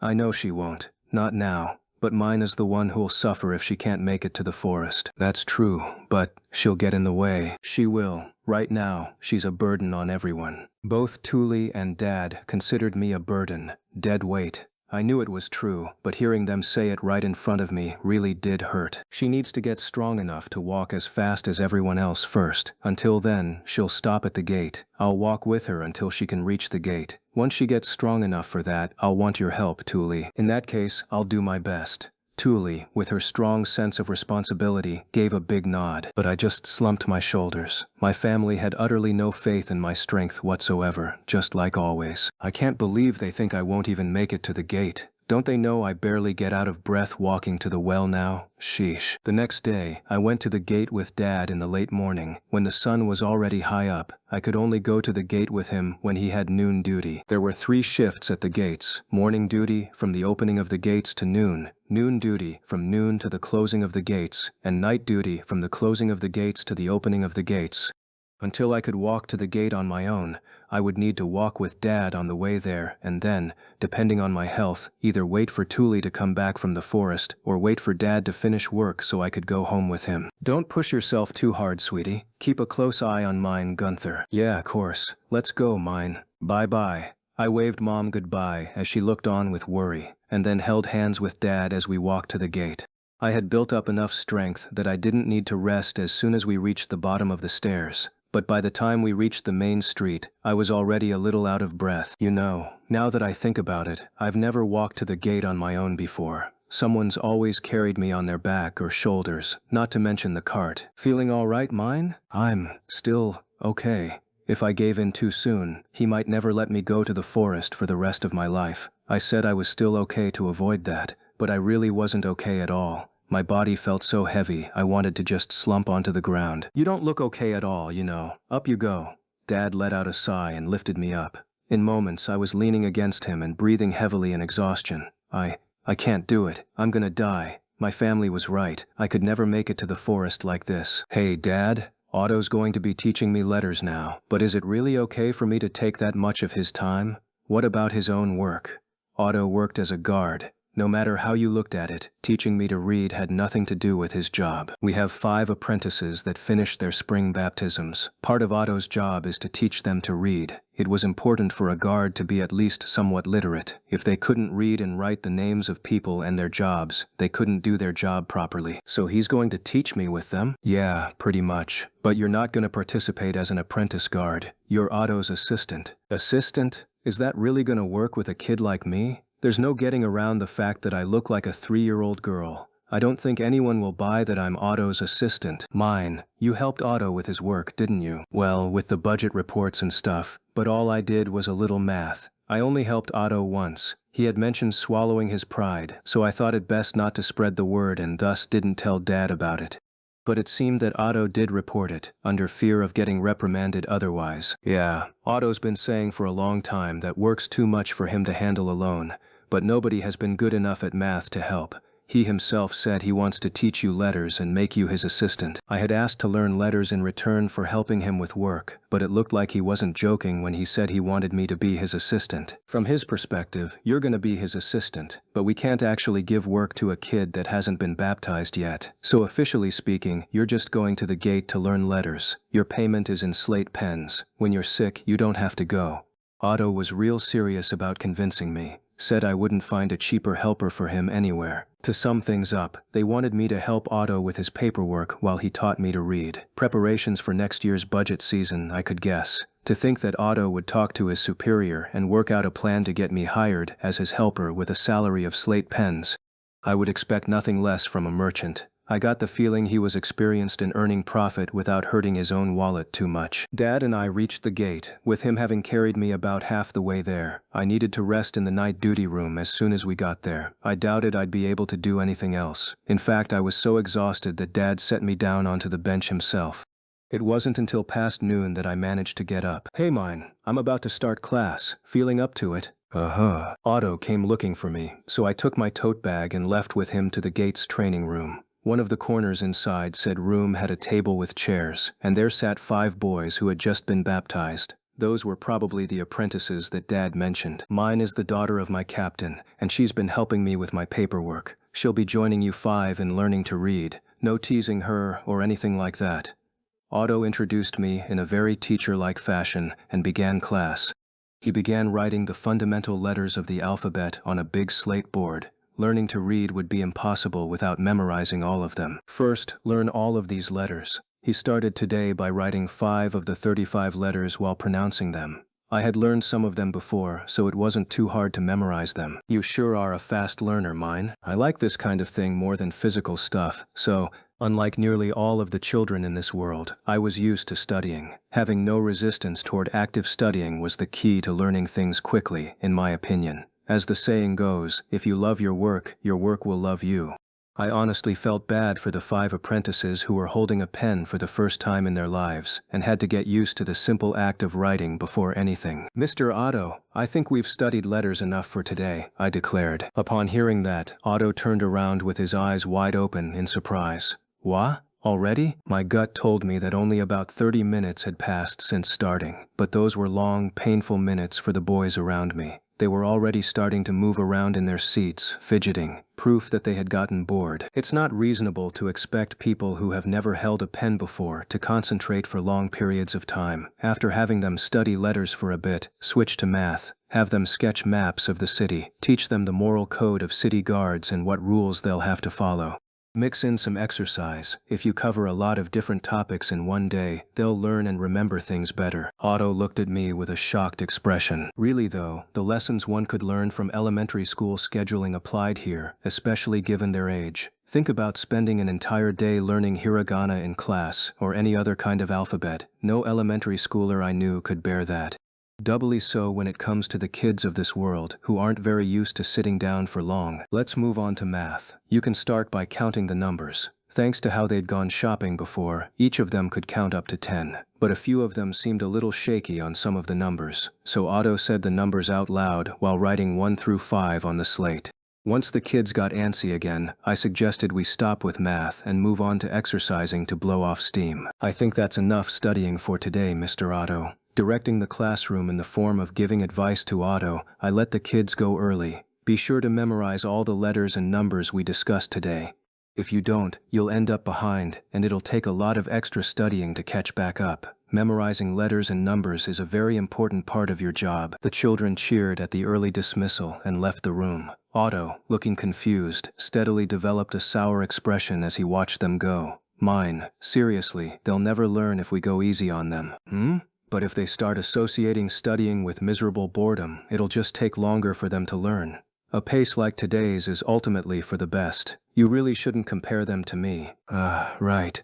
Otto, noticing that he had been subconsciously comparing the boys to me, awkwardly scratched his head. Plus, it's still their responsibility to memorize the letters, so I don't think this is going easy on them. True. Self-responsibility is rough for little kids just starting work. Otto gave me a conflicted smile, so I smiled back while letting out a quiet sigh. I had said all that based on my experience from my Urano days, but really, who knew how right it all was? Otto and I returned to the night watch's room so that he could use the rest of the time to give me a personal lesson. I had him write some words on the slate, which I then practiced writing myself. Meanwhile, he started his paperwork. Okay, it looks like you have a good grasp on your letters. I think now's a good time to start teaching you words. I'll start with the ones we use all the time. And so, since I had mastered the alphabet, Otto started to teach me words. But all the words he taught me had to do with provisions and other things related to the work of a city guard. He really was fully intending for me to help him with his paperwork. I got the feeling that the moment I had a usable level of literacy, he wouldn't even wait for next year's budget season before putting me to work. I mean, the first words and phrases he taught me were person inquiry, noble, letter of introduction, and written petition. Does he think I'll ever use those in my day-to-day life? If he would at least start with the list of provisions from the budget, I could learn some kinda useful words like the names of food, plants, and equipment. Dad came looking for me while I was in the middle of writing on my slate. The gate was just about to close, which meant Thule and the others had returned from the forest. I put my slate into my bag and went home with them. Let's go home, mine. The other kids, carrying baskets and various tools and other things for gathering, stared at me and my single tote bag. What? Mine? That's Thule's little sister. I've never seen her before. The unrestrained stares of the somewhat dirty children made me reflexively hide behind Thule. Well, there's no helping that. Mine doesn't go outside too much. Apparently, past mine had barely ever participated in neighborhood social events, so the local children considered her something of a rare monster with a low encounter rate. Thule comforted me by saying, "They're not bullying you, they're just looking." But it didn't really help. You walking back home with us, mine? Lutz. Sincerely relieved to see a familiar face, I looked around to see if Ralph was there too, but I couldn't see him anywhere, despite how much his tall stature and red hair should have stuck out. Huh? Where's Ralph today? Is he sick? Ralph turned 7 this spring. He's at work today. Wow. Ralph wasn't even 7 when I met him, huh? I did know him from past mine's memories, but he was so tall and considerate that I just assumed he was 8 or 9. Wait, is it just me, or did Lutz get a lot taller during the winter too? I have to look up a bit more to see his eyes now, I think. With those thoughts in mind, I started walking home. The other kids sped up naturally, likely wanting to get home as soon as possible to unload their stuff. They were just about to leave me behind, but Thule and Lutz backed me up. Don't rush, everyone. You okay, mine? I was trying to walk as fast as I could, but the group kept getting ahead of me. Children were merciless. They wouldn't wait for me. I was just too slow. They're so fast. Sorry, Lutz. Would you take care of mine for me? I need to go watch over everyone. Thule had become the oldest out of the pre-baptism children, so she found it necessary to prioritize them over me, especially if Lutz could watch over me. All right, take it slow, mine. I won't be able to carry you right now if you pass out. Lutz was the only one to stay behind with me and walk slowly. I didn't want to be even more of a burden on him, so I gladly followed his advice and slowed down. What were you doing at the gate, mine? Learning my letters. Letters? You can write? Lutz looked at me with utter shock. I got the feeling his eyes were shining with respect and admiration for me, but I didn't know enough words to really say that I could write. His admiration was just kind of making me feel awkward. I can still barely write my own name. I'm still practicing. Holy cow, mine. You can write your own name? That's awesome. He looks even more impressed now, somehow. I really didn't think anyone would get this impressed by me being able to write my name. But thinking about it, I remember Otto mentioning that in a rural village only the town chief will know how to read and write, and that Dad was pretty amazing just for being able to write names. I'd looked down on him, thinking that it was obvious to be able to do that much, but in truth I should have been impressed. I now understand just how important being able to help with paperwork really is. Which explained why Otto was more invested in teaching me, rather than his fellow soldiers. Someone satisfied with just writing names would never be able to help with paperwork. You okay, mine?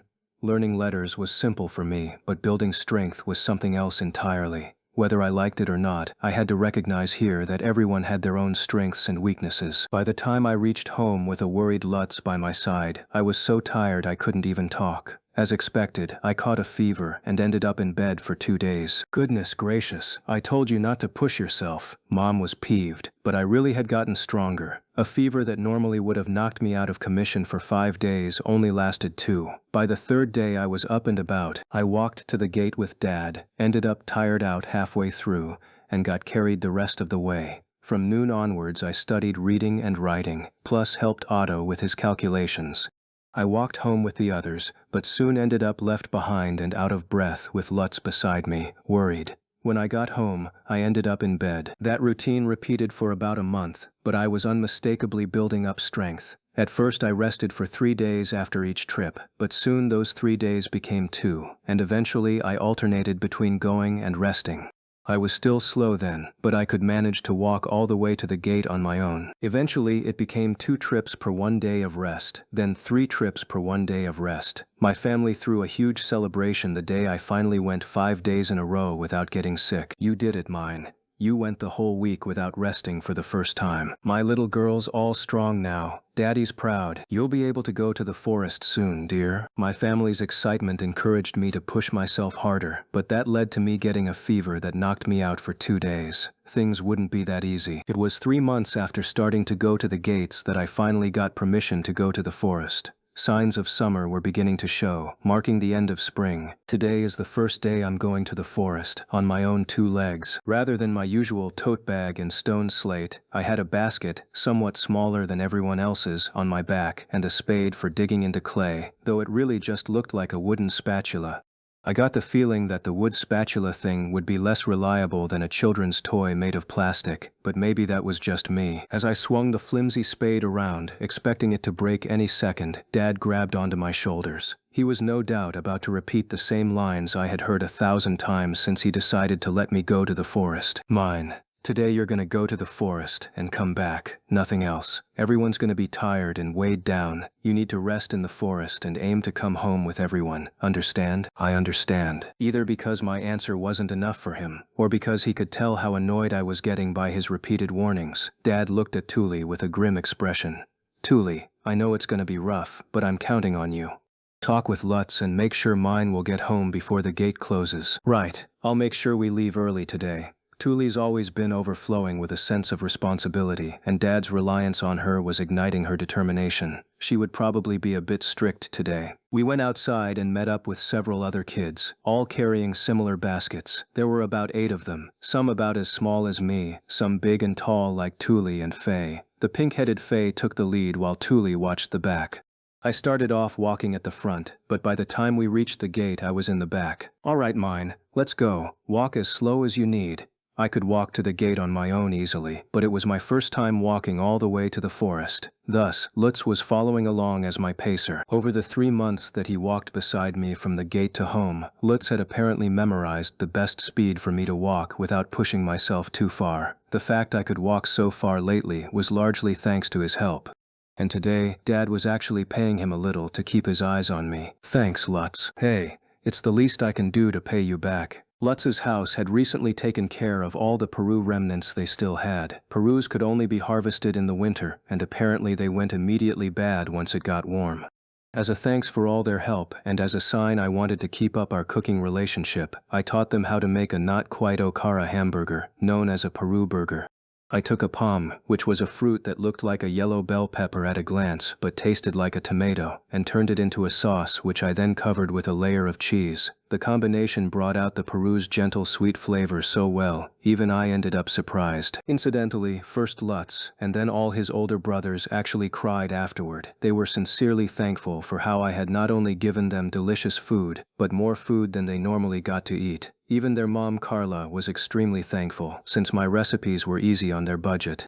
I could imagine that their Engel coefficient was off the charts with 4 hungry boys clamoring for food. I'm just glad I could help them. Why didn't you tell us about those Peru burgers during the winter? You need fresh meat to mince it like that, right? And it was really hard to mince it in the first place. Who knows what would have happened without all your help? Yeah, that was pretty rough, but we'll do anything for your food, mine. I didn't have the strength to keep chopping the meat until it was all minced up, and I couldn't ask Mom to do it knowing how difficult it was. I hadn't been able to eat anything like a hamburger in so long. I felt really lucky that Lutz and his brothers were willing to make some with me. We walked all the way to the forest while chatting. It was so much fun that I managed to walk such a long distance without stopping, but the exhaustion after we got there was overwhelming. I sat on a somewhat large rock and just focused on recuperating energy while everyone else went gathering. Worried about how heavily I was breathing, Lutz patted my back. Remember, Faye and Thule's baptisms are coming up. You gotta get used to walking to the forest real soon. Why?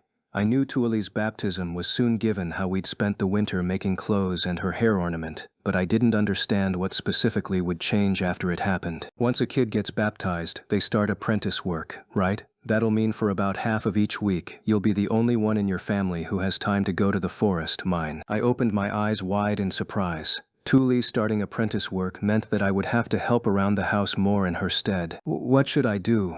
I didn't think about that. Past mine managed to live this long without doing anything since Thule was such a good older sister that took care of her. Without Thule, I probably wouldn't be able to survive. Lutz cackled and rubbed his nose as he saw the blood drain from my face. Hey, don't sweat it. I'll always protect you, mine, whether Thule's there or not, 'cause you're so small and weak. Lutz was too kind. He's had that kind of manly attitude ever since I first met him as mine. Thanks, Lutz. I'll be counting on you. Yeah, I'm gonna go gather firewood. Sit there and rest while I'm gone, alright? You don't want to be too tired to go home. Lutz left it at that and went to get firewood.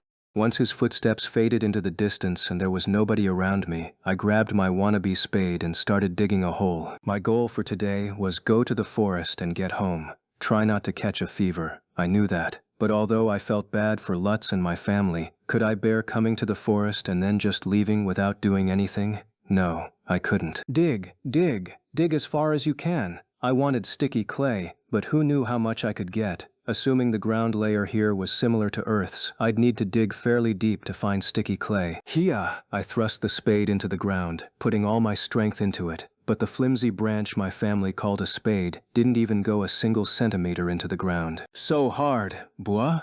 Is it even possible to dig into this? It felt like trying to dig into the packed dirt of a sports field. I had expected the ground of the forest to be moist and soft, but reality couldn't be more different. Was it the ground's fault or the spade's fault? The answer was simple. Yup, it's the spade. The spade I was holding was a far cry from the ones I was used to. If only it were at least made of metal, not wood. But alas, regardless of the spade being wood, regardless of how hard or soft the ground was, giving up wasn't an option for me. I just had to keep digging bit by bit, even if my progress ended up being pathetic. Scratch, scratch, scratch. The flimsy branch of a spade scraped the ground away bit by bit. It took a lot of strength and determination to dig out sticky clay. It would take a lot more than a single day to finish this. Somehow I got the feeling making tablets out of the clay would be hard too. I could only pray that it would be easier than making faux papyrus. Scratch, scratch, scratch. After digging about 5 centimeters into the ground, I heard someone approaching. What are you doing, mine? Lutz, both hands filled with gathered twigs, opened his eyes wide in shock after seeing me sitting on the ground digging with a spade. Didn't you promise not to do anything that would tire you out? I remembered the promise we made after I left home, but I couldn't resist digging for the clay that was right in front of my eyes. I had intended to stop before Lutz came back, but it was hard to quit after getting started. What should I say? I could fool Dad with a hug and a smile, but Thule had specifically assigned Lutz to watch over me. There was no fooling him. If I tried, he'd just narrow his eyes and interrogate me further. I knew that from experience. Well, Lutz. Well, what? Lutz furrowed his brows, put his hands on his hips, and looked down on me. The interrogation had started. I told you to rest. Why aren't you? What are you doing? Digging a hole. Lutz's intimidating pose and aura of anger overwhelmed me such that I accidentally let the truth spill out. I mean, Lutz is scary when he gets mad. If things go bad, I won't make it home before the gate closes. I can see that. Why were you digging? I thought answering honestly would do the trick, but Lutz's anger just multiplied. I felt his gaze get a lot colder. Groaning fearfully to myself, I looked up at Lutz. Well, I want sticky clay. Huh? You want what? Lutz tilted his head a little bit in confusion. It seemed like the confusion had dimmed his anger somewhat. I want, ground that's heavy, bad at draining water, and all clumped together, sticky. If that's what you want, you'll find more of it over there, where there's not much grass or trees. It was true that it'd be more efficient to search for ground where plants weren't growing, since too much water actually made it harder for them to grow. Good thinking, Lutz. Thanks. Hey, stop, mine. I tried moving over there immediately, but Lutz grabbed the back of my neck and pulled me back. He was incomparably bigger and stronger than me, so I had no way of escaping him. Your job today is to rest, remember? Did you not hear me? What's so important that you gotta dig for it right now? Lutz followed up his neck grab by pulling my ears. I wailed while flailing my arms around. Ow, ow, it's something I really want, but it's not something we can eat or anything, so I can't ask Thule to get it for me. I glared at Lutz with tears in my eyes while rubbing my ears, which made him falter a little. He must not have expected me to argue back, or maybe he was just surprised to see me get so stubborn about something when I usually didn't. My raw instincts told me not to let this opportunity slip me by. Are you saying you'll dig for me if I rest? I'll dig for you once I finish getting enough firewood, so come on mine, rest. His unexpected answer made me freeze up. I could only stare at him, stunned. Although I had led the conversation in that direction, I had to wonder if Lutz understood what he was saying. Rather than helping me make my clay tablets, he should focus on gathering as much as possible for his family. Lutz, I appreciate the thought, but shouldn't you, focus on yourself? You're too weak to dig up clay, so I'll do it. But in return, tell me what you'll use the clay for, what you want to do with it. Why? I can save time and avoid wasted effort if I know what you want to do. 'Cause I mean, look, you were digging in the wrong place for what you wanted. I can't argue with that. It was true that even with a clear goal in mind, I struggled a lot due to not knowing what things were called in this world, not noticing that things looked different here from what I had seen in my Urano days, and not having access to the tools I needed.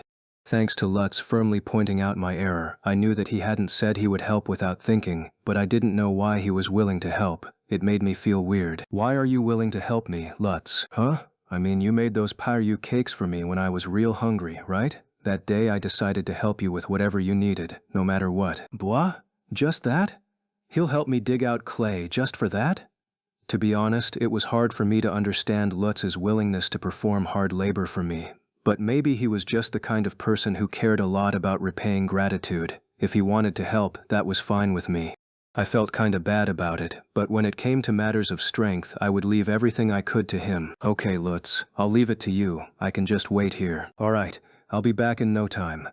Lutz really did finish picking up firewood in no time. He then led me to ground with poor water drainage. It was a lower point in the forest, with slanted ground surrounding it. Should be around here. Lutz took the twig-like spade I brought with me and started digging with it. Mine. You know, thinking about it, why'd you even bring this spade with you? You never intended to keep our promise, huh?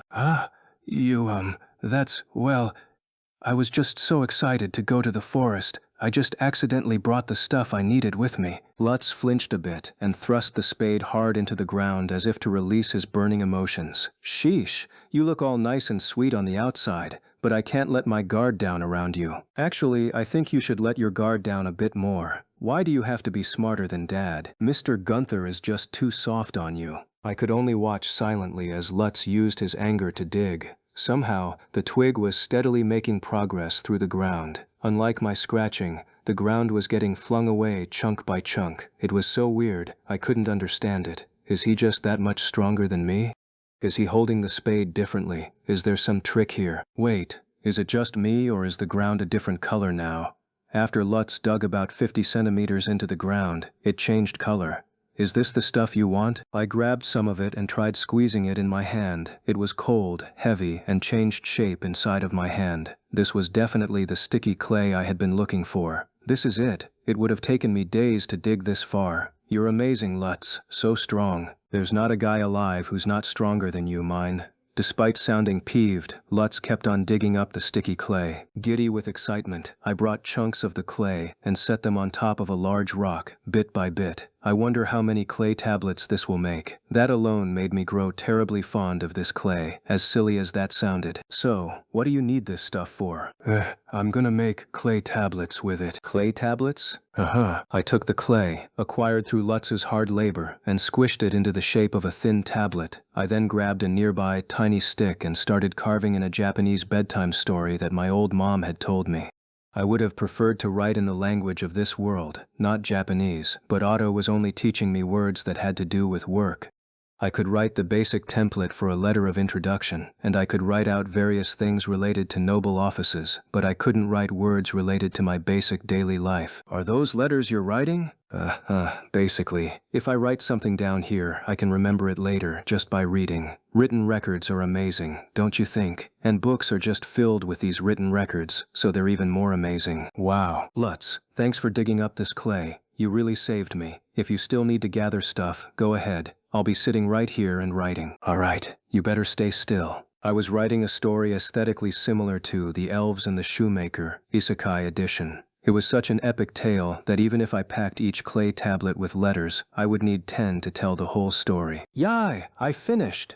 Upon writing the last word and settling things with a climactic fin, I was struck with a sense of overwhelming accomplishment. Wow, clay tablets. I finished the clay tablets. Oh great and mighty Mesopotamian culture, may you live forever. I would be finished for real once I heated the tablets on our hearth, such that they wouldn't break. I squeezed my stick and turned around to see the other finished tablets I had stacked on top of one another. GY! I slapped my hands on my cheeks and screamed in a way that made me the spitting image of Edvard Munch's The Scream. What I saw before me was so unbelievable, my mind went white. Lutz, holding his gathering basket, rushed back to where I was. What's wrong, mine? Faye stepped on them. He messed them up. The first half of the story I had put all into writing, more than half really, had turned into mush beneath Faye and his friend's feet. The tablets had crumbled apart and the footsteps covering them made the text unreadable. I had finally finished them. So mean. How hard do you think I worked to come here? How hard do you think it was for me to make this weak, sick body stronger?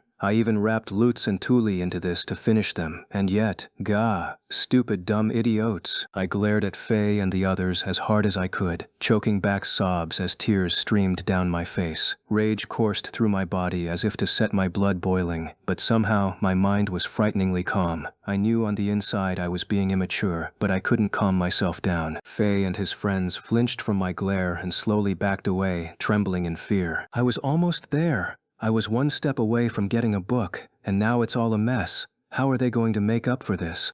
As I began thinking of ways to cool my rage over my clay tablets being messed up, Tuili came running over with a terrified look on her face, probably having heard my scream. Mine, what's wrong? She peered over to see my face and immediately her expression twisted into one of fear, just like Faye's. What happened? You look really, really mad. She averted her eyes from me and looked around to assess the situation while consoling me. Mine, you can't let yourself get that mad. I'm sure they didn't mean to hurt your feelings, right? Whether or not they meant to hurt me, the ruined clay tablets wouldn't be coming back. My rage over all my efforts being wasted couldn't be calmed by Thule's words alone. Whatever, I'm never gonna forgive them. With tears and snot trickling down my face, I glared with all my might at Faye and his friends as they quivered in terror, before suddenly Lutz patted me on the back. I remember you saying you spent 3 months building up strength just so you could go to the forest and make clay tablets. I get why you're mad. I get why you don't want to forgive them. I really do. But no matter how mad you get, what's done is done. The only thing you can do is make them again. And yeah, I'll help you. If we start right now, we can make it to the gate before it closes. I'll help, mine, okay? Faye and the others feel bad about what they did, so they'll help too, right? Yeah, definitely. We didn't think they mattered that much to you. Sorry, seriously. Clinging to the lifesaver thrown to them by Lutz and Thule, Faye and the others nodded their heads hard and hurriedly reached to the tablets they had been stepping on.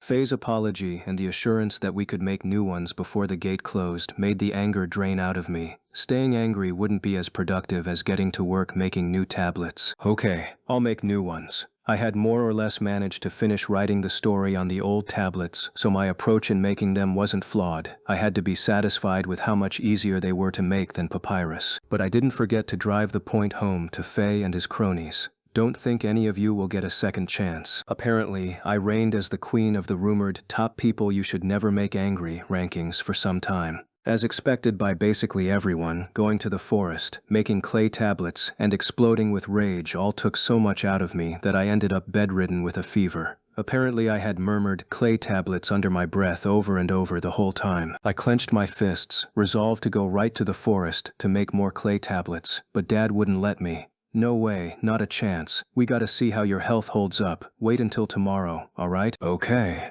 Naturally, he wouldn't give me permission to do something as reckless as go straight to the forest the day after recovering from a fever.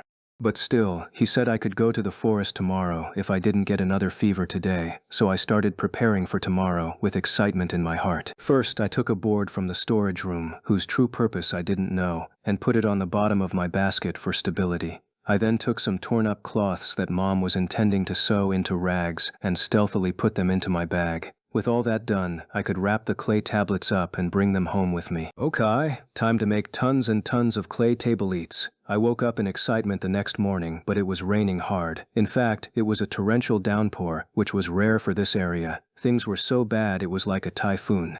We could hear the wind and rain even after tightly shutting our windows. No, rain!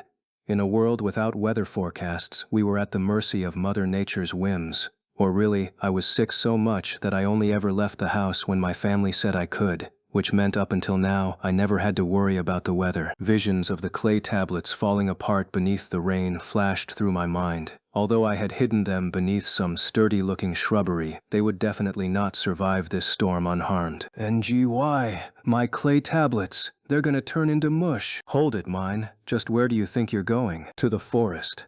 I immediately tried running outside without a second thought, but Mom grabbed the back of my neck and stopped me. What in the world are you thinking? You already get sick so easily, this storm would kill you. Do you not realize it's so bad we can't even go to the well? The sounds of the storm raged through our home despite the tightly shut windows, emphasizing just how bad the storm really was. I would never survive outside if even healthy adults hesitated to step outside to reach the well. I sunk to the floor. My clay tablets. Aw. Don't worry, mine. Everyone said they'll help you, so you'll be able to make new ones faster than before. You don't need to get so mad your eyes change color again. Thule rubbed my head, consoling me. She really was a good older sister. The rare storm continued for 2 days, and it took another 2 days after that before we kids were allowed to go to the forest again. It was a bright and sunny morning, and everyone looked excited to visit the forest again after so long. And today was a day where apprentices didn't have work, so there were a lot more kids than usual, especially big ones. Lutz's older brother Ralph was going to the forest too. He had a large basket on his back and was carrying a bow. Hey, mine, feeling better? Hi, Ralph. I've been better, but the day Dad said I could go to the forest again, the storm hit. Now that's rough. Ralph rustled my hair and then went to see Thule. Sup, Thule? Ralph, it feels like it's been forever since we saw each other. Perhaps due to having started work as an apprentice, Ralph looked a lot more mature and confident in himself. And Thule, who I had been cleaning up in preparation for her baptism, beamed an angelic smile.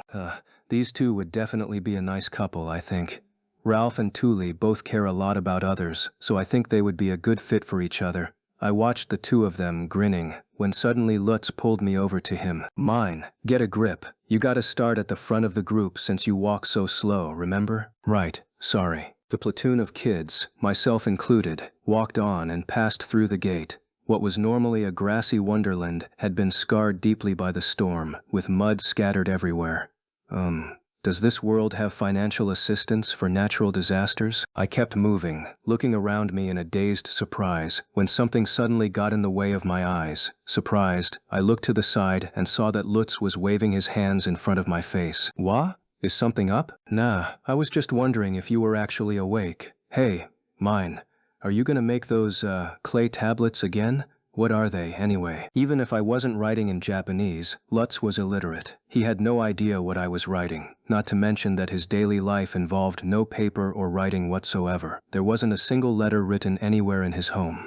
He no doubt knew nothing of the splendor of media in general, with clay tablets just one of the mediums of recording information he had never encountered in his life. I began to teach Lutz, feeling an odd sense of responsibility to proselytize books and writing. Well, it's simple. They're things to write on. Like, if you have something you don't want to forget, you can write it down on them. That way you can't forget it, right?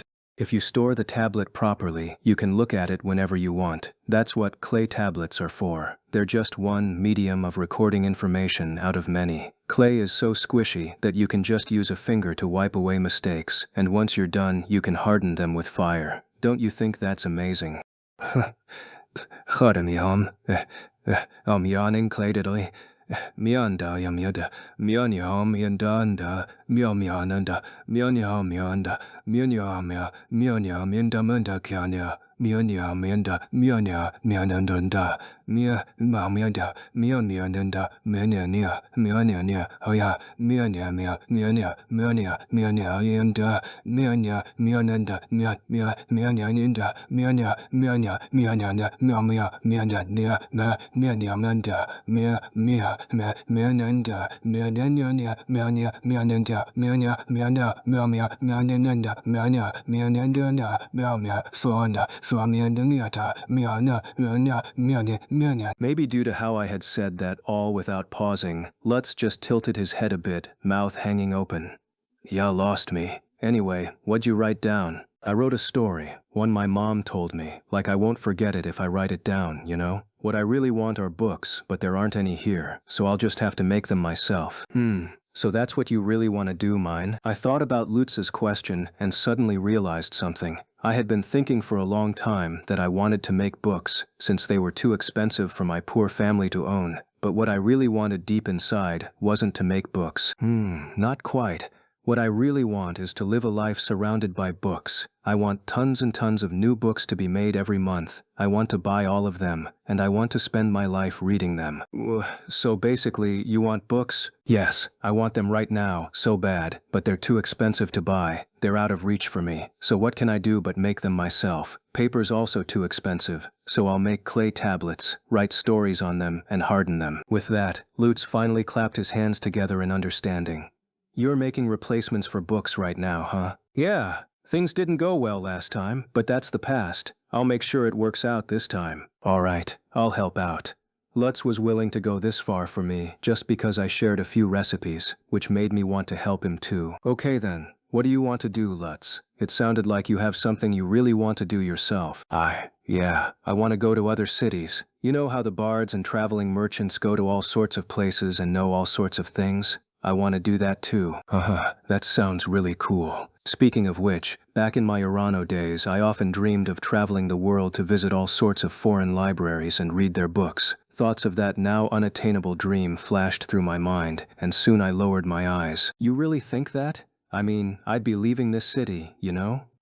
Traveling seems wonderful. You can go all over the place. It seems like so much fun. Like I actually dreamed of traveling all over the earth and visiting tons of libraries. I don't know why I was worried about saying that. Man, mine. You're definitely gonna do what you want to do. What's stopping you from doing the same, Lutz? My head was so full of my Urano dreams and wishes that I wasn't actually looking at him. I didn't see what kind of face he was making. Once we finally reached a dry part of the road, we walked on and soon came upon the forest. The slightly open part right inside was our meeting place. All right, let's get to gathering, everyone. If you're a littler kid, don't go too far. Always stay where you can see the meeting place, all right? The larger kids made sure the little kids understood the rules before taking their bows and jogging deeper into the forest. The little kids glanced furtively in my direction. I was already exhausted just from walking to the forest, but I immediately began investigating the area to see what had become of my clay tablets. Does anyone know where the tablets are? I couldn't find the tree the other kids had marked for me. At first I thought I had just forgotten where it was, since it had been several days since then, but everyone else was looking around too, just as lost as I was. We definitely put the marker on a tree around here, didn't we? Faye's cronies all nodded together. He was pointing at a place where several trees had fallen from the storm. Well, we've got an idea on where they are, so we just gotta search. Once Lutz began digging through the shrubbery, everyone else hesitantly joined in and searched with him. And it's not just Faye's friends, but everyone. They're all such nice kids. Hey, ain't these it? It took a lot of work to find the marker, but Faye waved me over while squatting by some bushes. I dashed over there as fast as I could and found clumps of clay stuck together without any visible letters on them. As expected, the rain had messed them up so much all my work had been erased. The tablets had returned to their original form. Ah, back to square one. I didn't break them this time, right? I know that. Faye hurriedly covered for himself, but he didn't have to. I knew it wasn't his fault. I also knew everyone was buzzing around me, uncertain of what to do, not knowing whether they should console me or not. I knew I was stressing everyone out, but I couldn't stop my tears from flowing out. As I sobbed quietly to myself, I heard footsteps approach. They stopped, and then moments later, someone hit me lightly on the head. Mine, if you've got the time to cry, you've got the time to make more tablets. Lutz's voice broke through to me. He was right. I just had to try again, while Faye and the others were still willing to help me. I wiped away my snot and looked up. Right. I won't let the world beat me. I first failed because of Faye. I then failed because of a storm. I've just experienced human and natural disasters. What else could the world throw at me? No matter what happens, I'll finish these tablets. The clay I needed was right in front of me, so I just had to squish them into shape to start writing again. I knew where to get more if I ran out. Compared to when I was cluelessly searching for clay on my own, things were great. This is okay. I'm not back at square one at all. From these failures I've learned that I either need to finish the tablets all at once on a sunny day, or I need to work in a building with a roof. Today's weather is nice, and I have 3 helpers with more than enough strength and energy to spare. Faye and his cronies are only helping because of the promise they made out of fear, but still. With this many helpers, I should be able to finish the clay tablets in no time. I only need Lutz, Faye, and Faye's friends' help. You can go focus on gathering, Thule. Okay. Good luck, everyone. Yeah. Thule's encouragement brightened my mood, and I got right to work making new clay tablets. I had Faye and his first crony dig out more clay. Then I had Lutz and Faye's second crony squeeze the clay into the shape of tablets. My job was just using a thin stick to carve letters into them. Things are going perfectly. I needed 10 clay tablets to write the whole story, so once you've made that many, you can go start gathering. Thanks. Yeah. Faye and the others lined up tablets one by one in front of me, finishing all 10 as soon as possible before running off to gather, and yet Lutz kept digging out more clay. You're not going to go gather? Ralph's here today, so I can stick around and help you instead. Well, I have enough clay, so why don't you practice writing on the ground? The ground was soft due to all the rain, so I took my stick and carved Lutz into it, using the letters of this world. What's that? Your name, Lutz. You won't be able to travel the world if you can't write your name, right? People of our city could go in and out of the gate without much fanfare, but apparently strangers entering new towns were asked their name and had to write it down. Otto, a former traveling merchant, had told me that. The same was true for our city. Any strangers were checked quite severely before being let inside. If Lutz wanted to visit other cities someday, he had to at least learn how to write his own name. Hey, mine. This is, my name? If you want to travel the world, you should start learning your letters. Lutz started to practice writing his name on the ground, with his green eyes sparkling. Meanwhile, I continued to write a story I had learned in this world in Japanese. I will definitely finish making this book, I chanted to myself over and over. Done. I had finished writing one of the stories Mom had told me. I wanted to keep going and make Bedtime with Mom, a short story collection out of clay tablets. It would be a book packed with stories I had learned for the first time by coming to this world. I wrapped the finished clay tablets in the rags and stacked them carefully inside my basket, making sure not to break them or rub the words off. Once they were all inside, I let out a heavy sigh. My eyes turned upward and tears dripped out. I had finished my first book. Really, clay tablets weren't a sophisticated enough medium to really call books, but they were the closest thing I had in this world. I had begun life in this world at the end of fall, and spring was now ending. It took a very, very long time for me to get my first book. But now that I had made one, I got the feeling that my life here had finally stabilized. I can read books again. I can read books in this world. So, I think I'll be fine. Since I had been reborn in a world where books were too expensive for poor people to read, and I had been reborn into a weak body that got sick over nothing, I never really cared about pushing myself too hard. I didn't care if I ended up dying.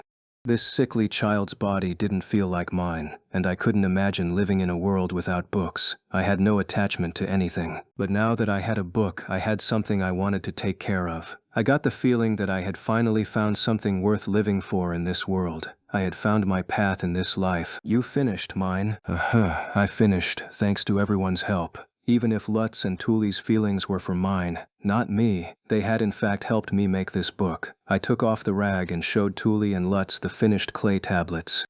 Mine. What's written on these? This is the story of the Star Children. The one Mom told me on that first night. First? Thule furrowed her brows in confusion. It's the first story that I remember. Mom had whispered the story to me in a quiet voice the night I first became mine, when I had such a high fever I couldn't sleep. Her voice was filled with love, but it felt to me that her love was for someone else, not me. I didn't accept having become mine, so Mom's feelings and words went in one ear and out the other. They just made my confusion worse. Nothing in the world hurt more than Mom's love, for it worsened my sense of isolation. And yet, when I decided to make my own books, the story she told me was the first thing that came to mind. I got the feeling that by turning Mom's stories into a book, I would be able to accept the love contained within them. I really want to write down all the stories Mom told me, so I don't forget them. But won't the letters just disappear again? Thule looked worried, but I just smiled. They will if I leave them like this, which is why I'll heat them up to harden them. Then we can read Mom's stories whenever we want. About half a year had passed since I began life in this world, and finally, for the first time, I smiled a truly sincere smile. It would have been beautifully emotional for things to end right there, but sadly, I was not so lucky. I wanted to heat the tablets up as soon as I got home, so I waited for Mom to be distracted and immediately put the tablets on the hearth, whereupon they exploded. I'm not kidding. You may think I'm just telling a joke, but it really happened. I heated them on the hearth, and boom, my first book turned to dust and rubble. I just stood there in a daze, and before I could figure out what went wrong, Mom yelled at me and made me swear not to make clay tablets a second time. Wait, what? Did I just get thrown back to square one for real? Well, emotionally speaking, I feel a lot better, so maybe it's like 3 steps forward, 2 steps back. What should I do now? If only I could have fired those clay tablets in the hearth and preserved them. I really didn't expect them to just explode like that. If only I had a knife like Thule, I could make some moken. I was banned from making clay tablets after they exploded in the hearth, and while I was stuck thinking about how to proceed with bookmaking, Thule turned 7. It was customary in this world to throw large celebrations for one's 7th birthday, or to be more precise, birth season rather than birthday. A large baptism was held at the temple each season, and all children in the city turning 7 would go there to be baptized. They'd be able to work as apprentices after that, so I suppose one could say they were joining the workforce. I felt kind of uncomfortable about a religious event being mandatory, but when I thought about it like the shrine visits I'd go on in Japan as a child, it felt more natural, weird. Since children under the age of 7 weren't allowed to enter the temple, I couldn't watch the baptism myself, but neither could Dad. In a stroke of bad luck, Dad had a meeting on the day of Thule's baptism that he just couldn't avoid. The meeting had been ordered by an arch-noble, one of a higher-ranked family in noble society, and thus his head would literally fly if he didn't go. Literally, really, that's scary. And yet, despite that, Dad had been complaining since morning, showing no signs of going to work. Don't wanna. Who cares about the meeting? This is Thule's baptism, you know? Why would I care about a meeting on a day like this? It was true that Thule's baptism was a very special day. I imagined that the noble had children of his own, so I didn't get why he wouldn't be understanding of the situation. Wait, do noble children not go get baptized? I asked. I've heard that they don't go to the temple, they summon the priests to their home. Nobles don't understand how we commoners feel. I had been enduring his complaining since I imagined he just needed to calm down a little, but he had been going since last night and just wouldn't stop. Do all worlds share how annoying a daughter-obsessed father gets when he misses an important day with his children? I sighed while diligently combing Thule's hair from the middle outward. Dad, I'll go with you, so don't skip work. We can go with Thule on the way there. And anyway, only children get to go inside the temple. Parents have to wait outside in the plaza. He would probably feel better if he tagged along and saw Thule mixing with the other children in her dress. And yet, even with that suggestion in mind, Dad kept up complaining. It's a father's duty to wait outside the temple. Isn't going to work and making money a father's duty too? I'm done with this. If you don't want to go to work with me that much, you can go on your own. I let out a humph, causing Dad to look my way with tearful eyes full of sorrow. I'll go to work with you, mine. but I'll go right back to the temple plaza once the meeting's over. We're definitely gonna celebrate tonight. Tuli couldn't move her head while I was braiding her hair, so she looked at Dad with just her eyes and smiled. Geez, Dad, I know that. We'll definitely celebrate together, and I'm really excited for it, so hurry home. Yeah. Tuli's smile shot Dad's mood into the heavens. I could only clap my hands in awe of her angelic power. And then she made a request to me with that smile still in place. Mine, keep an eye on Dad and make sure he goes to work, okay? Leave it to me. I'll work hard so you can relax and go to the baptism. Wah, mine? Dad's pitiful behavior finally made Tuli burst into laughter. She had a nice smile. With this much overwhelming love thrown her way, she wouldn't feel lonely even without Dad waiting outside for her. Okay, done. You're looking super cute, Tuli. Thanks, mine. I had braided both the left and right sides of her hair in a half-up style, finishing things off with her hair ornament. It consisted of the tiny lace flowers I had made over the winter and looked like a bouquet. The variety of colored flowers suited Tuli's dress and her bright, soft personality. My, Tuli, she really did pretty you up. Way, Mom? As she was going to the temple with Tuli as well, Mom was wearing her best outfit. It was a simple, light blue dress that stopped right above her shoes and gave her a dignified look. To think that a simple change of clothing and crimson blush from crushed red plants would make her look so much more beautiful. Wow, my mom's got perfect genes. She's like an absolute beauty. Mom, sit down. I'll braid your hair too. No need. I would stand out too much if you did my hair like that. Tuli and the other children are the stars of the show here, not me. Okay. My intention wasn't to make her stand out, and I didn't think braided hair would change Mom's look that much, but oh well. I didn't know what the other dresses would look like, and there was the chance that I would go too far. I jumped off the chair I had been standing on to braid Tuli's hair. Okay, let's go. I took my tote bag to bring to the gate and left home with Tuli. Dad, wearing his work clothes, and Mom went with us. Mom could normally walk at a steady pace no matter what she was carrying, but today she walked down the stairs slowly while holding her skirt up with her hands to prevent herself from accidentally stepping on it. Tuli learned from her example and lifted up her skirt a bit while taking each step. Thanks to that, I somehow managed to be faster than them and exited the building first for the first time in my life. Wow. There were tons of people in the plaza surrounding the well. I heard that the entire city celebrated the baptism together. Lutz was outside with Ralph, who had finished his baptism in the spring, despite having nothing to do with the event. Our neighbors were coming out to congratulate the stars of this season's baptism. I had always been too sick to go outside much, so today was the first one I had ever seen. Congrats, Faye. Looking a lot more manly, dude. The pink-headed Faye had his baptism today as well, it seemed. He was wearing white clothes with blue embroidery, just like Tuli, and his shirt was held in place by a diagonal green sash. Okay, I get it. Right, now I see why being good at sewing is important. All these clothes were homemade, so one's skills were being put right on display.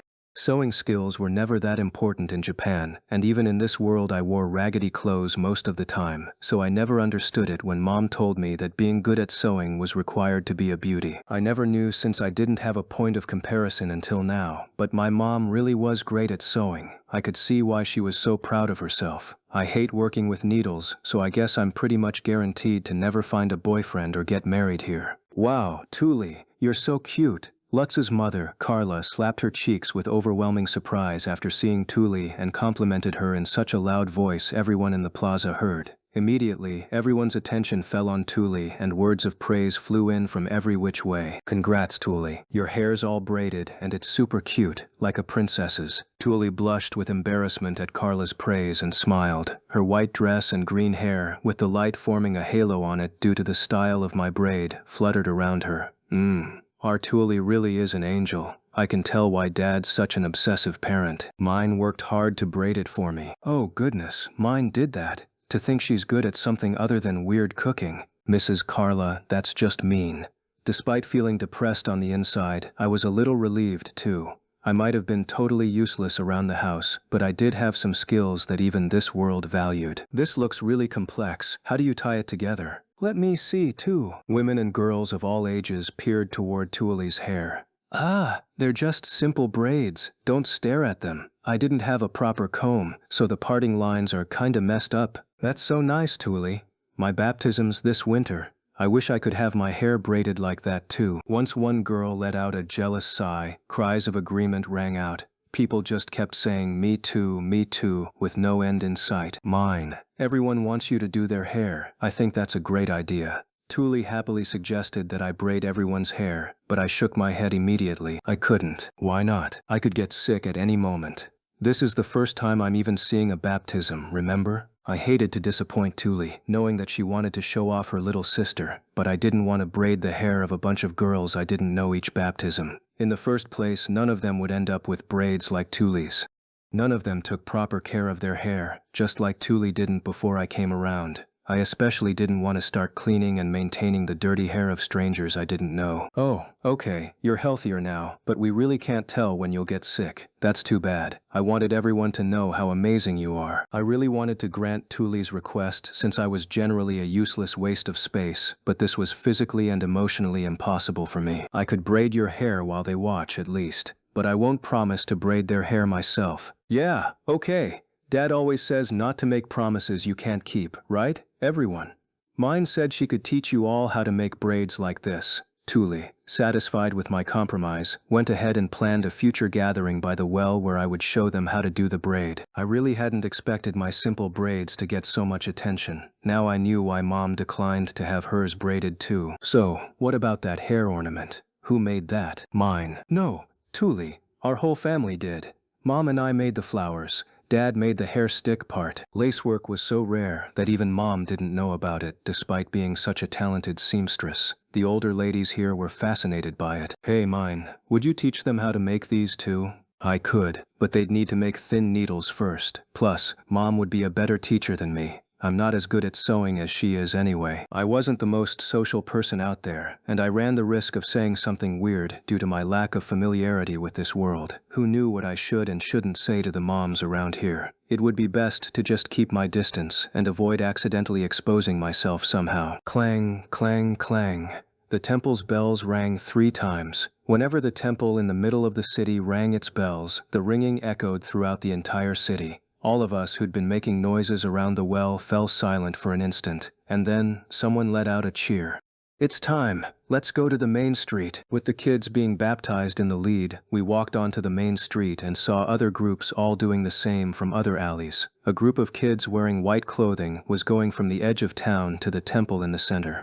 The group walking consisted of those being baptized and their family, with everyone else watching from the sides of the street. This feels pretty familiar. The way people on the sidelines were waving and cheering as those on the road advanced forward made it feel just like a marathon. Distant cheers grew louder as the group of kids approached where we were. I looked to Thule, who was right beside me, and saw that she had kind of stiffened up with nervousness. I stretched as far as I could and poked Thule on the cheek. What? Why? Smile. You're cutest when you smile, Thule. Believe me. Thule's eyes opened wide, and then she smiled like she usually did. Geez, Mine. That ain't right, Mine. Thule's the cutest even when she doesn't smile. What am I gonna do with you, Dad? Soon enough, we saw the front of the crowd. In the midst of the loudest cheers, clapping and whistling yet, I saw plenty of kids wearing similarly white clothing. Some had bright smiles, some looked uncomfortable, some looked smug, some looked nervous, but they all walked forward together. Thule and Faye stepped forward out of our group of onlookers. They walked forward briskly, watching the group of kids, and then joined in the back. After confirming that they had safely joined the group, we and Faye's family joined the group of families further in the back. More and more kids joined, bit by bit as we crossed intersections. I had no idea how huge our group would be when we reached the center of the city. Some parents were already teary-eyed from emotion just from walking with the group. For example, Dad. I jogged a bit to keep up with the procession, walking among the loud cheers with everyone else. Since the cheers were coming from everywhere, I looked around and saw people watching on from the windows of their houses, and I even saw some people tossing small white flowers our way in celebration. The flowers drifted down as if they were coming from the blue sky itself. The children in the front let out happy cries. I was so short that I could really only see the hands of kids reaching up to try and catch some of the flowers. The group stopped after reaching the fountain where the main roads connected. The kids from the other roads joined together, swelling our numbers enormously all at once. This was as far as Dad and I could go. Wrong way, Dad. I took Dad's hand, stopping him from walking with the group to the temple, and pulled him away from the group. We walked to the side of the road and joined the onlookers so as to not get in anyone's way. Thule, geez, this way, Dad. Once the group passed, the onlookers began heading home. We followed the others and headed to the southern gate, with Dad turning around multiple times, regret in his eyes. "We're not going to be late, are we?" "Captain, you're late." Otto immediately called out to us with a sharp look once we reached the gate, then sent Dad to the meeting room. I would be using my slate to learn words just like always. In a pleasant surprise, today he was going to start teaching me the names of commonly traded products so that I could read the material ledgers that merchants would show to identify what they were bringing with them. The names of these products were the first words that were actually relevant to my daily life. Today's words all had to do with currently seasonable vegetables. It was easy to learn the words for vegetables often used in cooking, like palm, a tomato that looks like a yellow paprika, vel, red lettuce, and fisha, green eggplant, but it was hard to mentally picture the vegetables I hadn't eaten before, so they took longer to learn. I really wish I could go to the market to match the words with the real thing. Butchers are still too much for me, though. As I was practicing my letters alone, a relatively young soldier rushed in holding paperwork. "Do you know where Otto is?" "He's in a meeting right now." "Ooh, that's right. Crap." Apparently today's guard couldn't read paperwork very well. "Do you want me to read it for you?" "What? You?" "I am Mr. Otto's assistant, you know." He looked at me very suspiciously, but I couldn't blame him, since I definitely looked too young to be literate. I was used to looks like his. In any case, I had only offered to help out of kindness, so I didn't mind if he didn't want to show it to me. Which seemed to be the case, so I dropped my eyes back to my slate and returned to studying. "You can read?" asked the guard, looking surprised after seeing me start writing on my slate. Whether or not I could read depended entirely on what kind of paperwork it was. I hadn't memorized everything yet. I can read inquiries and letters of introduction without issue. I can read the numbers on material ledgers, but not the products listed. "Okay, this is a letter of introduction. I'd really appreciate your help." Noble letters were annoying to read due to how indirect they tended to be, but if you stripped off the purple prose, nothing that complex was written. Person X was introducing Person Y, and they needed Person Z's seal. That was all you needed to discern from them. I inhaled deeply, filling my lungs with the scent of parchment and ink as I ran my eyes over the letter. Ah, the gate commander is in the meeting too. Since this is a letter from a lay noble, a lower-ranked noble, I think it should be fine to have the one being introduced wait until the meeting is over. It looks like this is an introduction from Baron Blon, and the person is headed to see Baron Glaz. The commander's seal is necessary. I returned the parchment while reminding myself how Otto usually did his job. Even I could do this job once I had the instruction manual memorized. "Please have the merchant who brought this wait in the room for lay nobles. Tell him that the commander is in a meeting with an archnoble and he needs some time before he can give his seal. I think Baron Glaz's visitor won't be pushy about this." "Thanks, that's a big help." He tapped his chest twice in salute, so I jumped off my chair and returned it. At some point, saluting had become second nature for me while working for Otto. At this rate, I think I might accidentally end up employed as a secretary here. I had intended to make paper and open a bookstore before my apprentice work next year began, but I had stumbled and there was no end in sight. I went back to work studying words on my slate, and soon Dad rushed in. "Time to go home, mine." A second ago, someone, "You can tell me on the way back. Thule's waiting." Dad put my slate and pen into my tote bag and hoisted me up before walking out with his stuff. I started slapping my dad's shoulder, caught off guard by the pace of his walking. "Dad, come on. I have a report. We're out of here before Otto sees us." "Wait, I really have a report for Mr. Otto." While we were in the midst of arguing, Otto caught up to us. "Ah, Mr. Otto." A merchant with a letter of introduction from Baron Blon to Baron Glaz came. Since the commander was in a meeting, I had him be taken to the waiting room for lay nobles. "Please take care of this as soon as possible." That's the kind of good work I expect from my assistant. "Great job." "She's my daughter," said Dad, making Otto sigh and rub his temples. "My skilled assistant, I give you an important job. Go home with this captain immediately." He was so antsy during the meeting that an arch-noble glared at us and thereby shaved years off my life. "Dad, you need to treasure your life more. Otto's telling us to go, so let's not keep him waiting." I let Dad carry me home, and that night we had a family celebration for Thule's birth season. My internal view of celebrations involved cake, but we didn't have anything like that in our home. The only thing I could make with our ingredients was an attempt at French toast. I had Mom cut the fairly hard multigrain bread into slices, which I then covered with milk and eggs that I got by exchanging recipes with Lutz's family. It was finished once Mom cooked it with butter, Since we didn't have sugar or honey, we had jam made from a raspberry-like fruit as a side. I also made one other thing for Tuli, soup with specially chopped vegetables. Tuli loved it, since she thought the heart and star-shaped vegetables were cute. Here, Tuli, your presents. Wow! Thanks, Mom. Dad. They gave Tuli clothes and tools for work. After turning 7 and being baptized, kids began work as apprentices. Some workplaces had places for their apprentices to live, but Tuli would be walking to her apprentice seamstress job. I guess she's aiming to be a beauty by getting good at sewing. I understand. She wants Ralph to say she's a good woman. You don't have work every day, right? Well, I won't be able to do any serious work for now, so I'll go there for about half of each week. After all, the workers won't be able to do their own jobs if they spend all the time training apprentices. Makes sense. My own studies were put on hold when the apprentice guards were training since Otto had more work because of them. And mine. This is for you.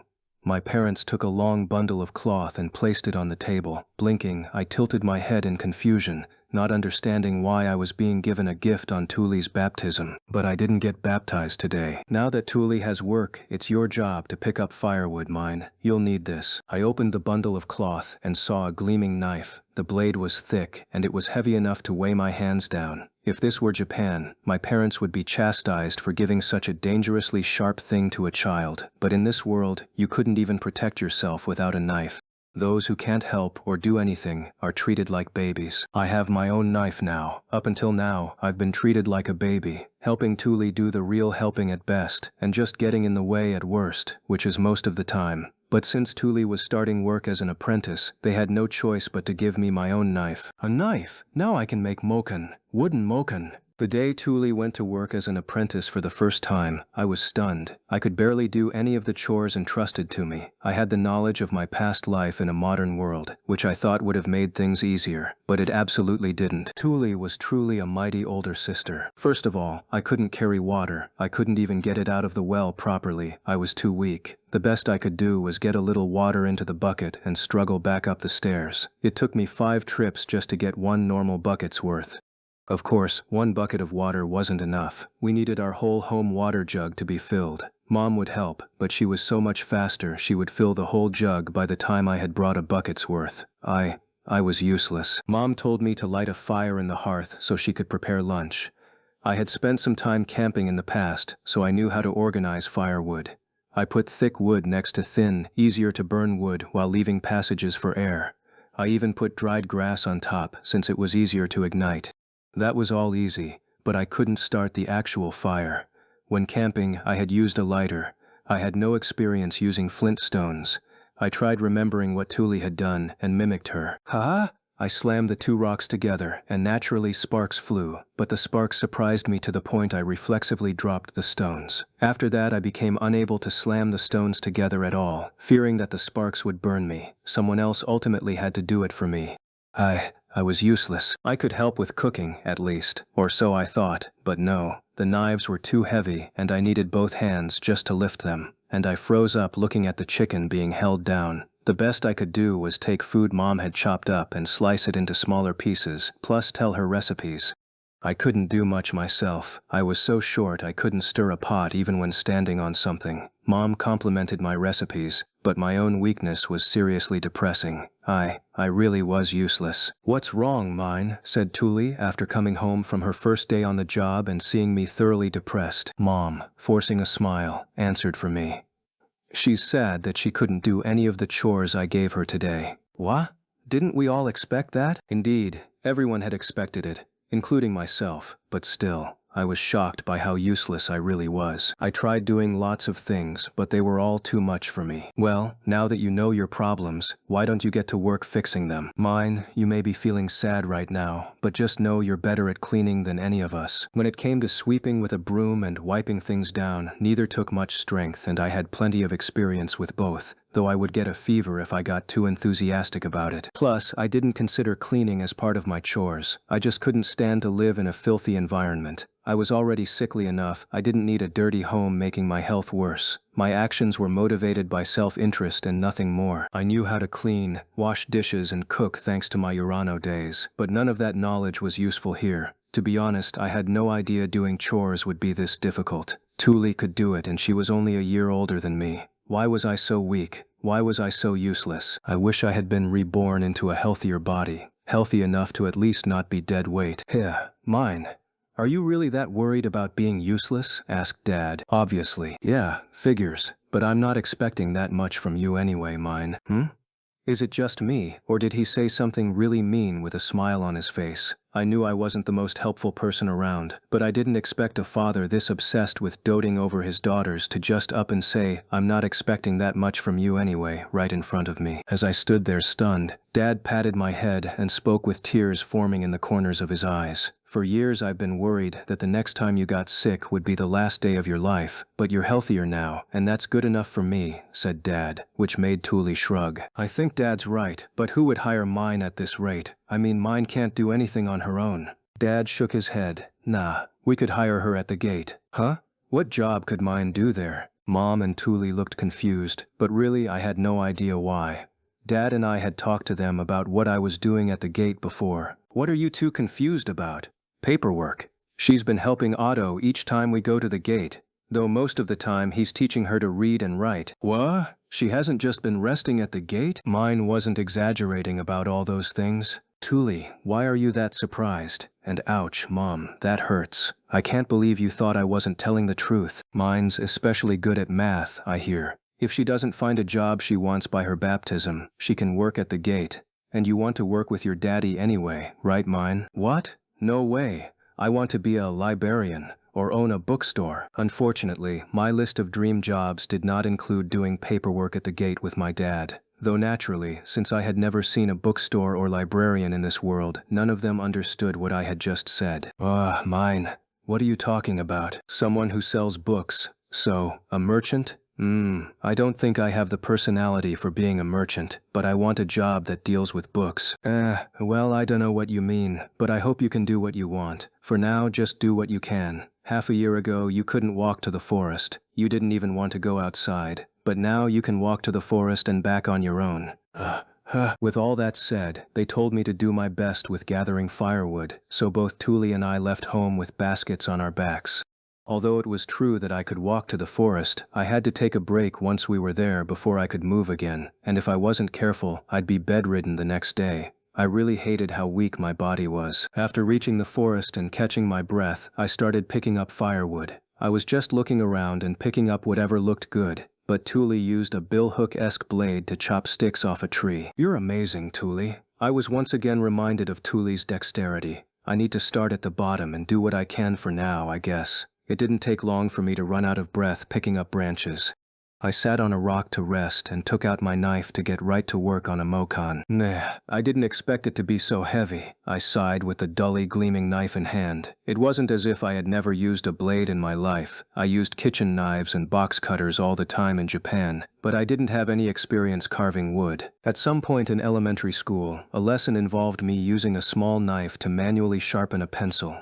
It was only now that I felt sincere, painful regret over how I had barely participated, thinking that in the age of pencil sharpeners I didn't need to waste my time learning to sharpen them myself. I mean, I can barely even hold the knife right, much less carve moken with it. No way could I use the knife well when I was too incompetent to even sharpen a pencil. Would it even be possible for me to make moken? To experiment, I tried carving off a little bit off the thinnest branch I had collected. It was a struggle with my tiny weak hands, but I managed to get some of the outer layer off, which revealed its insides. Oh, this is kinda hard, but I think I can do it. I could practice my knife skills while making mokan, 2 birds with 1 stone. I excitedly took the branch and carved it flat with the knife. There were plenty of thin branches about as long as this one. If I just carved them all flat and tied them together with string, I would have some fine mokan. It might even be usable in place of a memo pad. Yellow River culture and my ancestors, you have my sincere thanks for this splendid wisdom. I love you all. Father, Mother, thank you for this wonderful knife. I can make mokan thanks to it. Since this just involved picking up branches and carving them, there was much less work involved than the clay digging for tablets and the fiber fiddling with faux papyrus. This is good. I carved down the wood in my hands bit by bit, making it as flat as possible for the purpose of writing. It would have been nice to be strong enough to slice it in half in one go, but there was no use wishing for something I didn't have.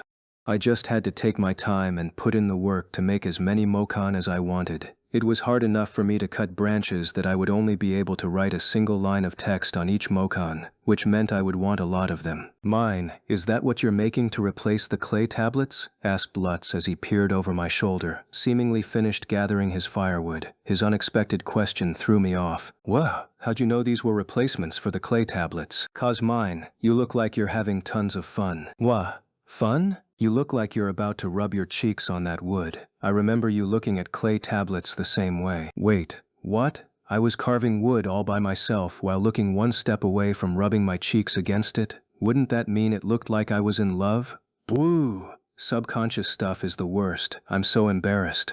While I panicked on the inside, overwhelmed by embarrassment, Lutz took a hard look at the mokan I was making. So, what are you making? I'm making mokan.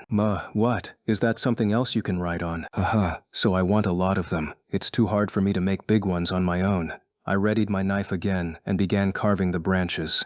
Lutz sat next to me and grabbed a somewhat thick branch. I'll help. If you want to thank me, could you let me meet that Otto guy you talked about before? Why? I wanted to hear about traveling merchants, so, said Lutz in a quiet voice, as if worried about people around us hearing. He had acted like that before when he told me that his dream was to leave the city as a traveling merchant or a bard so that he could explore the world.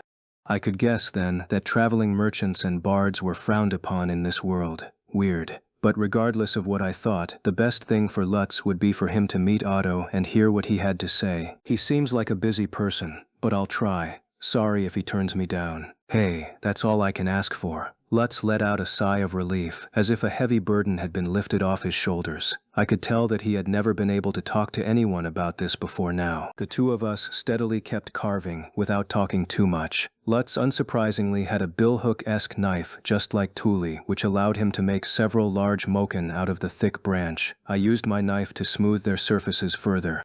I now had wooden boards to use as mokan, but both of their sides were pure white. I wonder if they'll let me borrow ink from the gate. Ink was generally used with paper, so it wasn't sold in stores for commoners either. And speaking of which, both ink and parchment were stored securely together. It could be that ink was just as expensive as paper. Well, I'll try and see if I can negotiate with Otto to be paid in ink from now on, instead of slate pens. I can mention Lutz's request while I'm at it. There was nobody to watch over me when Thule went to work, so I went to the gate to study. I was having lots of fun now that I was learning words more relevant to my life. There were 3 new apprentices this season, all whom had been baptized along with Thule. Otto was pretty busy since he had to go back to square one with them, teaching them letters and numbers himself, especially since he had to finish up his normal work after teaching them. While practicing words and doing calculations, I kept an eye out for a good opportunity to talk. Once Otto found a good place to stop in his paperwork and started putting up his ink, I struck. Mr. Otto, do you mind if I ask a question? Go ahead. How do you become a traveling merchant? Wah, mine. Do you want to become a traveling merchant? Wah, hold on. Did I inspire you by accident? The captain's gonna kill me, yelled Otto, leaning forward across the desk with his eyes opened wide. He was so surprised, even I kinda panicked a little. I hurriedly waved my hands and corrected him. Not me, my friend. Oh, phew. Tell them they should give it up. I knew it. Otto's reply confirmed to me that people did not approve of becoming a traveling merchant. What do you mean? You knew it? Otto narrowed his eyes. I replied, thinking about how best to explain my perspective. My friend is also really quiet and stealthy whenever talking about this, so I figured he expected people to shoot him down if he mentioned it. Yeah, his parents would get super pissed. Plus, traveling merchants live on the road, right? They have to travel the world while thinking about what to buy and sell when and where. Normal parents couldn't give their kids the tools and experience you would need to survive that lifestyle, not to mention them not having any important connections with merchants, so an average kid wanting to become one would probably have a really hard time. I could understand why children of commoners stuck in one city would find themselves attracted to the idea of a nomad lifestyle, but the lifestyle is so different that their own life experience wouldn't prove very useful, which would make the work harder than they might think. It'd be day after day of doing what you thought was right and being punished for it without understanding why. You might think it best to do nothing at one point, but then you might get punished for doing nothing. There was no manual for the unspoken rules one picked up through their daily life. I knew very well how large the walls of common sense could be given my experience of being suddenly transported to another world where I didn't know right from wrong. but I couldn't just lock myself up inside my room without books, so I was forced to go outside, where I was probably doing a lot of really weird, noticeably wrong things. I knew that. If you've figured that much out yourself, why don't you take care of this? I think he'll listen to you more than me, since I live in the same city as him. Plus, I heard this from Dad, but don't you have connections to the Merchants Guild? Becoming a traveling merchant might be out of the question, but maybe he could become an apprentice merchant and leave the city to buy goods elsewhere. His family probably wouldn't protest as much if he was leaving the city as part of his stable job, rather than him leaving on a directionless adventure into the unknown. I see your point. Judging from your tone, I'm guessing you like this boy, mine? Otto grinned, amused at the prospect of having sniffed out some romance, but I just shrugged. It's not that I like him, it's just that he helps me out a lot. Nothing good will come from letting favors pile up. A boy who helps you a lot, huh? Must be that gold-haired kid, I guess? Dad was paying Lutz to keep track of my walking pace and report back to him when we passed through the gate, so Otto had probably seen him before. That's right. But you're so busy training new recruits, Mr. Otto, that I guess you might be too busy. I've more spare time this season than any other, so sure, no problem. How about we meet up on my next day off? Thank you, Mr. Otto. But if this season was the least busy for him despite all the work he had, I could only imagine how busy he was when I helped him with the budget reports and whatnot. I didn't really want to think about it, considering how I was now his assistant. Right, there's something else I wanted to ask. Would you be okay with sharing some ink with me? You mean this stuff? Otto, with furrowed brows, tapped the top of the shut ink jar. I nodded hard, seeing the ink swash behind the clear glass. Could you pay me in ink from now on, not slate pens? 3 years of working for free, no getting paid up front. His reply was so brisk I just blinked in surprise, not understanding what he had said. I briefly hoped I had just misheard him, but Otto began counting on his fingers with a serious look in his eyes. Your pay will go up if you become an official apprentice, but at the rate you're helping me now, it'll take about 3 years to afford a jar of ink, even including the bonus pay for budget season. 3 years? Ink's expensive. Otto, seeing my surprise, gave a wry grin. Looks like I need to start teaching you the words we use in budgets. Think about it. Ink's only used for paperwork involving nobles, right? It's way too expensive for kids to play around with. In short, ink was simply out of my reach. Okay, I get it. Although I had finally finished the Mokan, I could only weep in despair, as I had nothing to write on them with.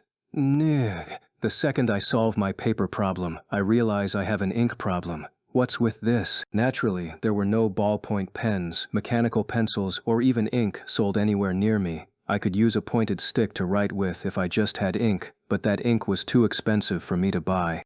I roughly knew the market value of a slate pencil, but since I didn't know how much the bonus pay for budget season was, I couldn't calculate how much ink was worth. How much money would working for 3 years straight even be? With buying, finding, asking, stealing, and making being my methods of obtaining ink, I could only consider making as a legitimate possibility. Nothing good would come from me trying to steal ink from the workroom. It seemed that I would have to start from scratch making both books and ink. But how do you make ink, anyway? I knew about mixing pigment with drying oil, but where could I find pigment and drying oil in this world? Am I going to have to catch a squid or an octopus? Where's the ocean? I let out a yell with a half-finished Mokan in hand, causing Lutz to jerk in surprise and spin around. What's with that? Lutz, what do you think this place's ink is made from? How can I make some myself? Naturally, I knew that it wouldn't be realistic to try and capture a squid or octopus, but I had no idea what around me could be used to make ink. You know, what even is ink? A black liquid that you use to write letters on stuff, and it was hard to explain ink to someone who wasn't used to seeing it. I just said what came to mind, and eventually Lutz replied while rubbing his chin. Black stuff. If you just want to get stuff dirty like that, why not use soot or ashes or something? That's a great idea. Let's try it. Burnt firewood left behind plenty of soot and ashes, so I could get what I needed at home. We would even be burning wood today. There was no doubt I could get my hands on ashes immediately. Upon getting home, I immediately asked Mom for permission. Mom, can I use these ashes? No, dear. We use ashes to make soap, melt snow, dye things, and so on. They're very useful, and we can even earn money selling them to farmers. Don't take any without permission. Speaking of which, I did remember helping my parents spread ash. I had just thrown it everywhere like a granny feeding birds. Who knew that was actually intended to help the snow melt? That's news to me. We used a lot of it when making soap too, so ashes really are valuable. It seemed unlikely I would receive permission to use ashes when they could sell the leftovers, but there was one option still left open to me. Well, Mom, what about the soot? I listed my secondary choice, and after furrowing her brows for a second, Mom smiled for some reason and said okay. I don't know what you intend to use it for, but consider all the soot yours. This means you'll clean the hearth for me, right? And just saying, you'll get more if you clean the chimney too. Buh! Okay. I guess that makes sense. Pushed on by my smiling mom, I ended up cleaning the hearth and chimney. This hadn't been my intention, but I had to do what I had to do. I took some cleaning tools in hand and pumped myself up to clean some soot, when suddenly my mom stopped me in a panic. Hold it, mine. Are you planning to clean in those clothes? Well, should I not? My clothes were already filthy and in tatters, so I didn't see the problem with cleaning in them. Mom grabbed her sewing box and a basket of rags while I watched on with confusion. Wait one moment. I'll be done in no time. Mom sewed some rags together and made me a new outfit, looking pleased when she finished. I changed into it, putting my hair up in an adult fashion to minimize contact between it and the dirty rags, though I wore another rag on my head as a bandana. Wow, this would suck really bad if I weren't fooling myself into thinking I'm cosplaying Cinderella. First, I scraped out soot from the hearth. I then stuck my head inside of it and scraped off the soot stuck to the sides. It was perhaps the first time the tiny size of my body had been useful. Unable to resist my mother's smile, I cleaned the chimney while I was at it and got soot from it as well.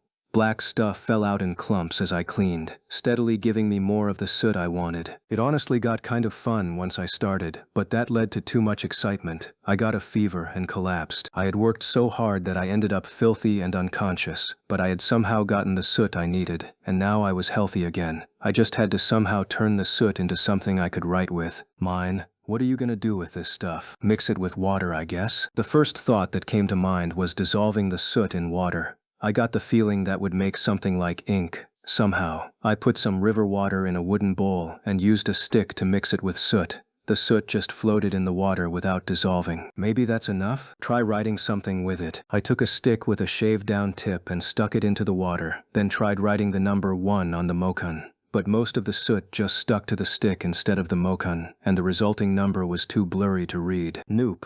This one's a bust. What'll you try next? Ink making is built around the idea of mixing stuff with oil, but I couldn't ask Mom for oil here. The reason being, our household was always short on oil since we used it for eating and for making my simple all-in-one shampoo. On top of that, we used animal oil for candles and soap, so it would be a hard battle to get any of that. They would probably shoot me down as easily as Mom shot me down over the ashes. Needing oil's rough. I'm guessing they don't give you any? Nope, none. I wish there was something. I searched my memories for a hint, and plenty of writing utensils used in Japan came to mind. I think the paint in Japanese art used glue, but that's out of the question for me, since fire's too dangerous. It really sucks being so small and weak. Getting glue might be more feasible in the future, but not now. That was unfortunate, because I would have been able to make something like paint with natural materials. I had no choice but to wait for my own growth. Hello, Miney. You alive in there? Come back to me. I could see Lutz waving his hands in front of my eyes, but I was too busy thinking to stop. I guess it doesn't have to be a liquid. Crayons. Pencils. Oh, that's it. Clay. I'll mix it with clay. Way? I feel like poi was made from mixing graphite with clay. Wait, or maybe that was for Conte sticks. Well, whatever. I'm using soot instead of graphite, but it just might work. I could mix clay and soot, squish it all into thin cylinders, then dry them. Once they hardened, I might have some solid writing utensils. Lutz, this is where you dug out the clay for the tablets, right? Yeah, but you may as well just use the leftovers from back then. They should be around that rock over there. Lutz was right. There was a small mountain of clay over there. I took some of it and mixed in the soot. I was imagining a colored pencil where the whole thing was color, or a pencil made entirely of lead. It wouldn't turn into a usable color if I didn't need it myself, so both the rock I was using as a base and my two hands turned pitch black as I molded the stuff into the shape of a soot pencil. I then split it into chunks about as long as a pencil each. If these dry and harden, it'll be my win. I washed my hands and feet in the river, but they didn't get much cleaner. But filth this persistent would definitely be good for writing, definitely. How long do you think I should dry them? May? Maybe I should try cooking them. Don't bother, they'll explode again. Aww. I followed Lutz's advice and quietly let the soot pencils dry on their own. Due to Thule having started working, it became my job to prepare meals. But it was impossible for me to make a meal entirely by myself, considering that I couldn't properly hold a knife nor make fires. In the end, I just made the food with Mom, helping where I could. I wanted to take this opportunity and use it to prepare the food in a Japanese style. Unfortunately, despite getting pumped up to use my Urano-era knowledge, nothing came from it, because the game was rigged from the start. There was no rice here, no miso, no soy sauce. Naturally, no store sold mirin or sake. There was nothing I could do without ingredients. What could I make out of nothing? And hey, I do know how to make miso and soy sauce, okay? I know what they're made of and all that. Soybeans, koji, and salt. I even learned how to put them together. Back in elementary school, I went on a field trip to a miso factory, and the demonstrations they held were so interesting, I ended up researching more on my own in the library. I thought back to that field trip. After doing my absolute best to organize the recipes for miso and soy sauce, I wrote a report with my supplementary research included. My teacher was so proud she put it up on display in the classroom. But where are soybeans and malt in this world? Even if it were possible to replace soybeans with another kind of common bean in this world, where could I buy koji? Naturally, I was too afraid to make koji through natural means. After all, koji is mold. One simple mistake and my whole family would have food poisoning, and even if I found some existing koji, I wouldn't want to ferment it in this bacteria-filled house, not to mention that it would stink so bad my parents would throw it away before it's done. I gave up on making my own seasoning and tried hard to think of Japanese food that didn't need seasoning. What about sashimi? Maybe it'd taste good dipped in salt and fruit juice? But I think this city is really far from the ocean. There are no fresh fish in the market. They don't even sell wakame or any other kind of seaweed. Forget sashimi. I can't even make a seaweed salad. No ocean meant no kelp, naturally. No dried shrimp, no fish flakes. Without those ingredients, I had no way of making the dashi soup stock that Japanese food needed. That was just a critical problem with no solution. I knew things were different here. I wouldn't ask for powdered soup stock or anything like that, but at least give me kelp or fish flakes. I did try making something similar to pickles with faux cucumbers and wine, but without soy sauce or sugar, it just didn't taste right. It ended up painfully sour and unlike any pickled food I knew. Being incapable of making anything was naturally getting frustrating, so I pieced together the most simple recipe for a child like me to make and tried eating the faux cucumbers with salt rubbed in. The salt drew out some of the water from the faux cucumber and gave it a nice salty flavor, resulting in something similar to Japanese pickles. I had thought that eating anything similar to Japanese food would satisfy me, but in reality, it just made me yearn for white rice even more. Incidentally, eating the salted faux cucumbers with multigrain bread felt so wrong that I couldn't handle it. Rice, Japanese food. Someone, bless me with Japanese food, please. The faux cucumbers made me want to eat proper Japanese food so much that I got it in my head to fish at the river and do what I could there. Since I couldn't use fire, my only choice would be to dry the fish beneath the sun. Dried fish might work. Maybe it would work out if I salted the fish before drying them. I really hoped it would work out. Hey Lutz, I want to try fishing. Are there fish in this river? I asked Lutz by the river the next day we went to the forest. I think that'll be too hard for you. Lutz's prediction came true when my attempt at fishing failed spectacularly. Fishing itself was just really hard. I slumped over, depressed, and Lutz brought me a fish. Here, I caught one. What do you want to do with it? You don't mind if I have it? Nah, I don't need a fish. Can you start a fire? I want to cook this with salt. Unable to wait for the sun, I took the fish Lutz caught for me and cooked it over a fire with salt, like one would cook a trout. Ugh, it stinks. It tastes so bad. One bite later and I was scrunching my face up. Weird. It tasted and smelled like stinky mud, unlike any fish I had eaten before. Why did this fish smell so bad? I tilted my head, searching through my memories to see if I had cooked it wrong as Lutz furrowed his brows. Won't it stink if you cook it wrong like that? It does stink. The fish just smelled bad. I wish he had told me that earlier. I got another fish from him and this time I prepared it with my knife. It didn't work exactly like a Japanese kitchen knife, so the fish got kind of messed up, but that shouldn't impact the flavor. I took a carved stick and stabbed the fish with it, then tried drying it. Maybe dried fish would taste better. I went to gather firewood while the fish dried, and before I knew it, the fish had gotten so hard it was inedible. Too much of its water had evaporated. Mine, the heck is this? Dried food that got too dry. I don't think we can eat it anymore. Yeah, doesn't look edible to me, but I might be able to get some soup stock out of it. I'll try taking it home with me. Even if I couldn't eat the fish itself, it could potentially serve as a good ingredient for soup stock. I took the hard fish home with me and tried putting it in water. Mine, what is that? Disgusting. Please don't put things like that in our pots. Mom, I want to make soup out of it. No, the only thing you can put in our pots is food. But this is food, technically. The dried fish looked so gross that Mom gave it a hard no, rejecting my idea to make soup from it. Maybe it looked so gross to her because she didn't normally eat fish, and a dissected dried one just looked terrible. Kind of hypocritical, since she can look at a split-open pig's head and think it looks delicious. I'm sorry, Mr. Fish. I couldn't make Japanese food in the end. For now, I'll just try and think of how I can use our existing ingredients to make something closer to Japanese food in appearance and taste. That seems like it'll be more fruitful than this. In a stroke of luck, we were given a bird to eat today. One of our neighbors had bagged 5 birds in the forest, apparently. And since it'd be hard for his family to eat all of them before they went bad, he split them with us, partially as thanks for us splitting some meat with them when Dad similarly hunted too much in the past. Mom was cutting up the bird.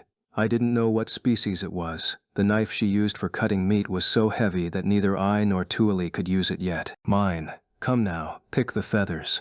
Right, I grabbed the feathers of the bird and pulled. The sensation of the feathers popping out gave me goosebumps. I kept pulling the feathers while weepily reminding myself that it was necessary if we wanted to eat.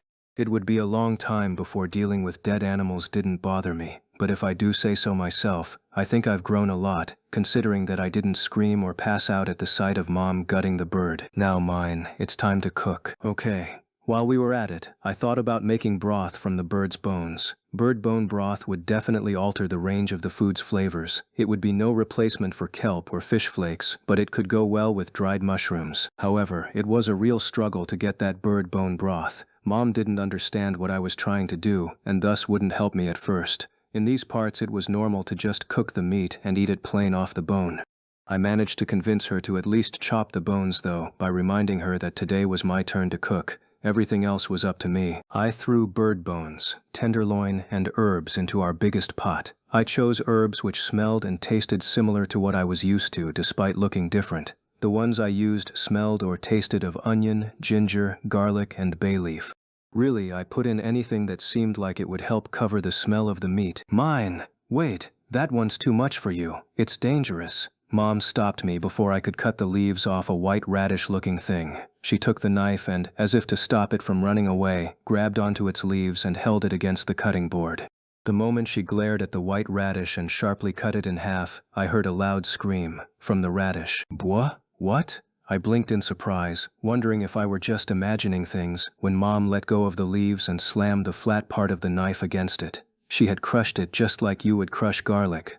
Mom was faster at chopping up vegetables than me, so I was thankful for her help, but I noticed that the white radish was turning red beneath her knife for some reason. It looked scary, like blood pooling out. That should be enough. Be sure to wash it before you use it. Is it just me, or does Mom look a lot more dangerous than the radish? It's probably just me. Let's leave it at that. In this world, a lot of vegetables that looked familiar to me were actually bizarre and incomprehensible.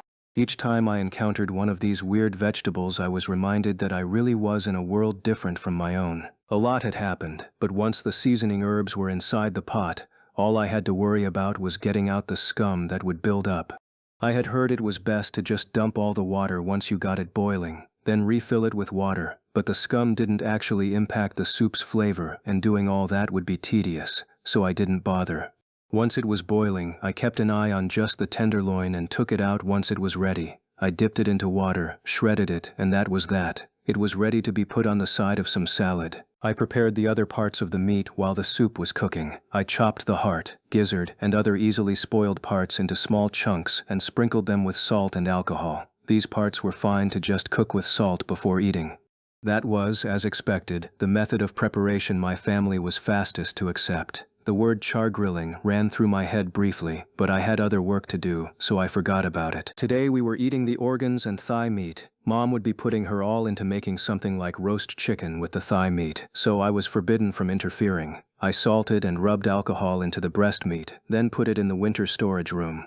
We would be using that for tomorrow's meal. If we had an airtight bag and a fridge, I would have made bird ham, but oh well. Life is full of regrets. That certainly smells good. It's not ready yet. Once the smell of the soup started drifting through the air, Mom, who had been keeping her distance, started inching her way to the pot. You had to cook bird bone broth for a decently long time, so I started chopping vegetables bit by bit while keeping an eye on the scum. Doing anything took a long time in this body, so I wanted to save time anywhere I could. The first step of my plan for making Japanese-like food revolved around the concept of a hot pot, where I would cook all the ingredients in a single pot. I had figured that once I had good broth, I would be able to make a decent hot pot.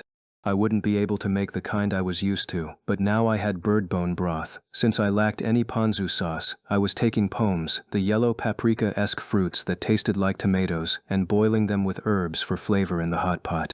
In this pom soup I would be using the tips of the bird wings, which were too bony for regular eating, and some seasonal vegetable that I didn't know the name of. The fact that most anything tastes good when boiled together is why I respect hot pots so much. Oh, I think it's about ready. Mom, could you help me?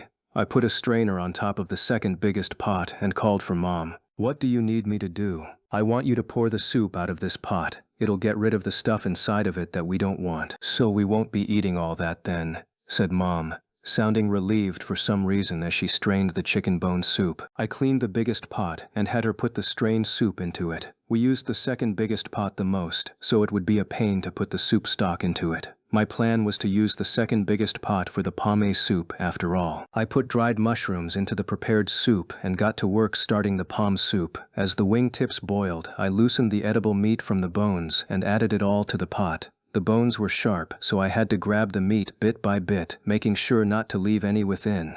Mom's roast chicken was starting to smell nice, so considering time constraints, I started putting vegetables into my pot too. Mine! What do you think you're doing? Putting in vegetables? Don't you know you have to parboil them first? That seemed to be normal here, but if you boil vegetables in another pot and drain the water before using the vegetables, they'll taste half as good. A lot of the nutrients will melt away too. I had no complaints with my mom's cooking, but I didn't want her to restrain my own cooking with her rules. This is fine for what I'm making, but you're just going to ruin your nice meal. It'll be okay. The pom soup was done once I took the scum out. A quick taste test confirmed that it tasted pretty good. You didn't have to parboil vegetables before using them. I'm home. I guess it was our place, huh? Hi, Tuoli. What do you mean? I smelled something nice on the road and got hungry while walking. Everyone started looking for where the smell was coming from. I didn't think it'd be coming from my place. It was like getting hungry for noodles after walking by a ramen stand. Bird bone broth had a pretty strong smell, after all. I'm home. Oh, now I know where that smell was coming from. Dad, who had a morning shift, came home at about the same time. The bird bone broth smell had apparently traveled pretty far.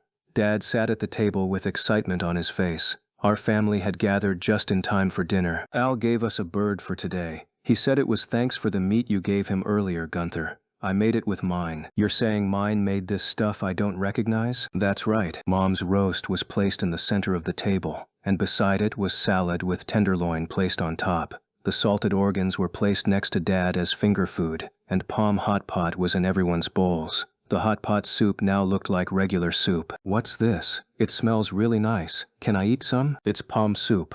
I worked hard to get broth from the bird bone soup stock, so it should be really good. Try some. Tuli, her face up close to the pom and soup, gave a sparkling smile and grabbed her spoon. Wow, it's so good. How? This is amazing. Goodness, it is. I was surprised to see her boiling bird bones and putting in vegetables after just washing them, but this really does taste delicious, said Mom earnestly after taking a bite herself. Given how experienced she was with this world's cooking, she must have been worried despite the good smell. Incredible, Mine. You've got a talent for cooking.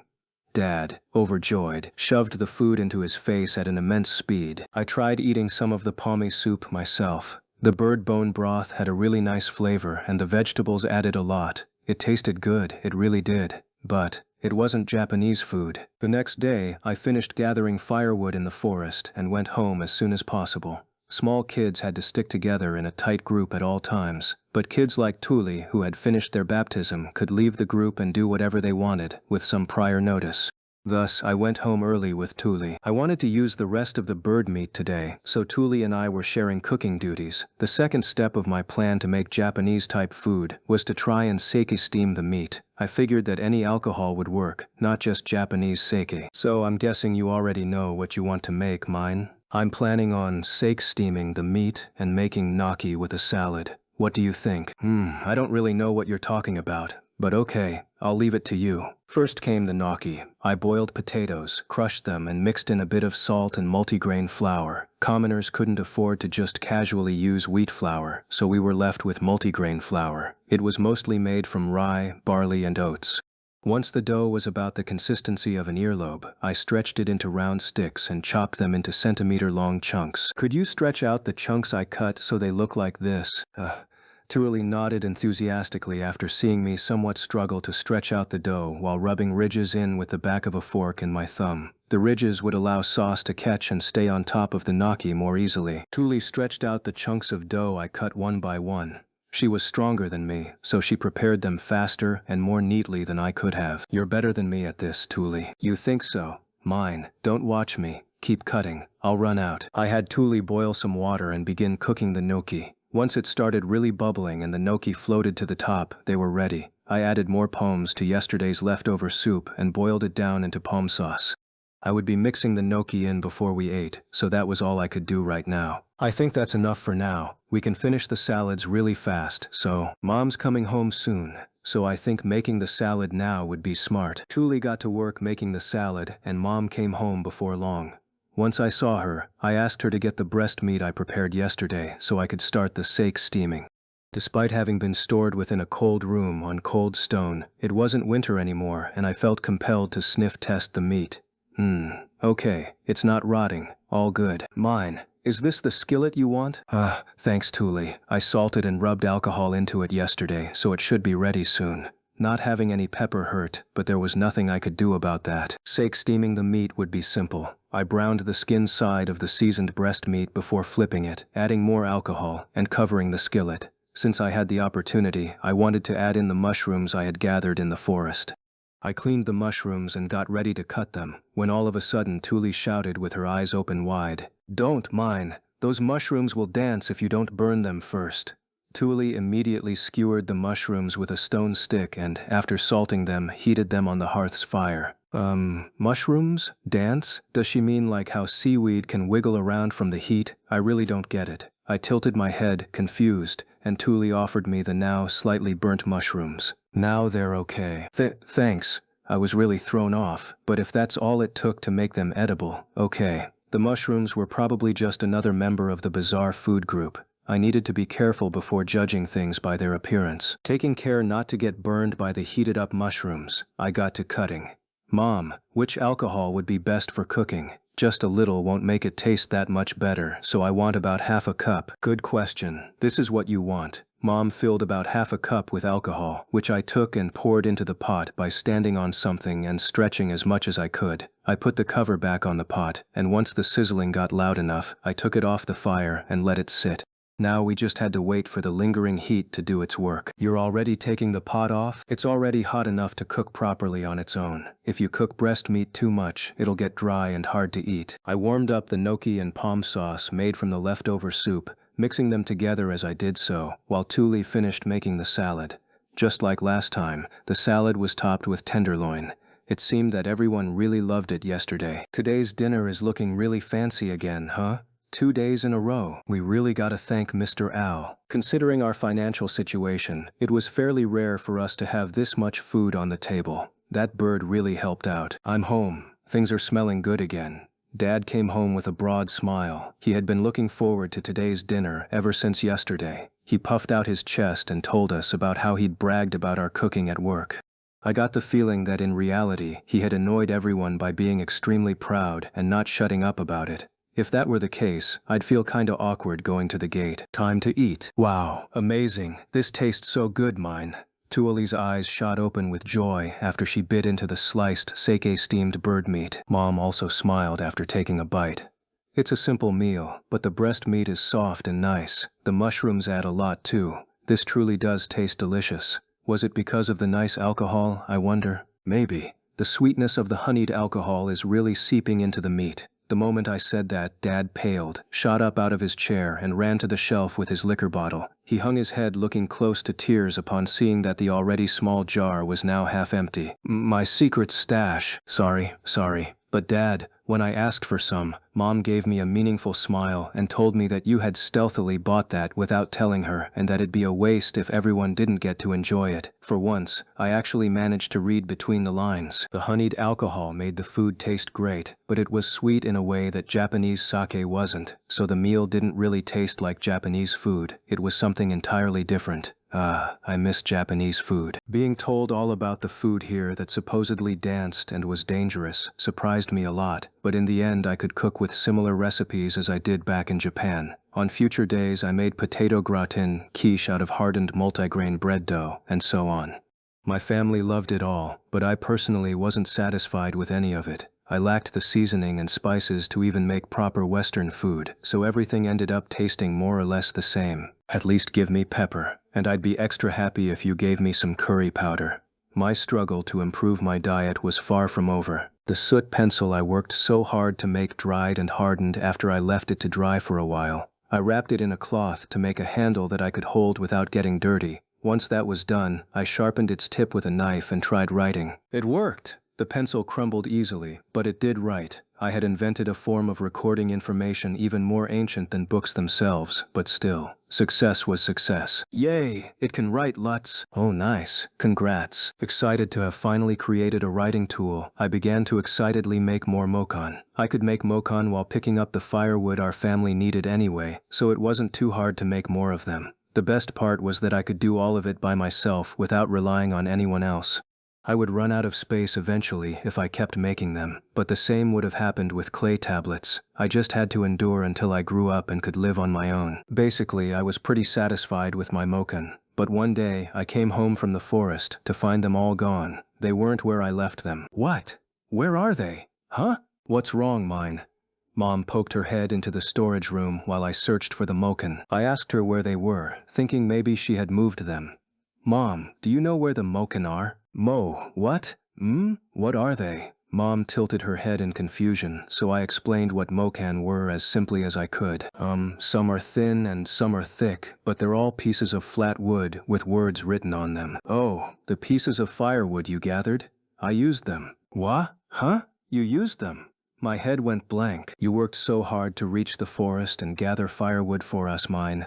I wouldn't want to disappoint you and not use any of it. But the firewood is stacked over there. Why would you go out of your way to use the firewood I separated from the rest? They were a collection of the stories you've told me before bed. Oh, if you wanted me to tell you more stories, you could have just asked. Mom patted my head happily, smiling to herself. That's not what I meant. They were all gone. I felt the life drain out of me as I looked at the empty space where mokan used to be. It didn't matter how hard I worked to make mokan. They would just end up burned. Why even bother then? The moment I gave up, drained, the heat I had been squashing down inside of me began to go wild, as if growing in size rapidly. It felt as if the fevers I got when excited or tired were all forming together to make a super fever that numbed my limbs and left me immobile. What's going on?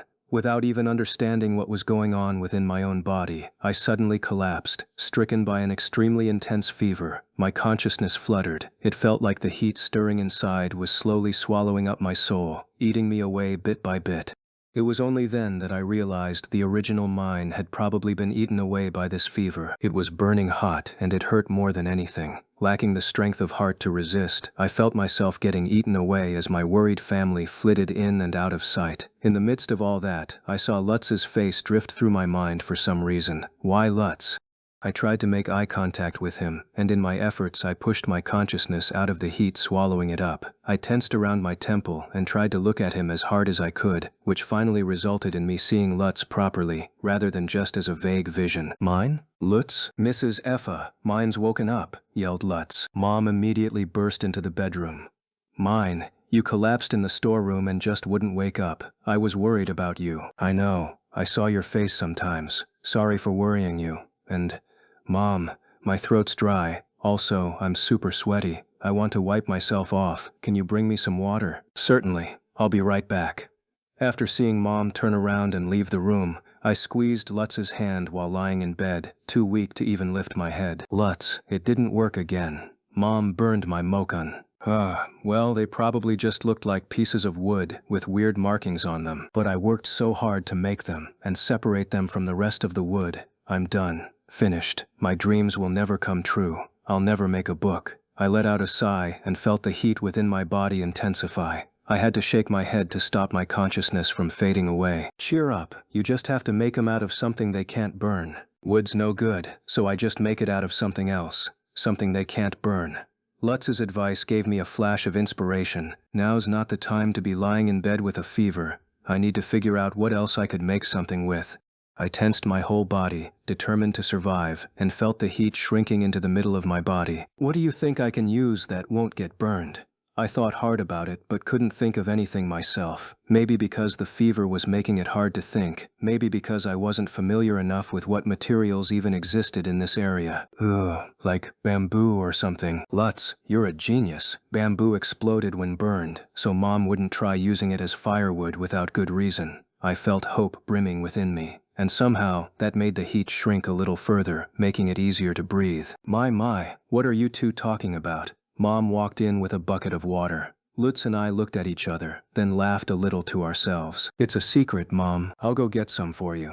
So, get better. Thanks, Lutz. You're so nice. This is just so you can introduce me to Mr. Otto, alright? I've already done my part, so I'll be pissed if you don't get better, alright? Lutz rushed out of the room, so I started to wipe myself down with the water Mom had brought me. There was something weird about that fever. It felt like it was coming from within my body and eating me away. I don't know of any fevers like that. I definitely don't know of any fever that suddenly expands or shrinks when you focus.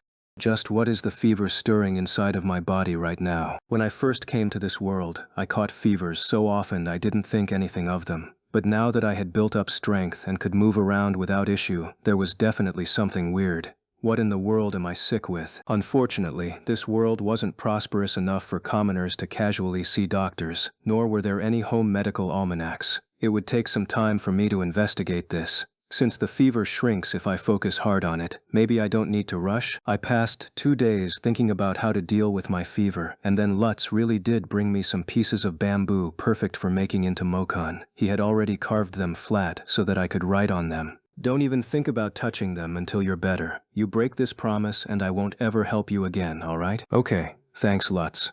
I watched Lutz hurry home, then gripped a piece of bamboo in my hand. I asked Mom to store the rest in the storage room. I still couldn't get out of bed, but once this fever went all the way down, I would write on them and finish my book. I needed to get better. My eyelids slowly lowered as I held the bamboo Lutz had brought for me. But right before I could fall asleep, I heard loud explosions. Kya? What? What's happening? I heard explosion after explosion bursting from the kitchen. Mom rushed into the bedroom, looking tense. Mine, what did Lutz bring you? Bamboo? Gracious, you should have said something. I thought he had gathered firewood for you. Mom's complaining made me realize what had caused the explosions. She had burned the bamboo as firewood. Those explosions had been a lot more powerful than what I expected from bamboo. But, well, this was another world after all. Did you think it was firewood since they were carved flat? Wait, you can't tell bamboo and wood apart? You know that bamboo and the wood of banhit trees look alike. No, I've never seen a tree like that. I didn't even recognize the name. At the very least, I had never seen bamboo or any trees resembling it while going to the forest. What are you talking about? It's the wood Thule used to make baskets over the winter. Didn't you help her mine? Oh, now I remember. They do look similar without any bark. I did know about the wood, since I had watched Thule prepare for her winter handiwork. It looked like normal wood when it had bark, but once peeled, it looked similar to bamboo. In any case, bamboo is dangerous. Don't bring it into the house, understand? Okay.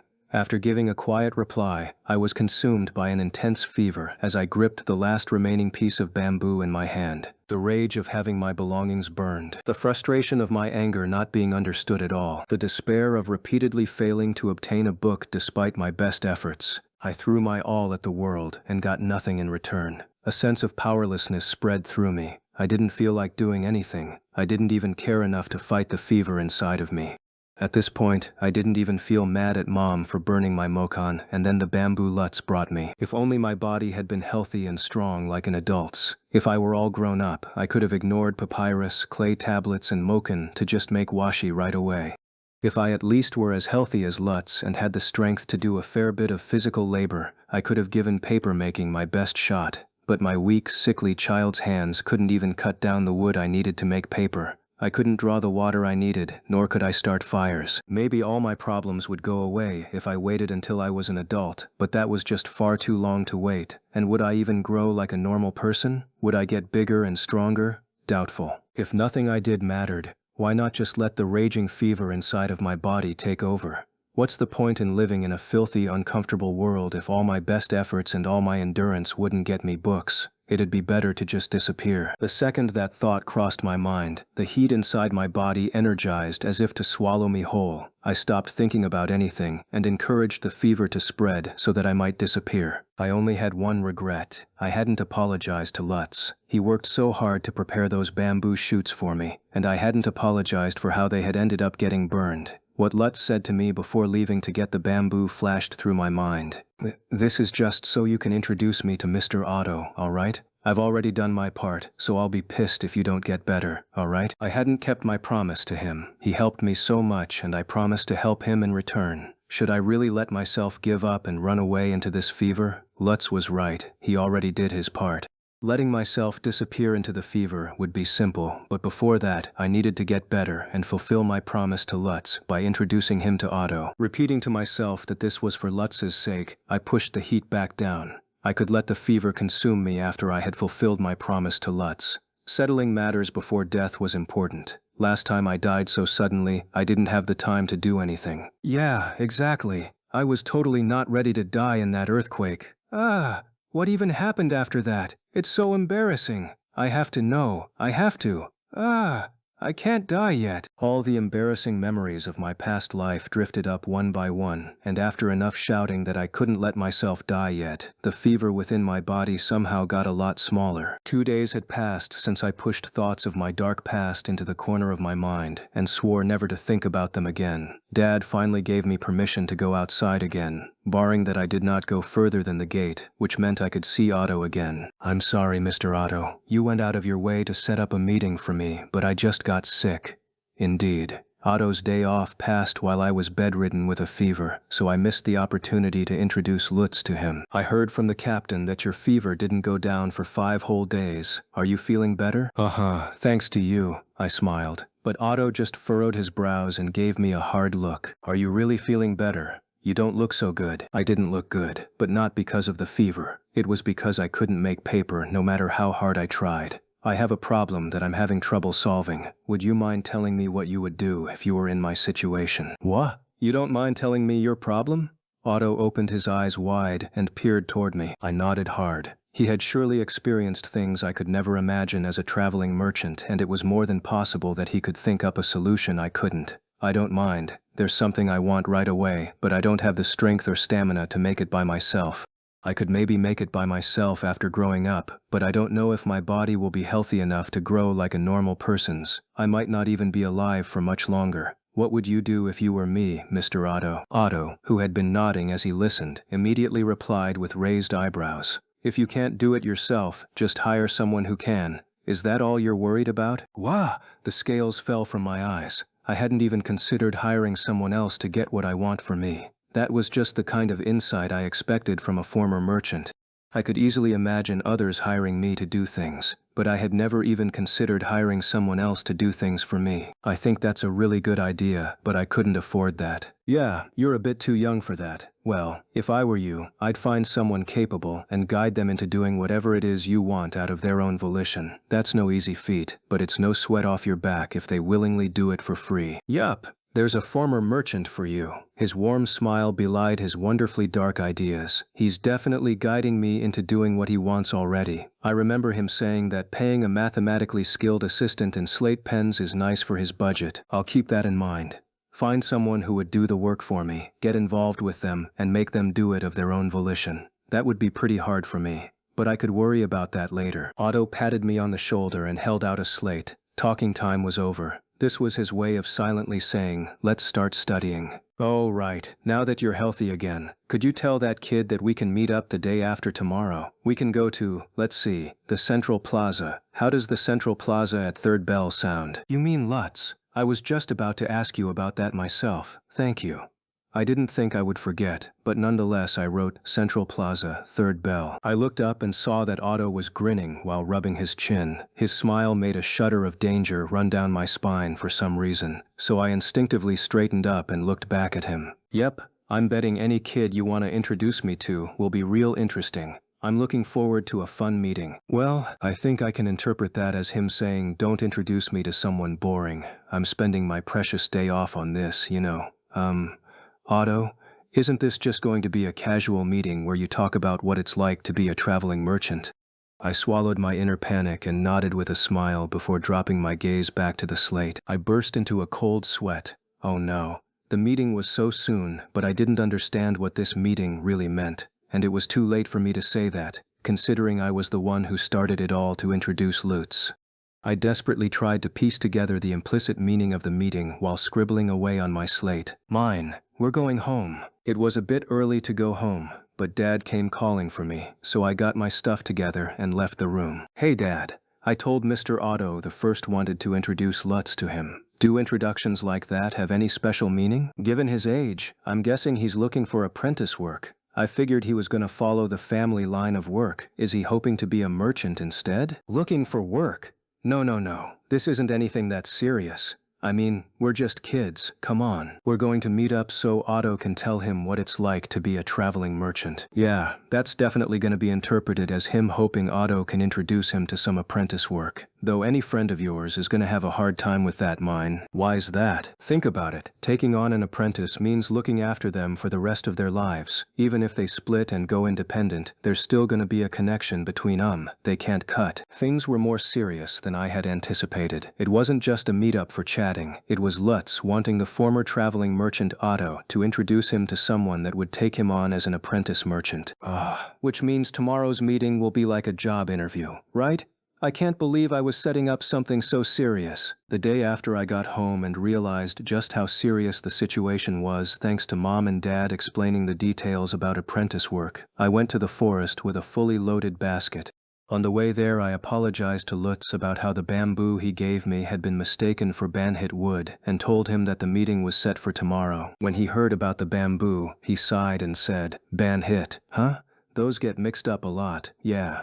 When he heard about the meeting, he said, "Thanks, mine," and looked pretty happy. Everyone split up to do their gathering once we reached the forest. I took Lutz's hand and headed to the river. "Okay, Lutz, this is the perfect spot. Let's get you clean." What? Otto took pretty good care of his personal hygiene, perhaps due to his background as a merchant. Reason being, he understood how much first impressions mattered, and I knew from seeing Otto's calculating nature at work that we didn't want to go to the meeting unprepared. If he decided after the first meeting that Lutz wasn't worth the effort, he wouldn't have introduced him to even a normal merchant, much less a traveling merchant. The first impression you give someone when meeting them is really important, especially if you've been given an opportunity to prepare ahead of time.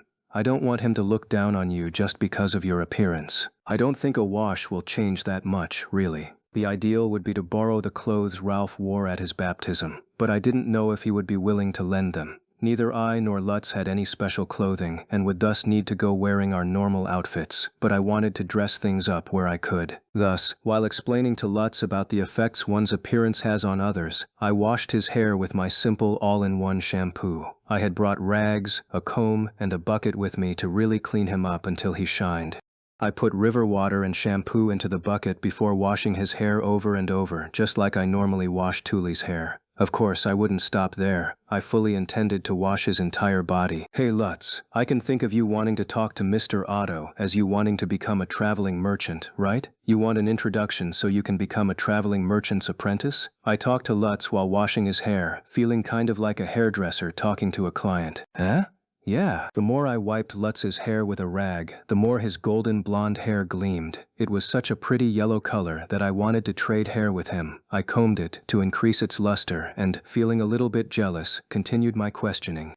So, what do you want to do after becoming a traveling merchant? Do you just want to travel the world? Where's all this coming from? You really need to think this through. Why? Mr. Otto doesn't know anything about you, Lutz. He's not like a parent or family member who's known you their whole lives. You need to really think about this if you want him to introduce you to someone. According to what I heard from my parents yesterday, the kids of this city almost universally began apprentice work with an introduction from their parents or a family member. Due to that, they generally followed their parents into a similar profession. For example, Thule became an apprentice seamstress after Mom, who works as a dyer, introduced her to a friend's workplace. Apparently it was rare for kids to go to the same workplace as their parents in order to prevent nepotism, but kids still worked in similar jobs near their parents, both so parents will worry less and so that the kids will take their jobs more seriously. It was very rare for someone to get an introduction from someone outside of the family due to wanting a job their parents would certainly reject, like Lutz was doing. Mr. Otto's meeting you this time as a courtesy, but he's not that forgiving. He's a former merchant and as calculating as you would expect. If you haven't put enough thought into this, he won't waste his time meeting you a second time. The meeting tomorrow would be like a job interview. If you don't clean yourself up and prepare a good reason for why you want to get hired, it was very possible that the interviewer wouldn't even consider you for the position. What about you, mine? What? Could you give an answer right away if I asked what you would do as a merchant? Lutz, pouting a bit in frustration over not being able to think up an answer on the spot, glared at me with his jade eyes. I nodded and responded immediately. I want to sell paper. If I were a merchant apprentice, I'd teach someone how to make paper and have them make it for me. I wanted books for myself. If possible, I didn't want to involve other people and instead make a book on my own using the tools and materials available to me. But I was at my limit. Everything I did ended in failure. At this point, I just wanted to give my knowledge to someone and have them do everything for me, from start to finish. I was sure someone would be willing if I handed over the ownership rights in return for an information fee. Paper, not books. I need paper to make books, and here, nobody but me wants books, really. I guess if you're the only one who wants them, nobody's gonna buy them, huh? Muttered Lutz, exasperated. I nodded with a smile. I don't think books will sell that easily, but paper made from plants will be cheaper to produce than parchment, so I think it'll sell just fine. I'm sure there's a profit-savvy merchant out there who will see the value in my knowledge and pick me up. Guess you did think this through, mine.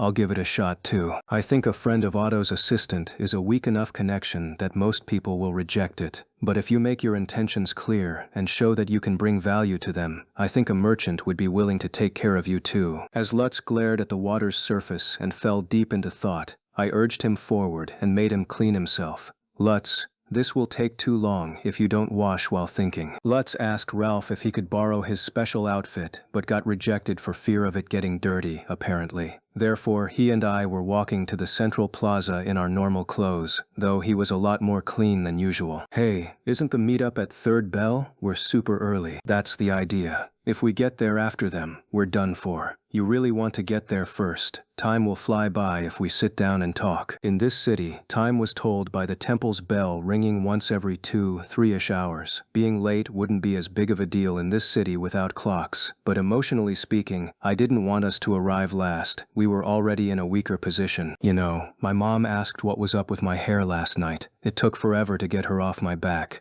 Lutz pulled on his now glossy hair with a pitiful look on his face. I understood Carla's feelings. I'd get curious too if my son's hair got silky smooth without warning. Girls really do care about beauty and stuff. I went ahead and told her you did it for me. Go and ask mine this stuff, I said. Bois? The thought of getting pinned down for questioning by Carla, the kind of mother with a loud voice, forceful personality, and stubborn nature, made my head hurt. I'll teach you guys how to make it on your own, so don't ask for mine. I don't have much myself. Oh, my bad. I made you waste some of your stuff on me. It's okay. I owe a lot to you, Lutz. I didn't mind giving Lutz some shampoo considering how much he had been helping me, but resources were limited and Thule worked hard to make it, so I would rather not give Carla any.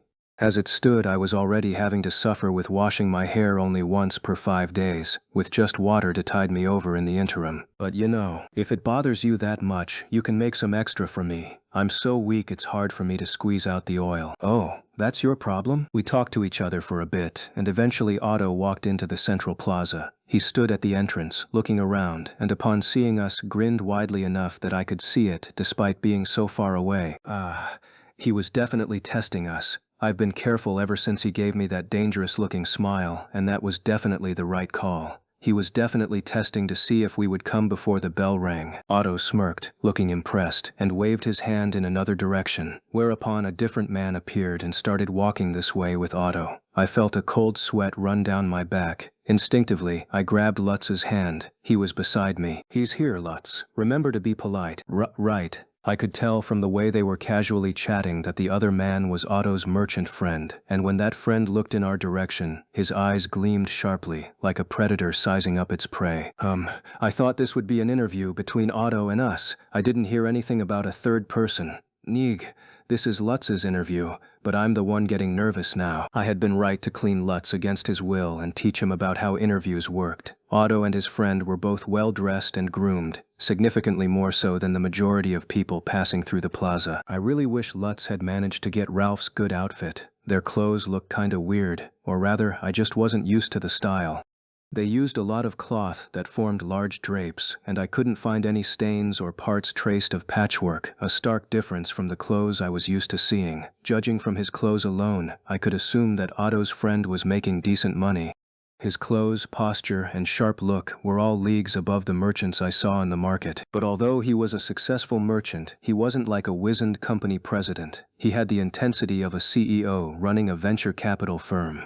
At a glance, his curly, milk tea hair gave him a soft impression, but his reddish-brown eyes were brimming with confidence and gleaming with the sharp ferocity of a carnivore. "Hey, mine. I'm guessing that's Lutz?" "Good morning, Otto. This is Lutz, my friend. Thank you for making the time to meet us today. I didn't know what greeting would work here, so I just did my normal chest tap salute." Otto saluted in return, so that couldn't have been too wrong. "Hi, I'm Lutz. It's nice to meet you." Lutz looked nervous, but didn't crumble beneath the two adults' intense looks. He managed to finish the greeting I had taught him without stumbling or letting his voice shake. Challenge 1, complete. "Benno, this is mine, my assistant and the daughter of my captain." "Mine, this is Benno, an associate from my days as a traveling merchant." "Nice to meet you, I'm Mine." It wasn't customary to bow one's head in this world, so I made sure to keep mine up while greeting him with a smile. "How polite." "I am Benno. It's a pleasure to meet you as well." You're a pretty well-mannered little girl, huh? She's not as young as she looks. She's 6. Otto followed up on my age for Benno, since I probably looked like a 4-year-old. Benno opened his eyes wide, looked at Otto with amusement, then curved his lips into a grin. "Your assistant hasn't even been baptized?" "Ah, well actually, I'm in the middle of teaching her to read and write so she can become my assistant." "You sure made it sound like she was already helping you out quite a bit." "Let it go, man." The subtext of their conversation made a chill run down my spine. Would Lutz and I be able to hold an interview that these two would accept? For some reason, I got the feeling that neither of them would show any mercy to us, even though we were pre-baptism kids. Benno looked at me from above, suspiciously, and began to talk. "There's something I'm real curious about. Mind if I start with a question?" "Not at all. What is it? What's that stick stuck in your head?" I see. You're asking that now because it'd be awkward to bring up casual stuff after rejecting us, aren't you? The interview hasn't even begun and you're already on the verge of rejecting us." With a fake smile plastered on my face, I pulled the hair stick out of my hair and held it up to Benno while keeping my eyes locked on him to try and glean any information I could from his reaction. "This is a hair stick. It's used to keep hair bundled up." Otto seemed to have been curious about it as well, given by how he and Benno both curiously examined it. They lifted it up, turned it around, and stared hard at it. It's just a stick. There's no tricks or anything. Looks like a simple stick." It's a wood stick my dad carved out of a branch for me." "You can bundle your hair with just this?" "Yes." He gave back the hair stick and I bundled my hair into its usual style. I scooped up some of my hair, wrapped it around the stick, rotated it, and then pushed it forward to lock it into place. I did so every day, so I was used to it. Oh, impressive. It was the first time either of them had seen me do my hair, so both Lutz and Otto looked at it with wide eyes. Benno suddenly reached out and touched my hair, then furrowed his brows. "Hey, your hair's pretty impressive too. What the heck are you putting on it?" Unlike his fingers, which were gently touching my hair as if appraising its value, his gaze was so sharp I nearly gasped in surprise. I could tell from his eyes that he had found something to make profit on, and given how all the older ladies pounced on the shampoo at Tuli's baptism, I could imagine that my simple all-in-one shampoo would be pretty valuable. It's a combination of common things, but the details are a secret. Boy, do you have the same stuff in your hair. Mine put it on me, saying I needed to look clean for this. Ah. Mr. Benno, did you just click your tongue? Did you take me lightly, thinking I would just tell you right away because I'm a kid? Too bad. Your interview with Lutz hasn't even started yet. I won't let go of a valuable card in my hand during this preliminary skirmish. Benno and I gave fake smiles to each other, sparks flying, until Otto let out a sigh and scratched his head. So, you want to become a traveling merchant, Lutz? The interview was finally beginning. I heard Lutz swallow hard next to me. You've been thinking about this since yesterday, right? Now's your time to shine. Tell them your motivation and grab success. I stealthily squeezed Lutz's hand, hoping to convey that I was supporting him from the side. Ah, right. Give it up! He was stopped before he could even explain himself. At least let him tell you what he worked so hard to think up. I yelled on the inside as Otto looked down on Lutz with an uncomfortable, bitter look. Only an idiot would give up their city citizenship. Mr. Otto, what's city citizenship? I let a question slip out by accident. I had never heard that phrase before. I could imagine that it meant one's right to be a citizen living in a city. But I didn't know whether or not it was similar to Japanese citizenship, which was given to anyone born in Japan even if they didn't know about it until they learned in school. It's the right to live in this city. At the same time, it's proof of your identity. When you turn 7 and get baptized in the temple, you get registered as a citizen of the city. Citizenship changes everything, whether it comes to getting a job, getting married, or renting a house. It costs a ridiculous amount of money for an outsider to get registered at the temple, obtain citizenship, and earn the right to live in the city proper. Mr. Otto, did you pay that money? Sure did. Otto nodded with a frown, probably remembering what that was like. Benno grinned and pointed at Otto. This guy dumped all his savings so he could marry Corinna. I wanted to have enough left over to buy a shop here, but it took all I had just to afford citizenship. I had no idea how much money a traveling merchant would have saved up, but I got the feeling nothing would be enough to afford citizenship, marriage, and opening a store. Plus, living in a city and living on the road are completely different.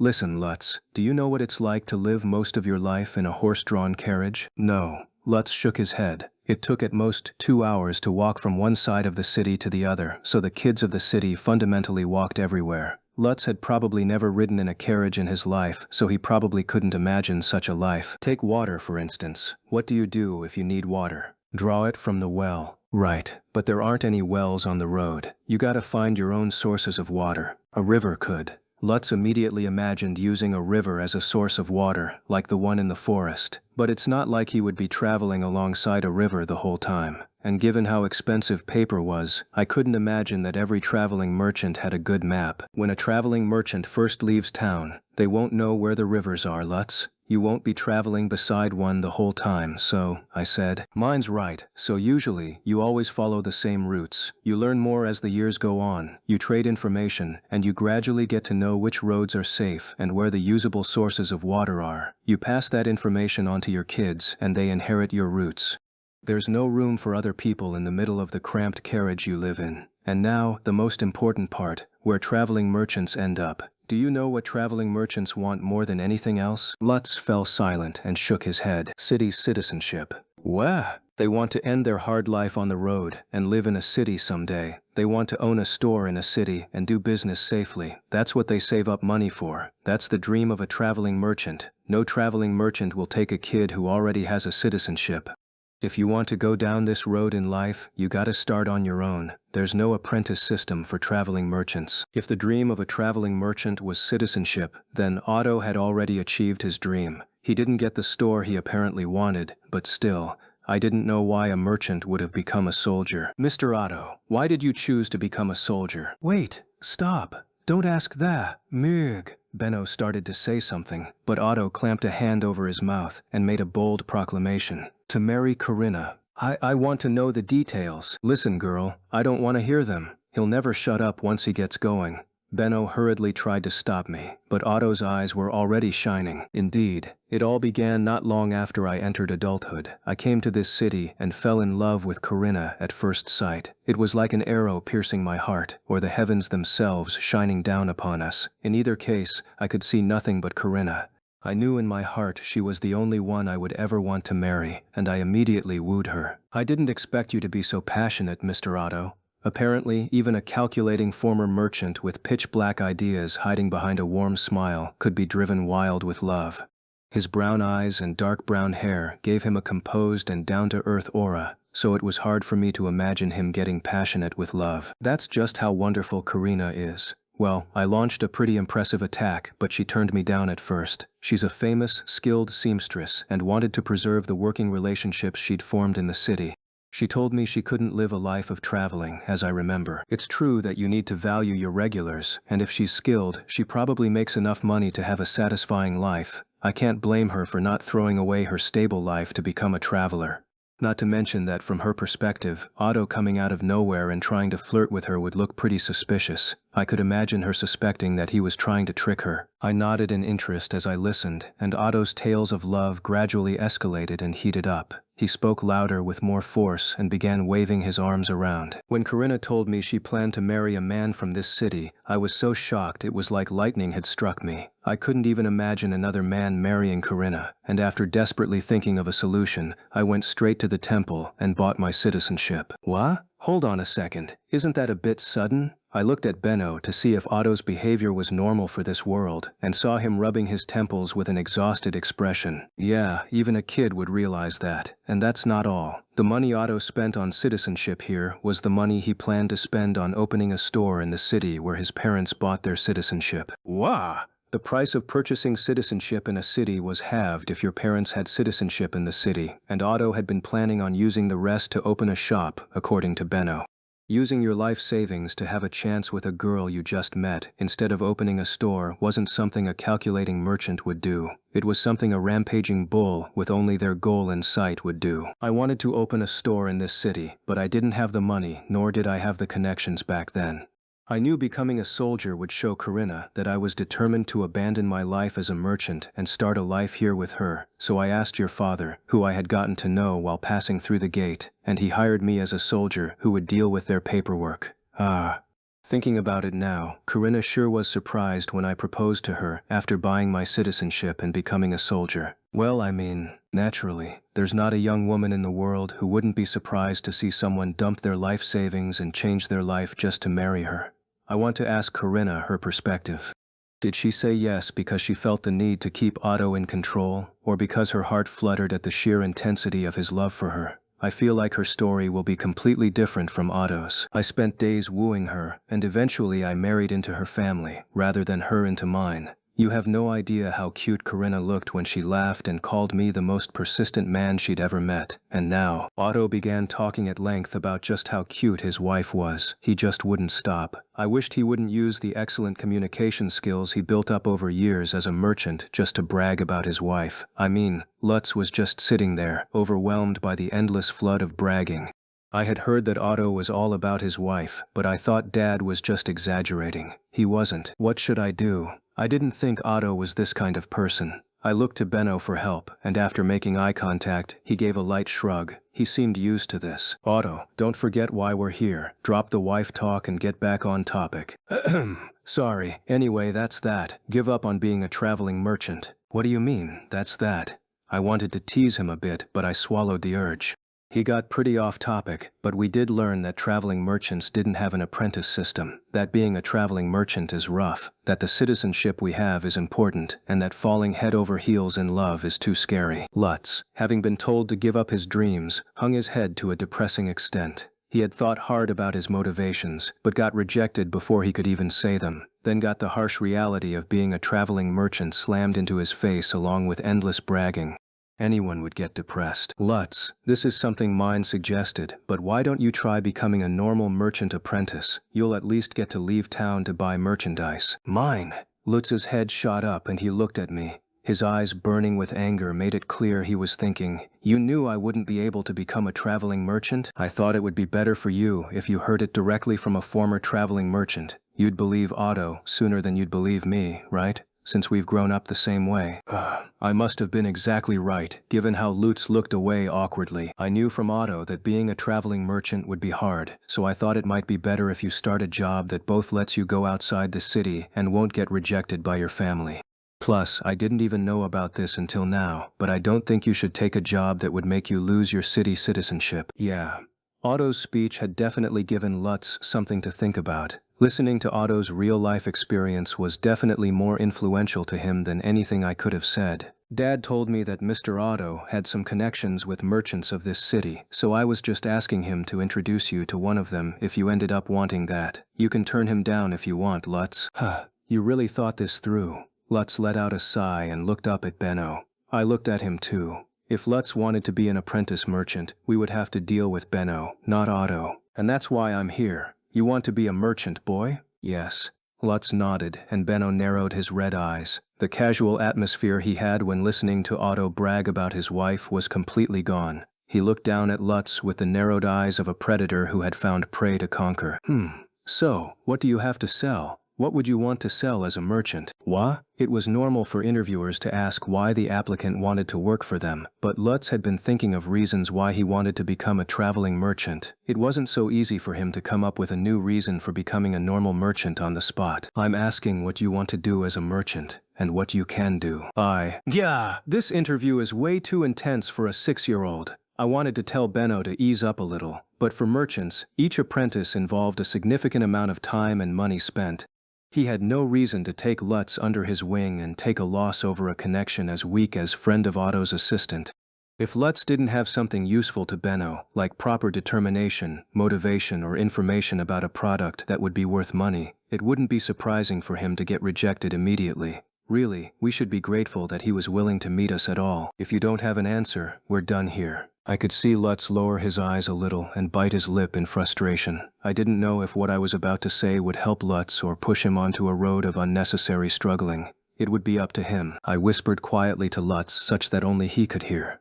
Will you make my paper, Lutz? I will. Lutz jerked his head up. He squeezed my hand tightly. I could feel it shaking, but Lutz was glaring at Benno with a ferocious expression. Yeah, I have something I want to do. I want to make all the things that mind thinks up. Aha, that's what you've been doing for a long time. Mine'll push herself too far without me, so I'll make the stuff for her. Lutz, I'm proud of you. You said what you needed to say. Benno's looking really surprised right now. In the end, I didn't know whether I pulled Lutz into this or if Lutz pulled me into this, but if Lutz was willing to do what I couldn't, then I was willing to do what Lutz couldn't, and unlike him, I had plenty of experience with job interviews. Still looking up at Benno, I smiled brightly. I took a deep breath, let it out, and began to speak. I want to make and sell paper that isn't made from animal skin. It'll be cheaper to make than parchment, so I think it will be very profitable. Hearing that, Benno grimaced. He looked at me with a far more intense glare than he had looked at Lutz with and spoke in a low, harsh voice.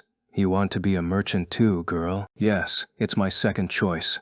I nodded with a smile, and Otto blinked in confusion. Is your first choice doing paperwork at the gate? No, I want to be a librarian. The three of them all looked confused. As expected, they hadn't understood what I said. Never heard of that before. I want to work a job where I manage a large number of books. After I explained what a librarian was in simple terms, Benno began laughing.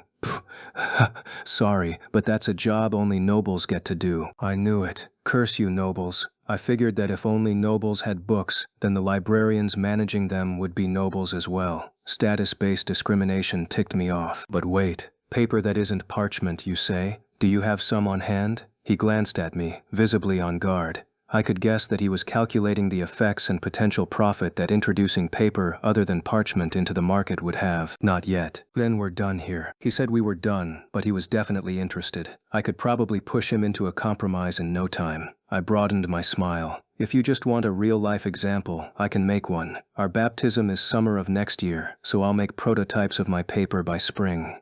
You can decide then whether you can use them or not. All right. Benno had intended to turn us down, but in the end I had managed to postpone his decision. A clear and splendid victory. Thank you very much, Mr. Benno. I haven't said yes yet, but still, you've given us a chance to try. Now Lutz and I just had to do our best. His job and future were on the line here, so he would probably work hard. I couldn't help but grin after realizing I now, out of nowhere, had a chance to finally get paper. Let's do our best, Lutz. Yeah. Mr. Otto, thank you very much for introducing us to Mr. Benno. I expressed my gratitude to Otto, who was looking at us while grinning. Thanks to his efforts, Lutz had wisely given up on becoming a traveling merchant and made the first step toward becoming an apprentice merchant.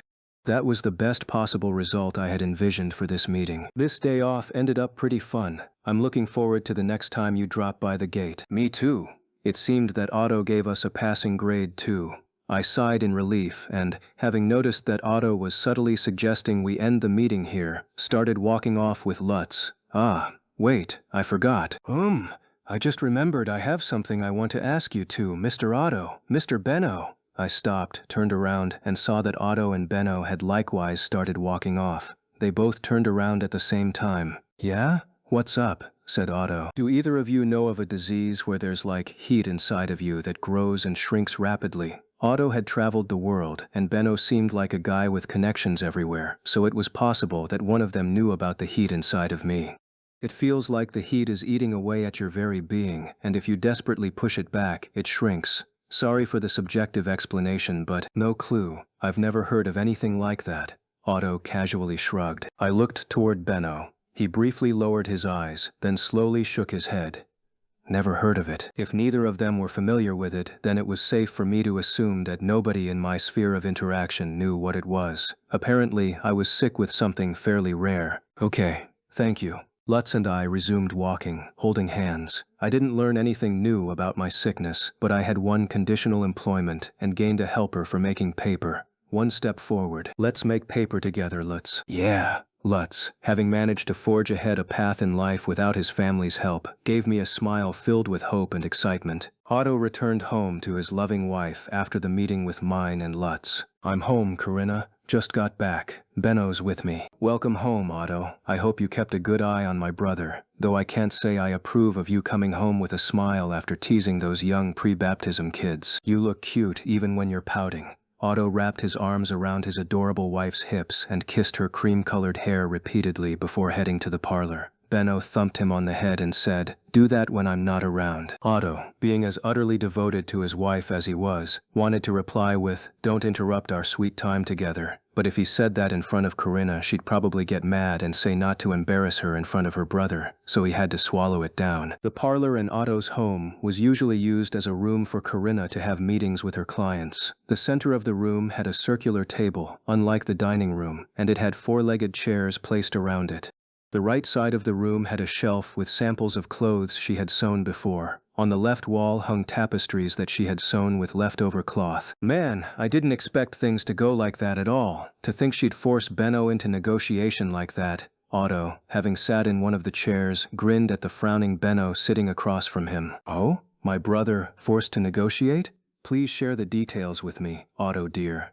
Corinna's gray eyes shone, and she scooted her chair toward Otto a little as she asked for details with a sweet voice.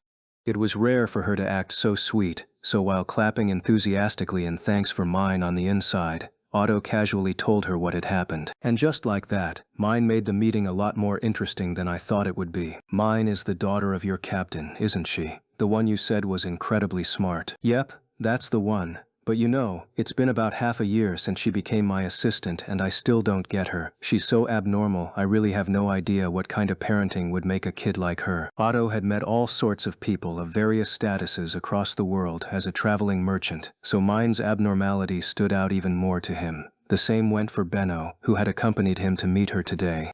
Benno knew people from all ranks of society thanks to the range of his work as a merchant. While Otto, the former traveling merchant, had a wide but shallow range of knowledge, Benno, the rich city merchant, had a deep and profound understanding of his city's people. Hey Otto, was that really the daughter of a soldier? Yep, not a single doubt about it, but I'm with you in thinking that's odd. What do you two mean?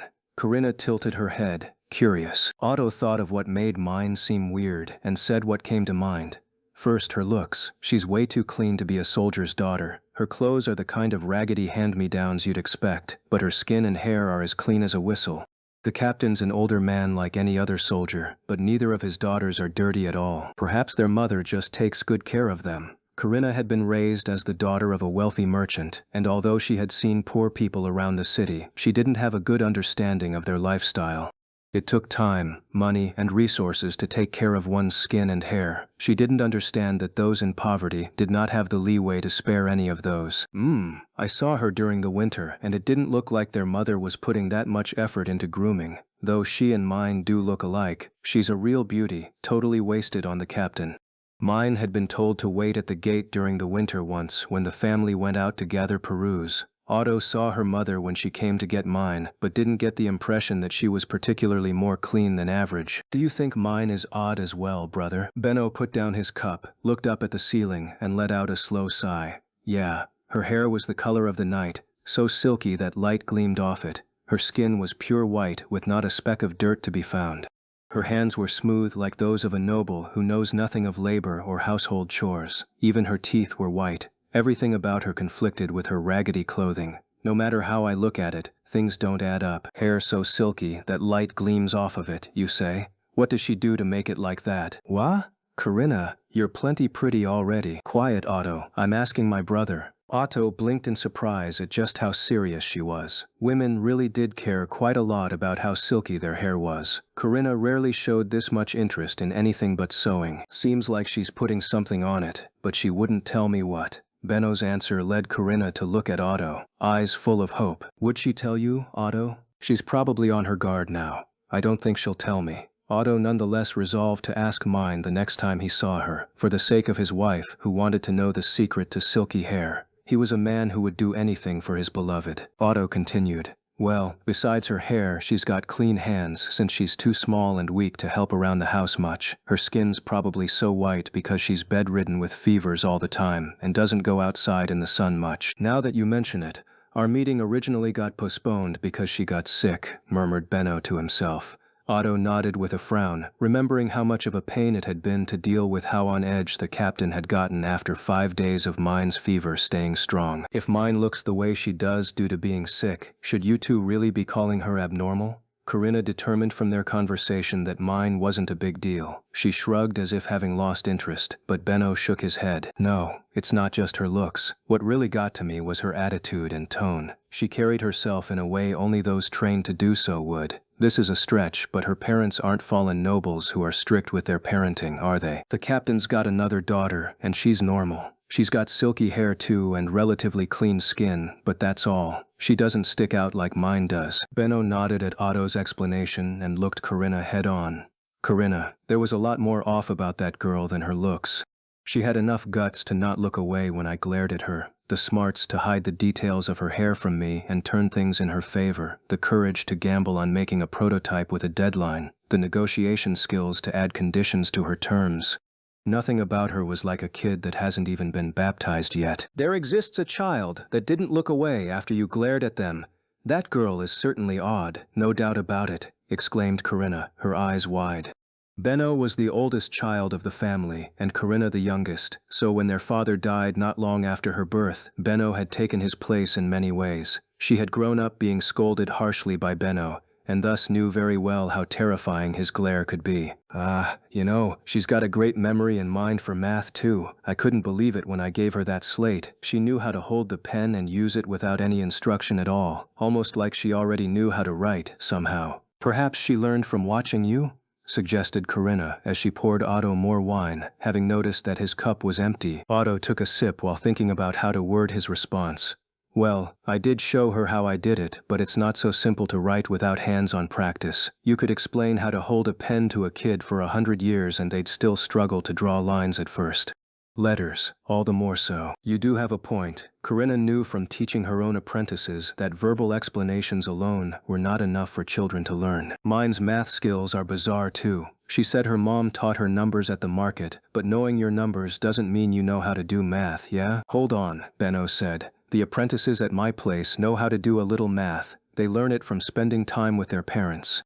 Most apprentice merchants were the children of merchants, so many of them knew how to read, write, and do math on some level by the time their baptism came around. Otto himself had learned to read and do math while traveling the world with his merchant parents.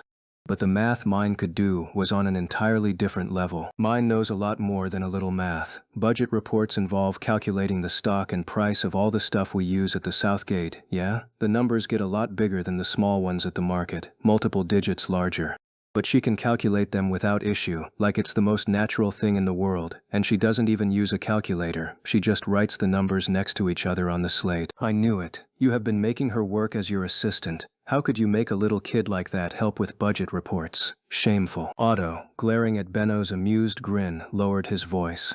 I've never said this to anyone, but listen, she's doing most of my paperwork for me. 70% at least. Wow, 70%?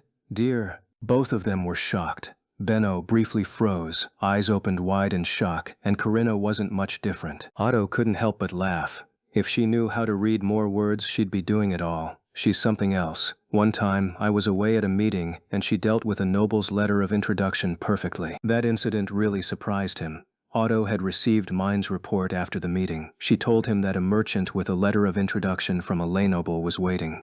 Normally, visitors with letters from a noble introducing them to another noble are given the highest priority, and their needs were accommodated immediately so that they could be sent to the castle gates as soon as possible. Even commoners are treated like lay nobles. On that day, however, a meeting was being held by an arch-noble. It was obvious that the arch-noble should be prioritized. But one mistake in treatment and the visitor could potentially get furious enough that they'd use their letter of introduction as a shield to force their way into the meeting, which would earn the ire of the arch-noble and spiral out of control. The situation was complex, and in the midst of that complexity, Mine exploited the commoner merchant's pride by sending them to the waiting room for lay nobles, and framed the situation in an agreeable way by telling them that an arch-noble's meeting is underway. To top things off, she gave a report on the situation as soon as the meeting ended, which deftly avoided a situation where the commander left before giving the proper signature. The situation was resolved quickly and in such a way that the commander could reprimand the confused soldier for relying on a child for help. It was perfect. She must be amazing then. Amazing's one way to put it, but it's more like she's abnormal. Something's weird about her, but I don't think her dad, the captain, has noticed that at all. He treats her just like he would any cute and sickly daughter. If I hadn't said I wanted to make her my assistant, he probably never would have noticed how intelligent she is. Good for her that she's got thick parents. If they had noticed, they might have thrown her out for being a freak, said Benno, making Corinna furrow her brows. Don't even joke about that. I don't want to imagine it. Don't worry, Corinna. Even if her parents threw her out, Benno would pick her up. She's skilled enough to fight Benno and win, said Otto with a grin. Corinna giggled. Hey Otto, do you think that girl's really gonna make the stuff? Benno gave Otto a hard look while drumming his fingers on the table. His reddish-brown eyes had become those of a merchant probing the future for profit. The paper that's not parchment made from animal skin? Yeah, she'll make it. No doubt about it. You seem pretty confident in her. Not long ago I gave her the idea that if she can't do something herself, she should make someone else do it. Now that Lutz has become her arms and legs, she's got nothing to fear. Mine had been frustrated with her weakness above all else, which was a clear sign that she knew the method for making paper and just couldn't execute it herself. She had said she would make prototypes precisely because she knew she could do it. Otto didn't think she had been gambling at all. Paper like that will turn the market upside down. I wonder how I should deal with her. Whoa now, are you thinking about hiring Mine? Otto, sensing from Benno's words that he intended to take not just Lutz but Mine too as apprentices, opened his eyes wide in surprise. Of course, you think I'm gonna let someone else have her. Do you have any idea how many products that girl will invent all on her own? That hair stick, that stuff that makes hair gleam, the paper that's not parchment. Those are all the inventions I learned about today, but she's definitely hiding more. She's going to become a living natural disaster that destroys the market and remakes it anew. Hold up, she's my assistant. I'm not gonna let you take her from me. Benno was completely right, but Otto wasn't having any of it. He had spent the past half-year training her specifically so she could help him during budget season. He wouldn't let someone snatch her away without a fight, but Benno just gave a smug laugh and curved his lips into a grin. The girl said being a merchant was her second choice. She even said she wasn't interested in being your assistant. You've only spent half a year on her, right? Give it up. Look for someone else. I'll never find someone who only needs 6 months of training to become even half as competent as her. If mine's just doing the thinking and Lutz is doing all the making, what's the problem with her working at the gate? At the very least, he wouldn't budge on having her help for budget season. Or so he thought, glaring as hard as he could, but it was Benno who wouldn't budge an inch. He put his cup down and leaned forward. No, I'm going to get a contract with her at the Merchants Guild. I won't risk letting anyone else take her. Mine doesn't have what it takes to survive in the Merchants Guild. She's so weak and sickly you would hardly believe it. Any work that involves moving around is too much for her. Is she really that sick? Benno was so stunned he lost his momentum, which Otto took as an opportunity. He drove his point home. I figured she would be fine in a room with a furnace and left her on her own for a single bell's worth of time. But when I came back, she was collapsed and sick with a fever. What? Otto had needed to stand by the gate when on guard duty, so he left mine in a furnace-warmed room for a bit. But when he came back to check on her, she was collapsed with a burning hot forehead. When Gunther came to get her, he said, "Don't sweat it, this happens all the time." Otto could imagine that meant that mine's abnormal weakness was accepted by her family as a fact of life. Things were horrible back when spring just began. She couldn't even walk from her home to the gate. Oh? But I don't believe it should be that long of a walk to the gate from any home in the city, dear. Since the outer walls circled around the city in its entirety, it wasn't actually that big of a city. A kid should be able to walk from the west gate to the east gate within the time span of a single bell ring. That's right, the captain's house isn't too far from the southern gate, but she couldn't manage it. She'd get exhausted halfway through, get carried the rest of the way, and then rest immobile in the night shift room. After that, she'd be bedridden for 2 or 3 days every time. Hey, isn't that, dangerous? Wouldn't she just die if someone put her to work? That was a legitimate concern. In particular, Benno's store was growing in size and was as busy as it was successful. Otto didn't expect that mine would be capable of working there with her sickly body. Benno had been told that she was sickly, but he must not have expected that she was that sickly. He rubbed his temples and fell into thought. With that topic settled, Corinna stood up to prepare lunch. On the table was a lamp, a small jug for refilling cups, and a plate with dried meat piled on top for snacks. Otto, chewing hard on the salty dried meat, watched Benno pour himself a fresh glass. Hey Benno, you sure you don't know anything about that sickness mine mentioned, the one with the heat inside of her? Otto figured from the reaction Benno had to Mine's question that he actually knew what the sickness was, and that was correct. Benno looked up a little, wondering whether or not he should say it. After some thought, he let out a quiet murmur, which was rare for him.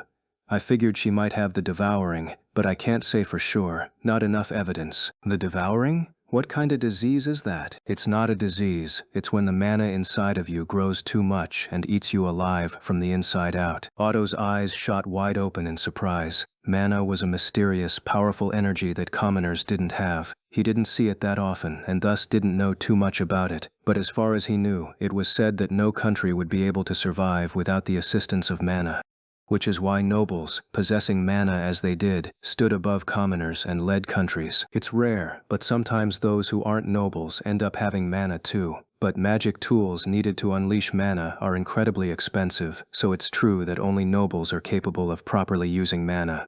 Benno, given his market connections to nobles, knew more about this country's inner workings than Otto did. I can't say for sure, but if that girl has the devouring, it would explain both her sickly nature and small size. The thing is, though, if this really is the devouring we're dealing with here, then without a magic tool, it won't be long before that girl dies. What? Otto, with thoughts of Gunther doting on mine passing his mind, locked his eyes on Benno as if he'd been hit with a bucket of cold water. But Benno's expression was serious, and Otto could tell he wasn't joking around. The mana in her will grow as she does, and eat her alive in the process. Commoners with mana generally don't survive until their baptism without a magic tool. Is there something we can do? Asked Otto desperately. Maybe Benno would know a solution to the problem. Benno sighed and scratched his head. She can avoid dying if she signs a contract with a noble. They'll lend her magic tools. However, that'd be signing her life away. She'd become living furniture that exists just to use her power for nobles.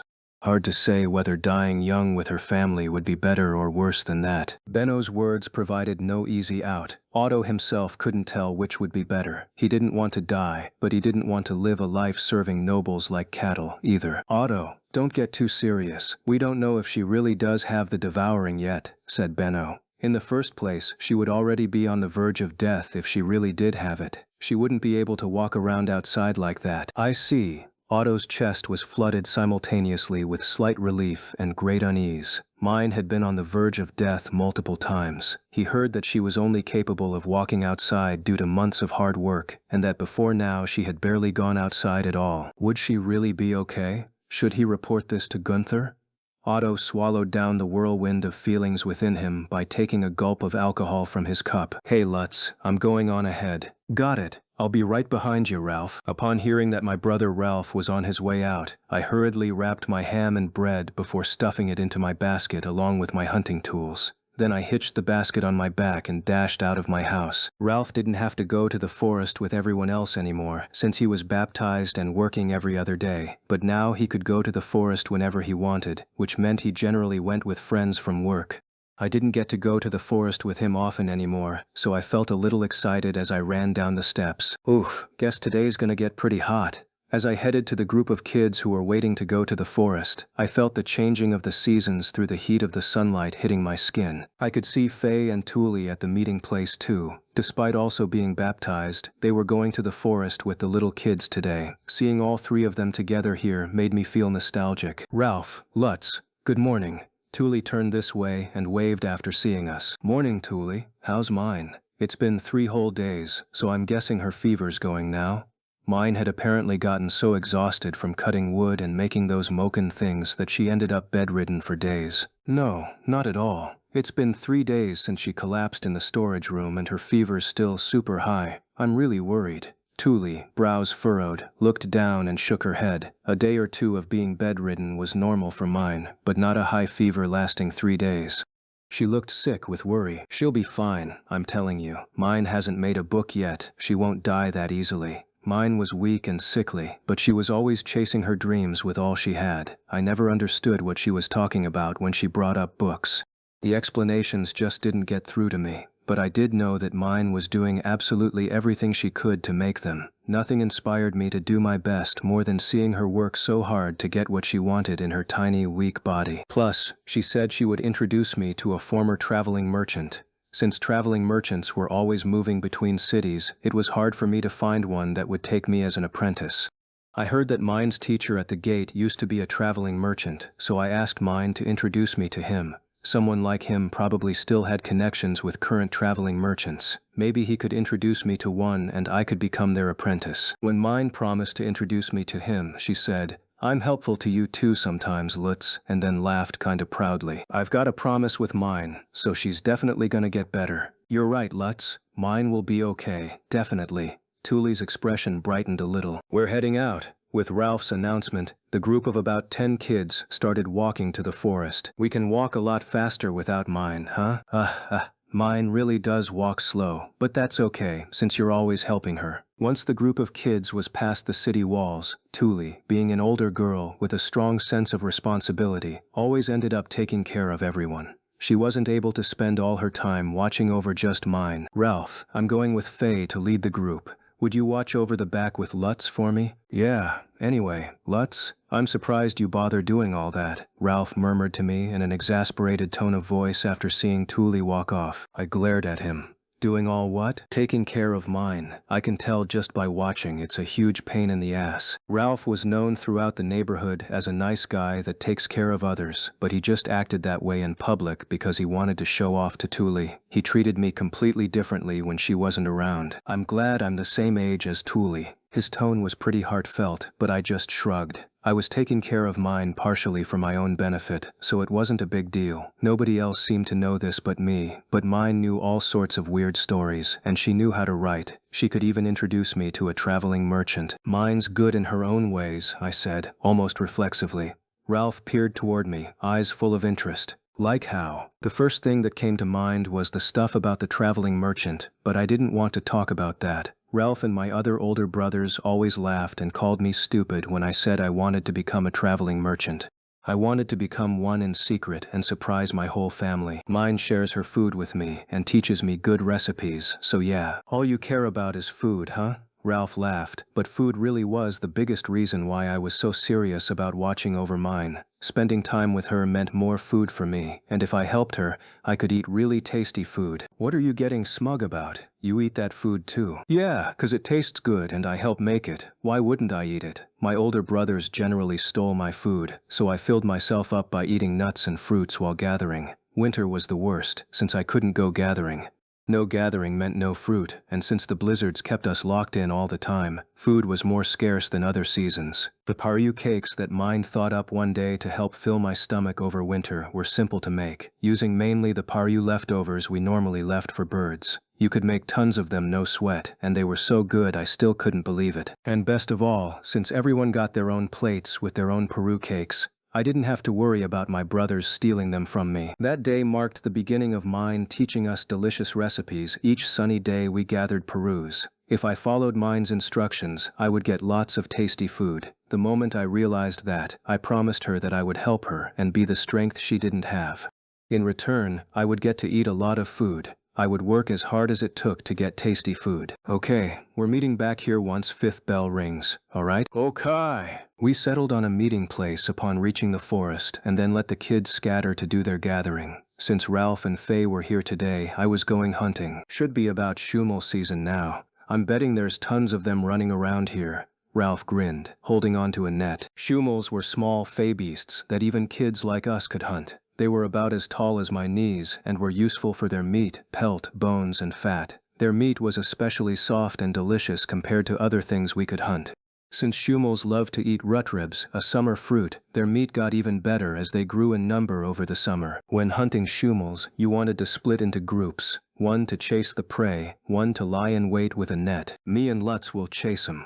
Thule and Ralph, keep the net ready, said Faye, name unrelated to fey beasts, as he began discussing a plan to catch the shumels with us. There was a smallish hill deeper into the forest, and since shumels had a tendency to run to high places to escape predators, the best thing to do was chase them up and into a prepared net. After seeing Ralph and Thule go up to the arranged location with the net, Faye and I picked up stones and started searching for shumels close together. If we could find a patch of rutribs, we could expect to find shumels nearby. Hunting shumels was important to stop them from eating our share of the rutribs. There's one! Ho ho! Ho ho ho ho! We discovered a shumel eating a ton of rutribs super fast, his mouth bright red with juice, and immediately started mimicking the noises of large animals. The shumel jerked and began dashing into the shrubbery. Fee! Fee fee! Other shumels that had been eating nearby also ran off after hearing their friends' squeals. They all ran off at once, spreading apart and all rushing to the small hill in hopes of maximizing their chances of survival. Hoo-hoo! Faye's voice rang out from a different angle. The shumel that had been running his direction hurriedly changed course. I ran as well, shouting to keep the shumels packed together so that as many as possible ran into Ralph and Thule's net up ahead. In the end, 6 shumels ran together in a tight group and ran straight into the net. We caught them all without letting a single one escape. Yes, all right, let's go to the river. After stabbing our knives into the net to slice the shumels' throats and remove their claws, we took them out of the net and dragged them by their back feet to the riverbed. The claws on a shumel's front feet were poisonous, so we chopped them off preemptively to be safe. You only hunt as many animals as you can carry home. Ralph and Faye could carry 2, but that was still too hard for me, so I guessed I would just be carrying 1. Same went for Thule.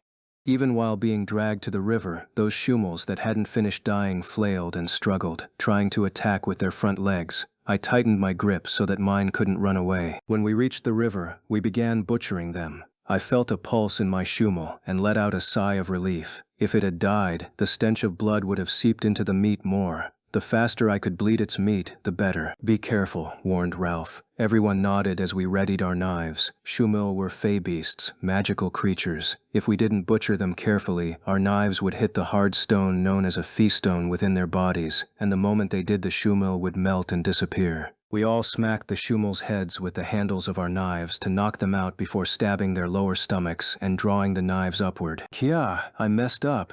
Thule, looking pitiful, watched her shumel melt into a dark, thick liquid. She then took the feastone out of the dark liquid and washed it in the river, shoulders slumped in sorrow. Thule, you can have one of mine. Butcher this one and take it home, offered Ralph, pointing toward one of the shumel he had brought with him. Really? Thanks, Ralph. You can have this feastone then.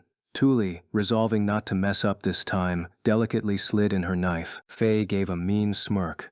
That shumel kinda looks like mine, huh? They're both blue and stuff. No, it doesn't. Shut up, you're making this hard for me. Thule resisted Faye's bullying and safely finished her butchering, removing the shumel's organs and washing the blood off them. Think about it. Mine and shumels are both super weak, right? But when they get mad, their eyes get all rainbowy and stuff. What's the difference? Shumels normally just ran away, but if parents saw you kill their children, their eyes shined like rainbows and they charged you down. Faye said that was just like what mine did when she got mad. It was true that when mine got truly mad, her eyes narrowed and her atmosphere totally changed. Then, her normally golden eyes would start changing colors, as if a layer of oil had covered them. That was your fault for getting her mad, Faye. You stomped all over those clay tablet things she worked hard to make. I glared at Faye as I got ready to leave. I had finished butchering my one shumel, but he was just getting started on his second. I didn't think she'd get that mad. Gah, crap, I messed up. Thoughts of mine's anger had apparently messed with Faye's focus while he was cutting. He clicked his tongue at the sight of the black pool of once shumel beneath him, and then, sighing, took out the feastone to wash off the blood. Hey Lutz, go home early with Faye and sell this at that crystal store. Me and Thule gotta stay here to watch the little kids. Got it. I caught the feastone Ralph threw at me and started going home with Faye. We had to get back to the city before the store that bought feastones closed. We took our shumels, which had finished bleeding, and fastened them to suitable branches which we carried on our backs. We left before the others and got back to the city. Then we slipped through thin side streets, rushing to the crystal store near the west gate. Fifth bell rang right before we got to the gate, which meant the more hasty stores were already packing up, including the one next to the crystal store, which was scary, but in a stroke of luck our destination was still open. We slipped inside together. Mister, we're selling these. The crystal store bought feastones, and so we put our pinky-sized feastones on the counter. The owner of the store pinched a crystal and held it up to examine it. Judging by the size, I'd say these are from shumels. We messed up when butchering them. Ha ha ha, that's rough. Here, 1 middle copper each. Thanks, mister. After selling the small feastones we couldn't use ourselves for a middle copper each, Faye and I rushed out of the store. Faye flicked the middle copper in his hand and listened to the nice ring. Lutz, c'mon, let's hang at the east side. This is Ralph's money, not mine. I've got nothing. He won't mind sharing a little, c'mon. The east side of the city had a lot of merchants, inns, and places to eat. With bars opening and merchants calling over potential customers, the east side of the city was definitely going to get real busy real fast. We headed that way and Faye immediately used his middle copper to buy 2 ranchels, a tasty fruit that's easy to eat. He then threw one my way while telling me not to drop it. I jumped in the air to catch it, definitely not wanting to drop the fruit Faye was going out of his way to give me. We started walking home, loudly chewing the ranchels down. 6th bell rang soon after, which signaled the closing of the gates. Stores and workshops all over the place began closing down. In moments, the street we were walking down was flooded with people walking home just like us. We slid into a side alley to avoid the crowds and take a shortcut home. The sun began to sink, and I could see the alley getting darker before my eyes. You know, Lutz, you spend a lot of time with mine. Don't you think she's scary? Said Faye in the darkness, his voice a little quieter than usual. I turned to look at him in surprise and saw that he wasn't wearing his normal mischievous grin. He looked afraid. When mine glared at me with those rainbow eyes, it felt like I couldn't breathe. It hurt. Just thinking about that freaks me out. Mine's just weird and scary. I tilted my head a bit and tried thinking hard about mine's scariness. She's kinda scary since it's like her head's built different from ours. If she came swinging at us with like a club, we'd beat her easily, but mine would never do that. She's scary 'cause you don't know what she'll do to you, but that's fine. You just have to not make her mad, and the only thing she gets mad about is book stuff, so yeah. I heard Faye let out a relieved sigh. Alright, well I'm just gonna try to avoid her. I don't know what'll make her mad or not. He shook his head. I couldn't ask anyone else this, 'cause they wouldn't get it. Glad I know what to do now, he murmured as he threw away the core of his fully eaten ranchel. Weird and scary, huh? I don't know about that. I threw away my finished ranchel too and looked up at the darkening blue sky. As it came closer to resembling Mine's hair, the moon rose, looking just like the color of her eyes. Okay, Shu, I'll be here. Yeah. I'll come get you when it's closing time. Don't leave without me, alright? I don't get to come to this library often, so believe me, I won't waste time like that, responded Urano, pushing up her glasses before spinning around and practically skipping into the library. Her hair was done up in braids on both sides. She didn't do it herself, naturally. Her mom insisted that she should look nice on their trip and wouldn't let her go until it was done. Don't get why, really. Urano's never gonna care about anything but books. Whether you did her hair or bought her new clothes, Urano would always do the same thing on her trips. She'd go to the nearest library, search for books she hadn't read before, and then read them until I came to get her. It was that, or I'd travel from bookstore to bookstore with her, working as both a guide and a pack mule. I'd been her friend long enough to know it's one or the other, and I was actually interested in enjoying this trip, so I didn't want to spend all day at bookstores. I was much happier throwing Urano into a library and having the day to myself. This library closes at 6:30 p.m. on Saturdays, 5 p.m. on weekends and holidays. I set my alarm on my phone and walked away. Once outside the library, I looked around and saw a large park with a gigantic silver globe at the end. It was the roof of a planetarium that had continents drawn on it in the style of a globe. Been 10 years now, huh? Urano and I traveled here 10 years ago as well. Or to be more accurate, Urano's mom wouldn't accept any gifts despite how much time I ended up spending at her house, which led to my mom organizing a trip under the pretense of it being something like an educational field trip, a gift in disguise. At this point I was more than old enough to stay at home alone, but I kept going along with the trips anyway, out of respect for the both of them. Urano's mom just can't get any rest when she's around. Anyway, time to figure out what to do till the library closes, I thought while heading to the planetarium, which had reasonably aged over the past 10 years. I passed by a stone marker with City Park carved onto it and watched kids playing beneath the warm sun and families feeding birds in the pond as I walked. I gotta be more careful this time. I clenched my fist, remembering my mistake from 10 years ago. 10 years ago, I was an elementary schooler, and I was absolutely pumped to be going on one of our bi-yearly field trips, both because it meant I got to spend time with my busy mom and because I got to go somewhere new. It was our fall field trip. Upon arriving at the station and checking into a hotel where we could unload our stuff, I stuffed napkins and candy and all sorts of things into a backpack, ready for adventure. But my mom was sleep-deprived from paperwork and said, since it's already past 3, let me take a nap until supper time, before preparing for bed, which meant I went straight to the neighboring room. I'm here to play, Urano. I went into the room, excited, and saw Urano's mom slumped over in a chair, exhausted. Urano was sitting across from her and reading. Shoo, Mom's clocked out. She's really tried. Let her sleep for a bit. We can play tomorrow. That didn't leave much room for arguing. I slumped over and went back to my room. Mom, Urano's mom is resting too. Okay, you can have this, Shoo. Mom, yawning sleepily, took out a map from her bag. She spread it out and marked on it with a red pen. The pedestrian deck here is really big and connects to all sorts of places. If you go out the exit by the receptionist's desk on the 2nd floor of the hotel, you'll end up here. There are no cars in this area, so you can explore all you want. Your final destination is here, the planetarium. Use this map and try to see if you can make it there. If you make it, bring back an entry ticket as proof. Good luck, hun. Thanks, Mom. I'll give it a shot. With the map, compass, and cash in hand, I felt like I had become a hero. I was in unfamiliar territory, and I would be going all the way to a planetarium on my own. Shoo, tell Urano's mom where you're going. Got it. Sleep tight. I once again headed to the neighboring room. When I told Urano's mom that I was going on an adventure to reach the planetarium, she asked me to bring Urano with me. I didn't really want to. She was slow and would get in the way. I don't mind, I guess, but Urano probably wants to keep reading here. All my experience led to me being certain that Urano would choose to keep reading, but after looking at the map for a bit, she started preparing to leave. Okay, let's go, Shoo. With the unusually adventurous Urano at my side, I followed Mom's instructions and left through the automatic door by the 2nd floor's receptionist desk. It was my first time seeing it since we walked straight into the hotel from the train station, but the pedestrian deck really was massive.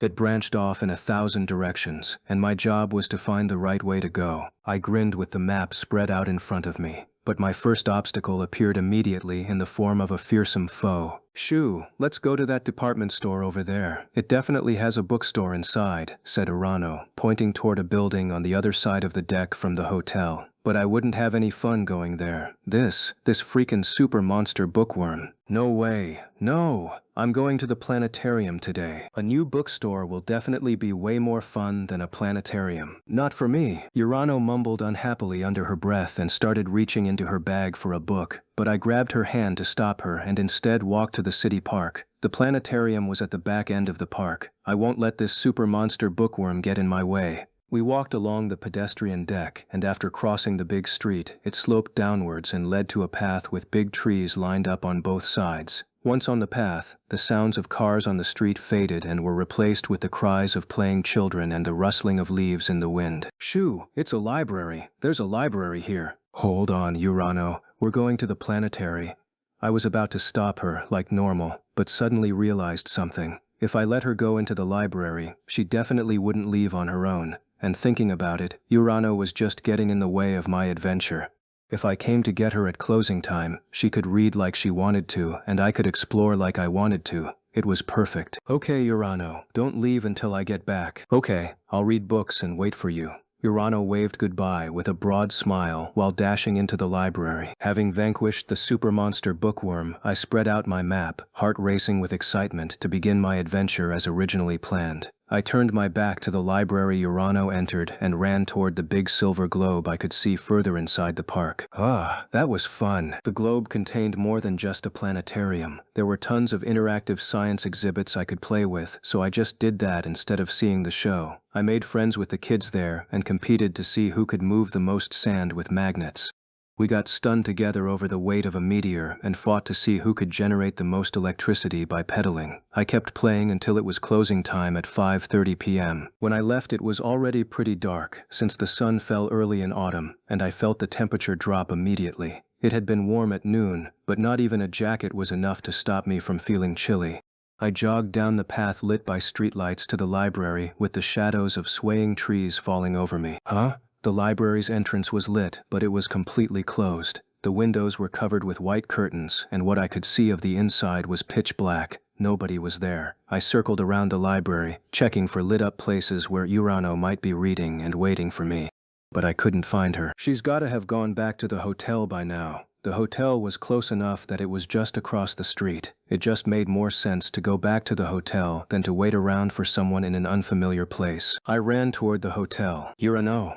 No, she hasn't come back. The moment I went to her room and heard her mom say that, I felt the blood drain from my face. Shoo, weren't you supposed to be with her? Mom glared at me, and I confessed that I had left Urano at the library to go to the planetarium alone. I wanted to go to the planetarium. But the second we went outside, Urano just kept talking about going to bookstores and going to the library. She was being selfish. Urano's mom looked up, as if she had realized something. I realized it too. A bookstore? Urano had been interested in going to a bookstore inside the department store. She always got active when it involved books. She definitely decided to go to the bookstore after the library closed. I'm gonna go look for her. Hold on, Shu. I'll go with you. Mom and I ran to the department store together, checked the map, and headed to the bookstore on the 5th floor. It was a big store, but it was just one of many. It didn't take long for us to search every inch of the place. She's not here. Maybe there's another bookstore? Mom asked a bookstore employee if there were any other bookstores nearby. She said, I have a friend waiting at a bookstore, but I can't figure out which one, while spreading the map. The employee told her about 2 bookstores, both a short distance away from the pedestrian deck. Let's go, Shu. Mom, I don't think Urano will be at either one of those. Why not? Urano only wanted to come here because she thought for sure a huge department store would have a bookstore. She probably doesn't know about those small bookstores, and I don't think she's proactive enough to ask around for directions to a bookstore and then walk all the way there in a place she's never been before. Urano would jump like an idiot into any bookstore she saw, but she wouldn't walk around in the dark asking strangers for directions to nearby bookstores in a new place. Oh? But didn't you go on a bookstore pilgrimage as 3rd graders on summer vacation? You surprised everyone by biking with Urano all the way to a bookstore miles and miles away, remember? We did that because she used a map and phone book to mark all the bookstores before we left. You didn't tell us we were coming here until today, so it's different. It's more likely that she got kidnapped waiting for me at the library. I see. I suppose we should return to the hotel and call the police then.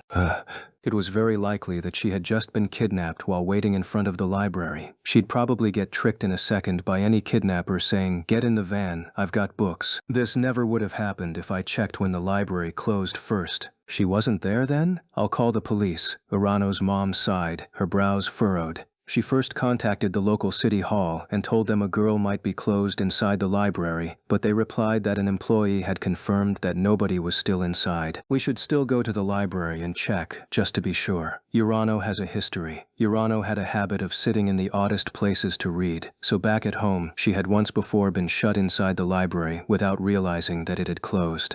Ever since then, Urano ended up as a person of interest in the library, and the employees there would always make absolutely certain that she didn't stay inside past closing time. Urano's mom called the police with shaking hands. She told them that Urano hadn't returned, and asked if they could start their search in the library. Although she would keep reading even if the library closed, she definitely would never leave the library on her own. If she's not in the library, she has been kidnapped. She informed them of Urano's past history of being closed in libraries, and at the police's request, the library opened for us immediately. I had called the insides of the library pitch black, but in one corner the large lined-up windows drew in a lot of light from the outside, making the curtain seem kind of bright. I do think that your daughter was most likely kidnapped. I checked the library before closing, and even if someone was left, an elementary schooler would know to use the desk phone to call for help, no? They could call for help through the window, open the curtains, try to attract the attention of passers-by. A library employee, unfortunately forced into working past his normal hours, turned on the light switch. I ran through the now well-lit library, looking for the windows that had looked bright from the outside. As expected, Urano sat at the windowsill, reading books spread out across the short bookcase beneath it. Urano! Upon hearing my voice, she looked up from her book, shut it, and turned toward me. Despite how desperately we had been searching for her, to the point of calling the police, she looked completely calm and unbothered. There you are, Shu. You sure took a while. It's pitch black outside. It's pitch black inside the library, too. How could you not notice that, you idiot? I reflexively let out a scream. Urano glared at me, cheeks puffed into a pout. Don't be mean. I noticed that it was dark and hard to read. You're an idiot for noticing that and not getting out of here. You super monster bookworm. This time, after seeing the show in the planetarium, I went shopping and made sure to get back to the library before closing time. Urano's favorite spot was whichever chair was placed closest to a bookshelf. No matter what library it was, she always sat in the chair closest to a bookshelf, so it wasn't ever that hard to find her. I looked around the library that I hadn't really taken the time to examine 10 years ago.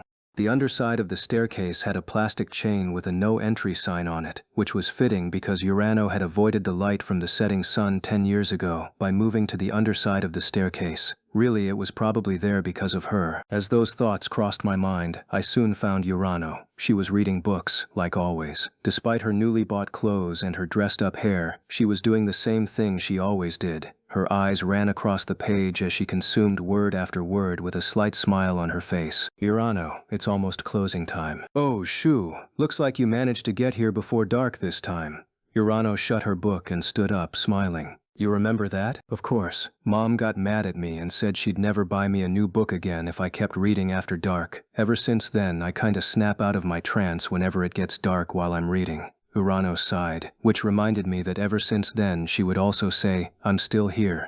If the library she was in started to close while she was in it, rather than just keep reading without really caring or noticing. Looks like even the super monster bookworm has grown up a little. As I thought about how she had matured a bit over the past 10 years, I saw her standing in front of a bookshelf and reading a new book instead of cleaning up like she was supposed to. You haven't grown at all. Huh? What are you talking about? I took the book out of Urano's hand and put it back in the bookshelf, then took her arm and left the library while listening to her grumbling. She pointed at the department store and said, let's at least go to the bookstore there while we're here. But I just kept dragging her to the hotel where our parents were waiting. She had grown so little, it honestly hurt me on an emotional level. Urano, I hope that someday you get stuck in a world without books and suffer.